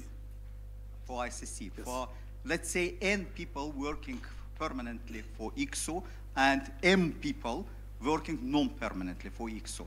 And this here there is a statement for all current employees. It means that it's all who are permanently and temporary becomes a permanent.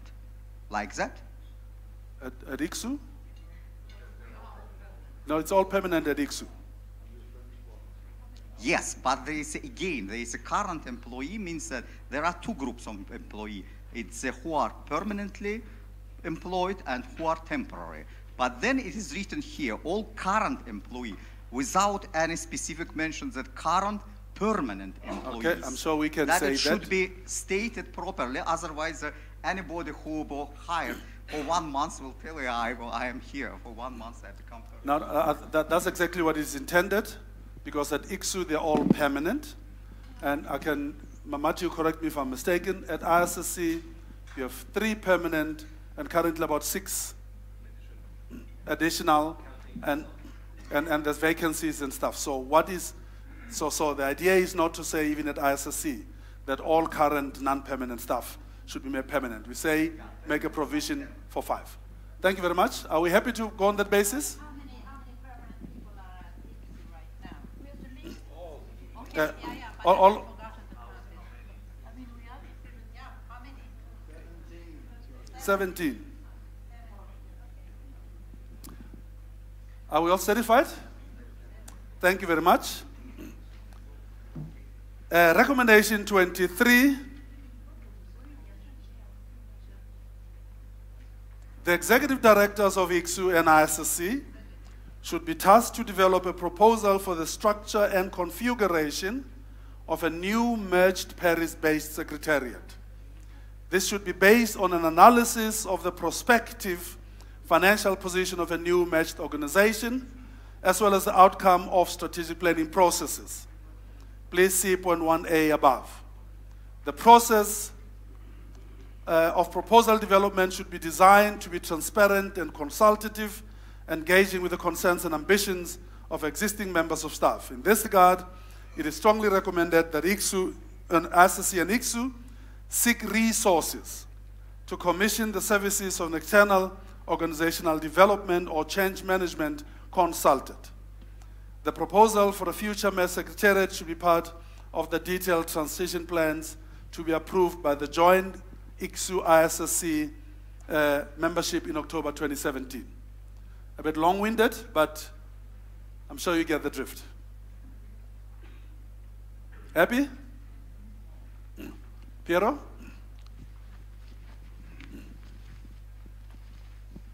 Maybe it's too long, but I don't understand what it means. Okay, what it means? I mean, what is behind that? the logic behind it? Because, I mean, obviously, you have to come up with a new structure. So why you have to say all those words?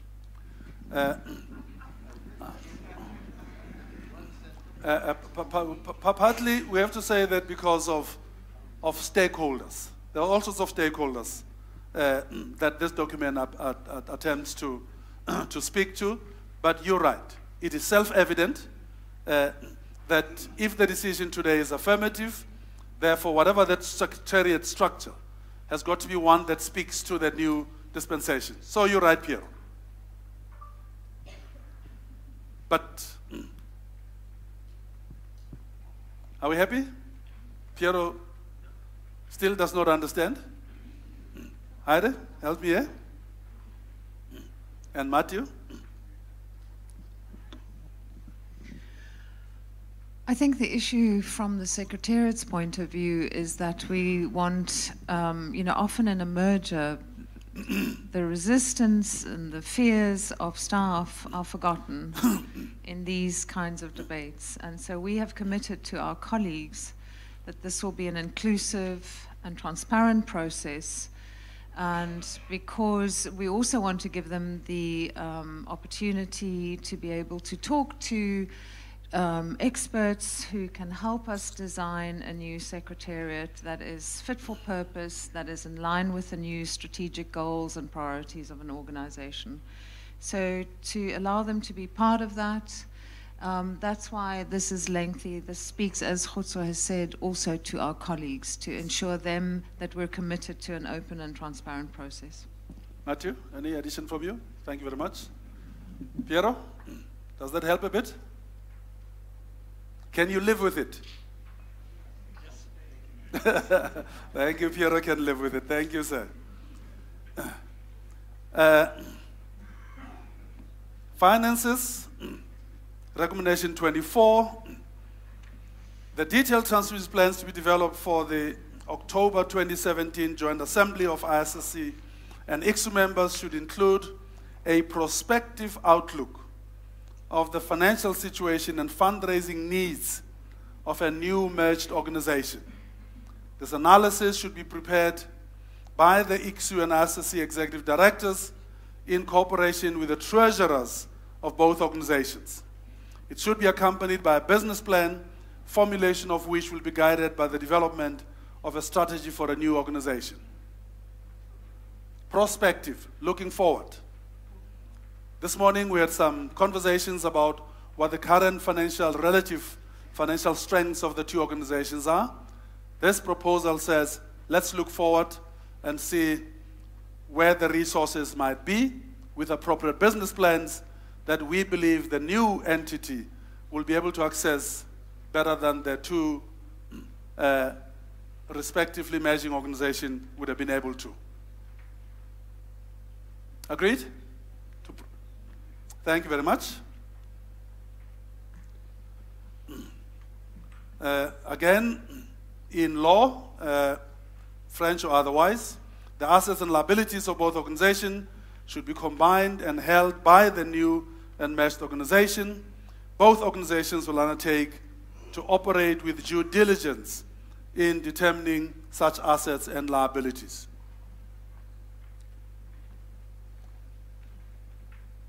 On that basis, proceed. Thank you very much. Regional offices and councils.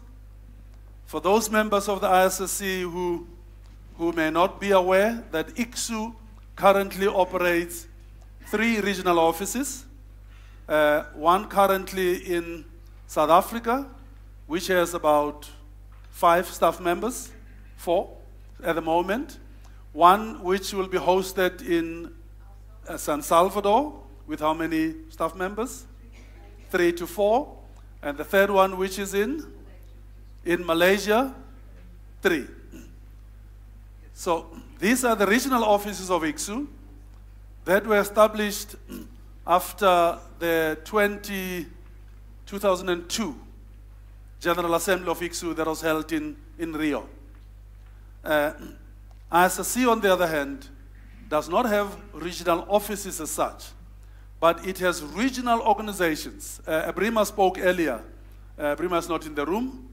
Spoke earlier that he's from Codesria. Codesria is a Pan-African organization for social sciences, which is a member of ISSC. And CLACSO in Latin America is also a regional Pan-Latin American organization. So this recommendation speaks to those two issues, to say the regional strategy of the new merged organization should be addressed in the development both of a strategy for a new merged organization and the detailed transition plans for a possible merger. The issue will require consideration of whether and how the social science regional councils that are paying members of ISSC can collaborate with existing ICSU regional offices, and what their role as voting members should optimally be in a new and merged organization. With my preamble and the recommendation, does everybody agree, understand what this one speaks to? Yes, sir.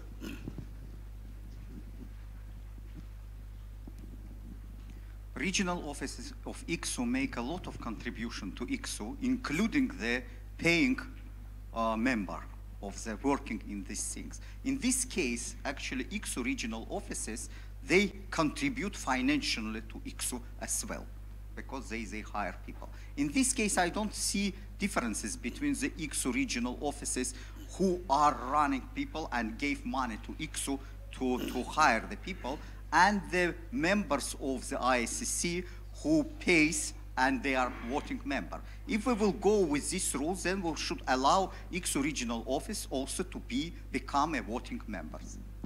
ICSU regional offices are part of the Secretariat of ICSU. And remember that, and I'm speaking as a person who established the very first one of those regional offices in Pretoria, when I was still the president of the NRF. So South African government, through the NRF, pays for, that's part of the hosting agreement that ICSU entered into. So those regional offices do not pay money into ICSU. But the South African government pays for, and currently the Academy of Science of South Africa, Professor Dyer is sitting here as the hosting body for the regional office. The Codesria and CLACSO are operating research councils that also have resources of their own, in much the same way that the ICSU regional offices have resources of their own. And in addition, these pay dues to the ISSC.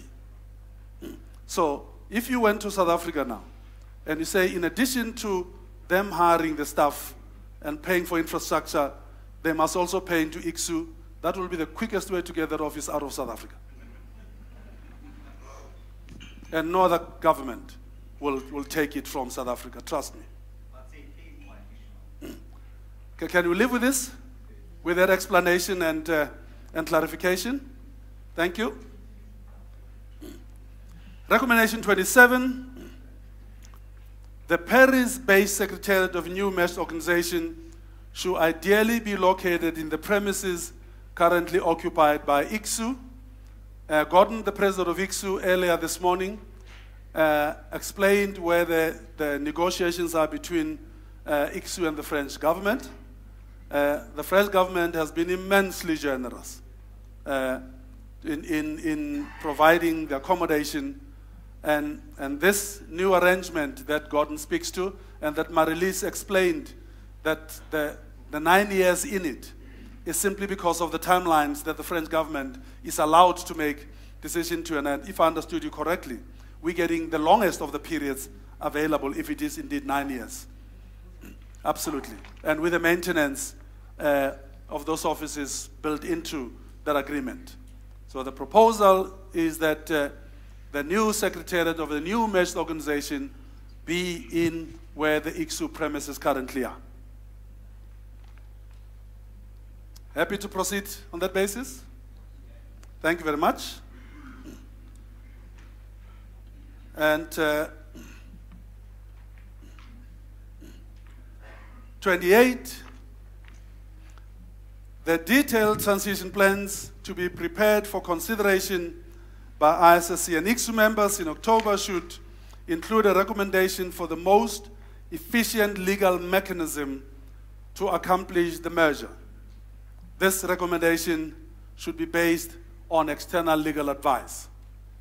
In response to a question earlier about scenario 7, scenario 8, which is why that scenario was not taken forward, but we had said in that slide that that issue of one simply absorbing the other is a non-starter for the intellectual project. But once the intellectual support to the merger has been agreed upon, then let's look at the most efficient mechanisms possible to create the new organization. And let's look at what French law may allow or prevent us from doing, and let's be as pragmatic, and the ICSU's Secretary General, like the UN, right? Okay, I must keep that in mind. As a custodian of the statutes at ICSU, and obviously a counterpart on the ISSC side, will actually see how the most pragmatic mechanism. There's also cost associated with these transactions, obviously as pragmatic and as cost-effective as possible in support of the intellectual exercise that would have been agreed upon to merge the science domains for better service to humankind. Agreed? Understood and agreed? Thank you very much. Now, this is somewhat a kite-flying recommendation to either incense you, anger you, frustrate you, or to excite you. Who knows what this one is going to do to all of you. The proposed name for the new merged organization is the International Science Council. Of course, the Transitional Task Force can come up with an even better phraseology than this, but we decided to take the risk and throw this one at you and tell us how this one strikes you. Yeah?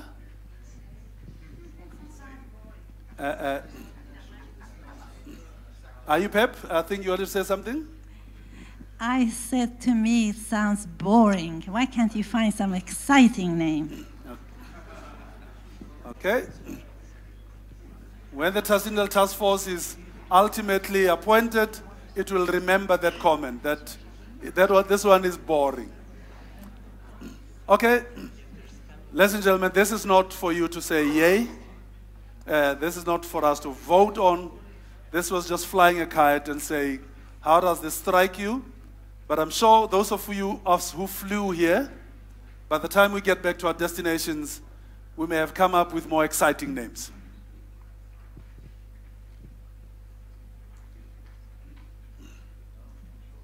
No? Ladies and gentlemen, this brings me to the end of my task.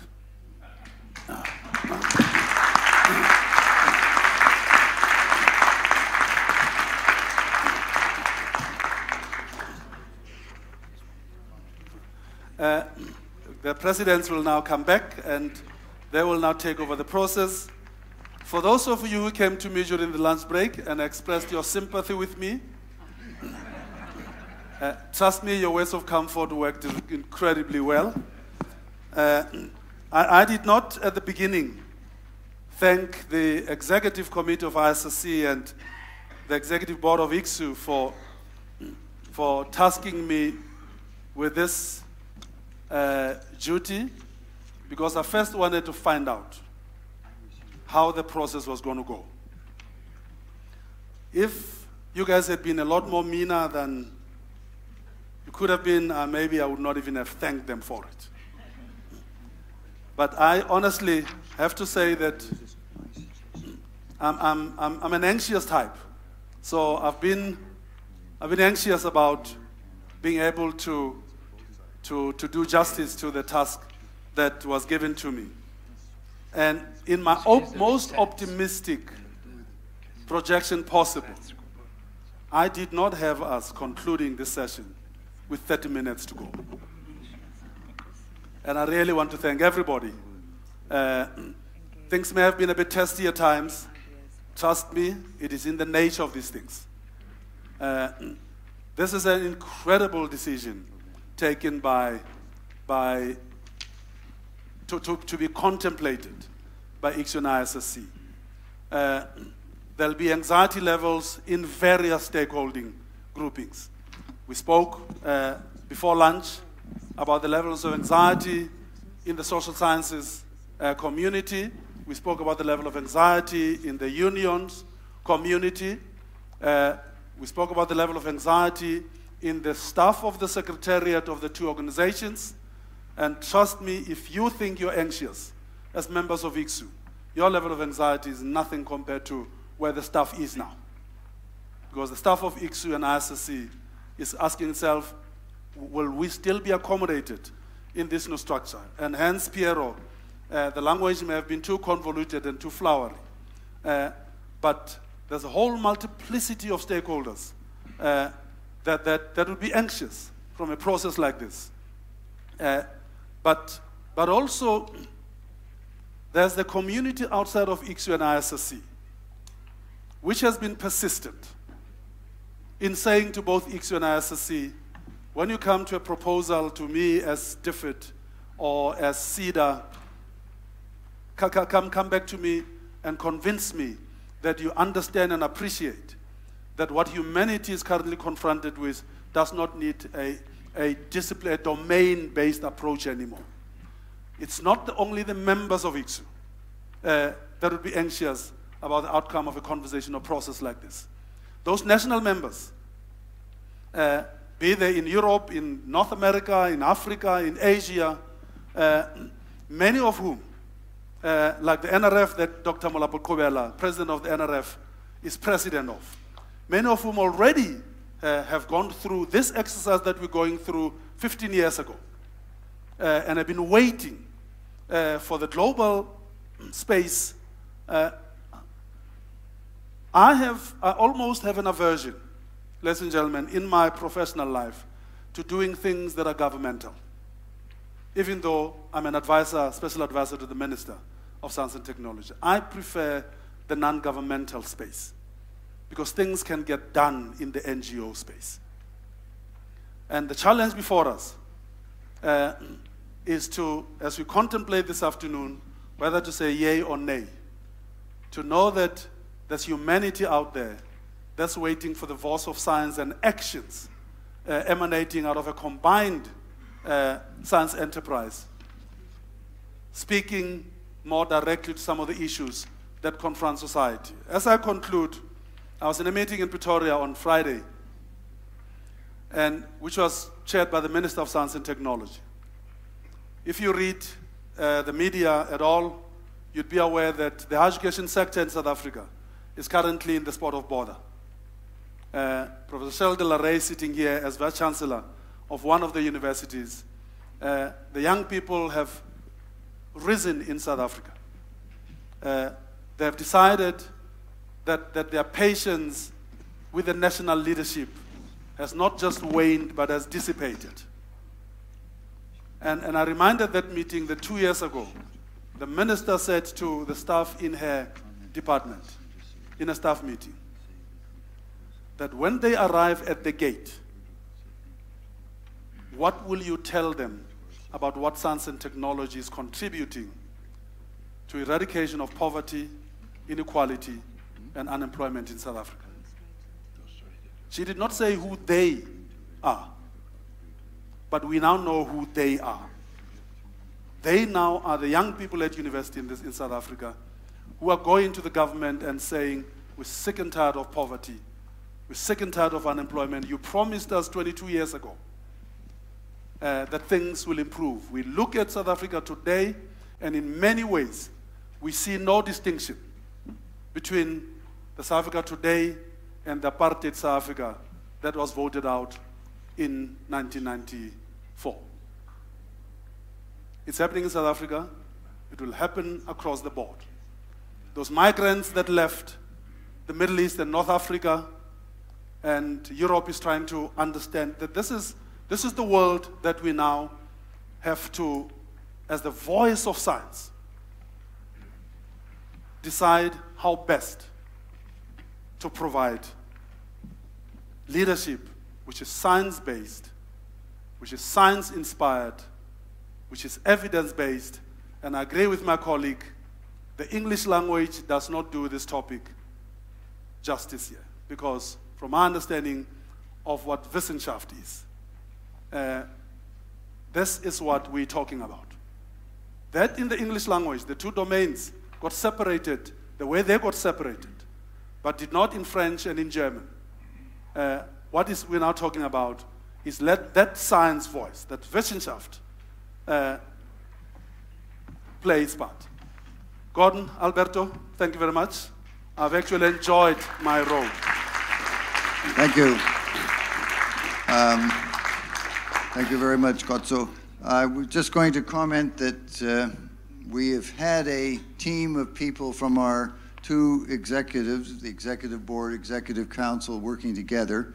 Our proposal for the Transition Task Force is to continue those members of our Executive Board, which would be, in the case of the International Council for Science, ICSU, the President, Gordon McBain, our Vice President, Jinghai Lee, oh, there he is, and our Secretary General, David Black. And for ISSC, the President, Alberto Martinelli, Vice President, Seth Cooper, and member of the ISSC, René van Kessel.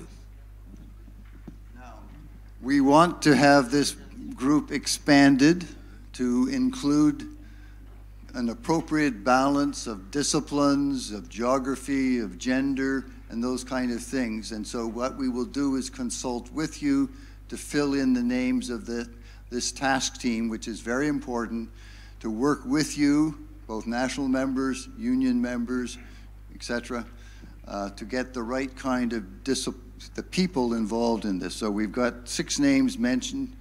We will propose to add at least another 4, 6, not too many because we can't afford all the costs of the travel and things, but we will invite you to make such proposals and engage you in this kind of thing. Yes.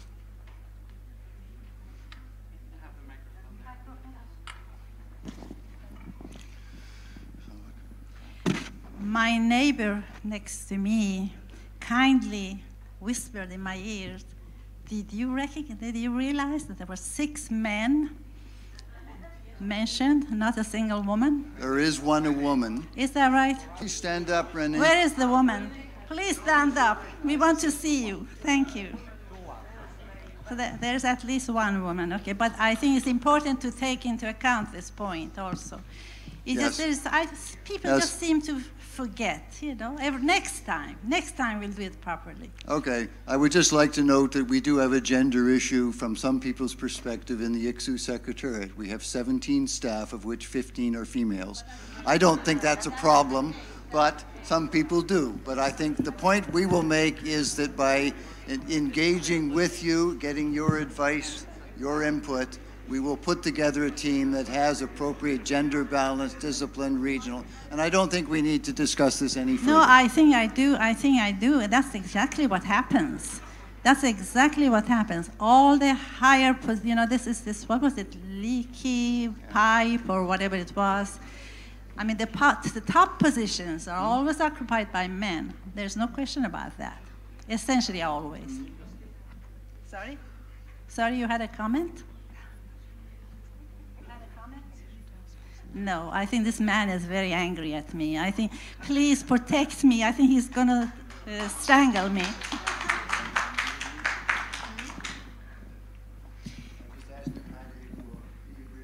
No, just to say that the thinking is, we had said in the planning framework as well that the transition task force would have a small number of people from each executive committee. What we recognize is that this transition task force will be doing a lot of work. It's a working group, first of all. It will continue to be facilitated by Khotso Mokele. And what we envisage is that as we design its program of work, we will need to engage other people. So for example, when it comes to doing the prospective financial analysis and implementation budgetary work, we will have to include our treasurers. When it comes to the legal work, we will have to seek resources from people who have that expertise. So it's this core group that has to draw in a broader group of people with the relevant expertise. And so we will ask for advice from our members, but this has to be a group that is willing to do the work, that has the correct expertise. And then final point is to say, like the working group has worked now, the ICSU-ISSC working group, this group will work and advise the executive bodies. So it's a working group, it's advisory to the executive, will continue to be facilitated externally, and will need to draw in specialized expertise. Thank you. Just to say that we're going to now, first of all, myself and Alberto want to thank you all for your participation in this joint session. We will go into now the separate sessions. I understand the process is that the members of ICSU, unions, national members, will remain in this room, and the ISSC members will move to another room. I don't know which. Upstairs, okay, upstairs. And we will then proceed directly into the, as it says, separate organizational reflections and further discussions in a Council of Science, ICSU and ISSC separately, and then into the voting as appropriate. So thank you very much for your participation collectively, and we'll work together. Thank you to everybody. I think that some good suggestions were made, real improvements. So now let's go to the next phase. Thank you.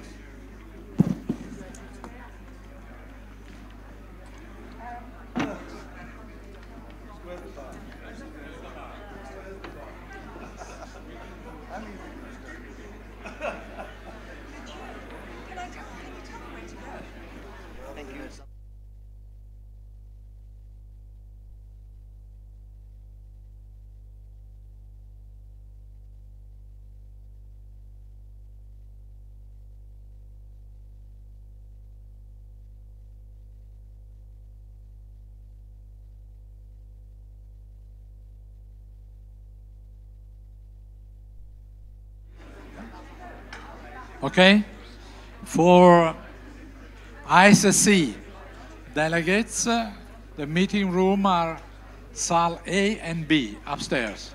Next to the restaurant. Next to the restaurant.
We are now pleased to announce the results of both the International Council for Science and the International Social Science results. We have, of course, announced them to our own members, but we're now doing a joint announcement. If we could show the International Council for Science, ICSU, numbers you had up before there with the master of the, there. Sorry, can you do the decision 1 first, please? Decision 1 of the International Council for Science merger, and we have a weighted vote process. The overall result is 76% in favor, 24% said no. So more than 2/3 majority vote in favor of the proceeding in principle, agree in principle with the recommendation to merge. The second, if we could have the second one, please. On the second one was the extension of the officers, the executive board, and there it was basically 80% in favor, 20% opposed. So in both cases, a strong, well more than 2/3% vote within the International Council for Science in the weighted voting process. We'll get into the details later, but I will now invite Alberto Martinelli, the president of the International Social Science Council, to announce their results. Well, first of all, I congratulate with your results, and then let's see ours. Member associations, member organizations, member institutions. So we have 7 yes, 0 no, 0 abstention for member associations, 19 yes, 2 no, 2 abstention for member organizations. The member institution was only 1 present, so it is 1 yes.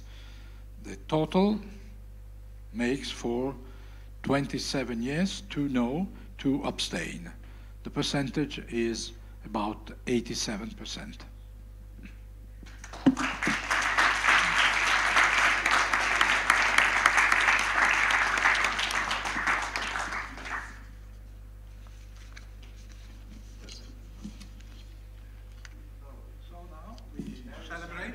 Now we celebrate, but let me all thank you for your participation, regardless of which way you voted.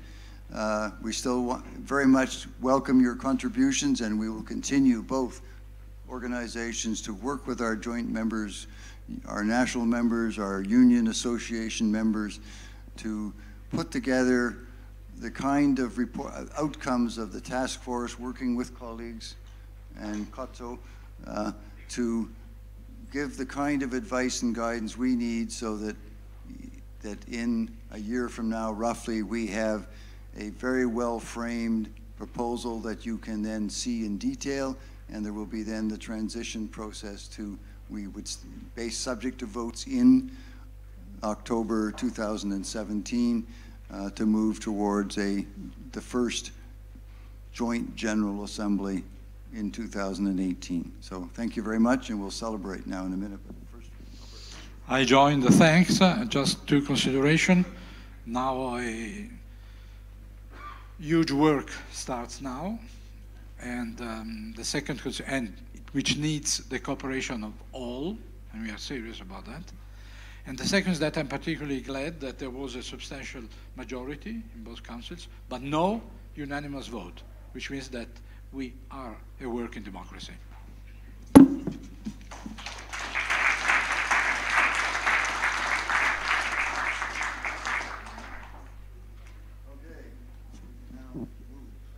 We'll now move into our reception. It's just, if you go out of that room and turn, it's on your right.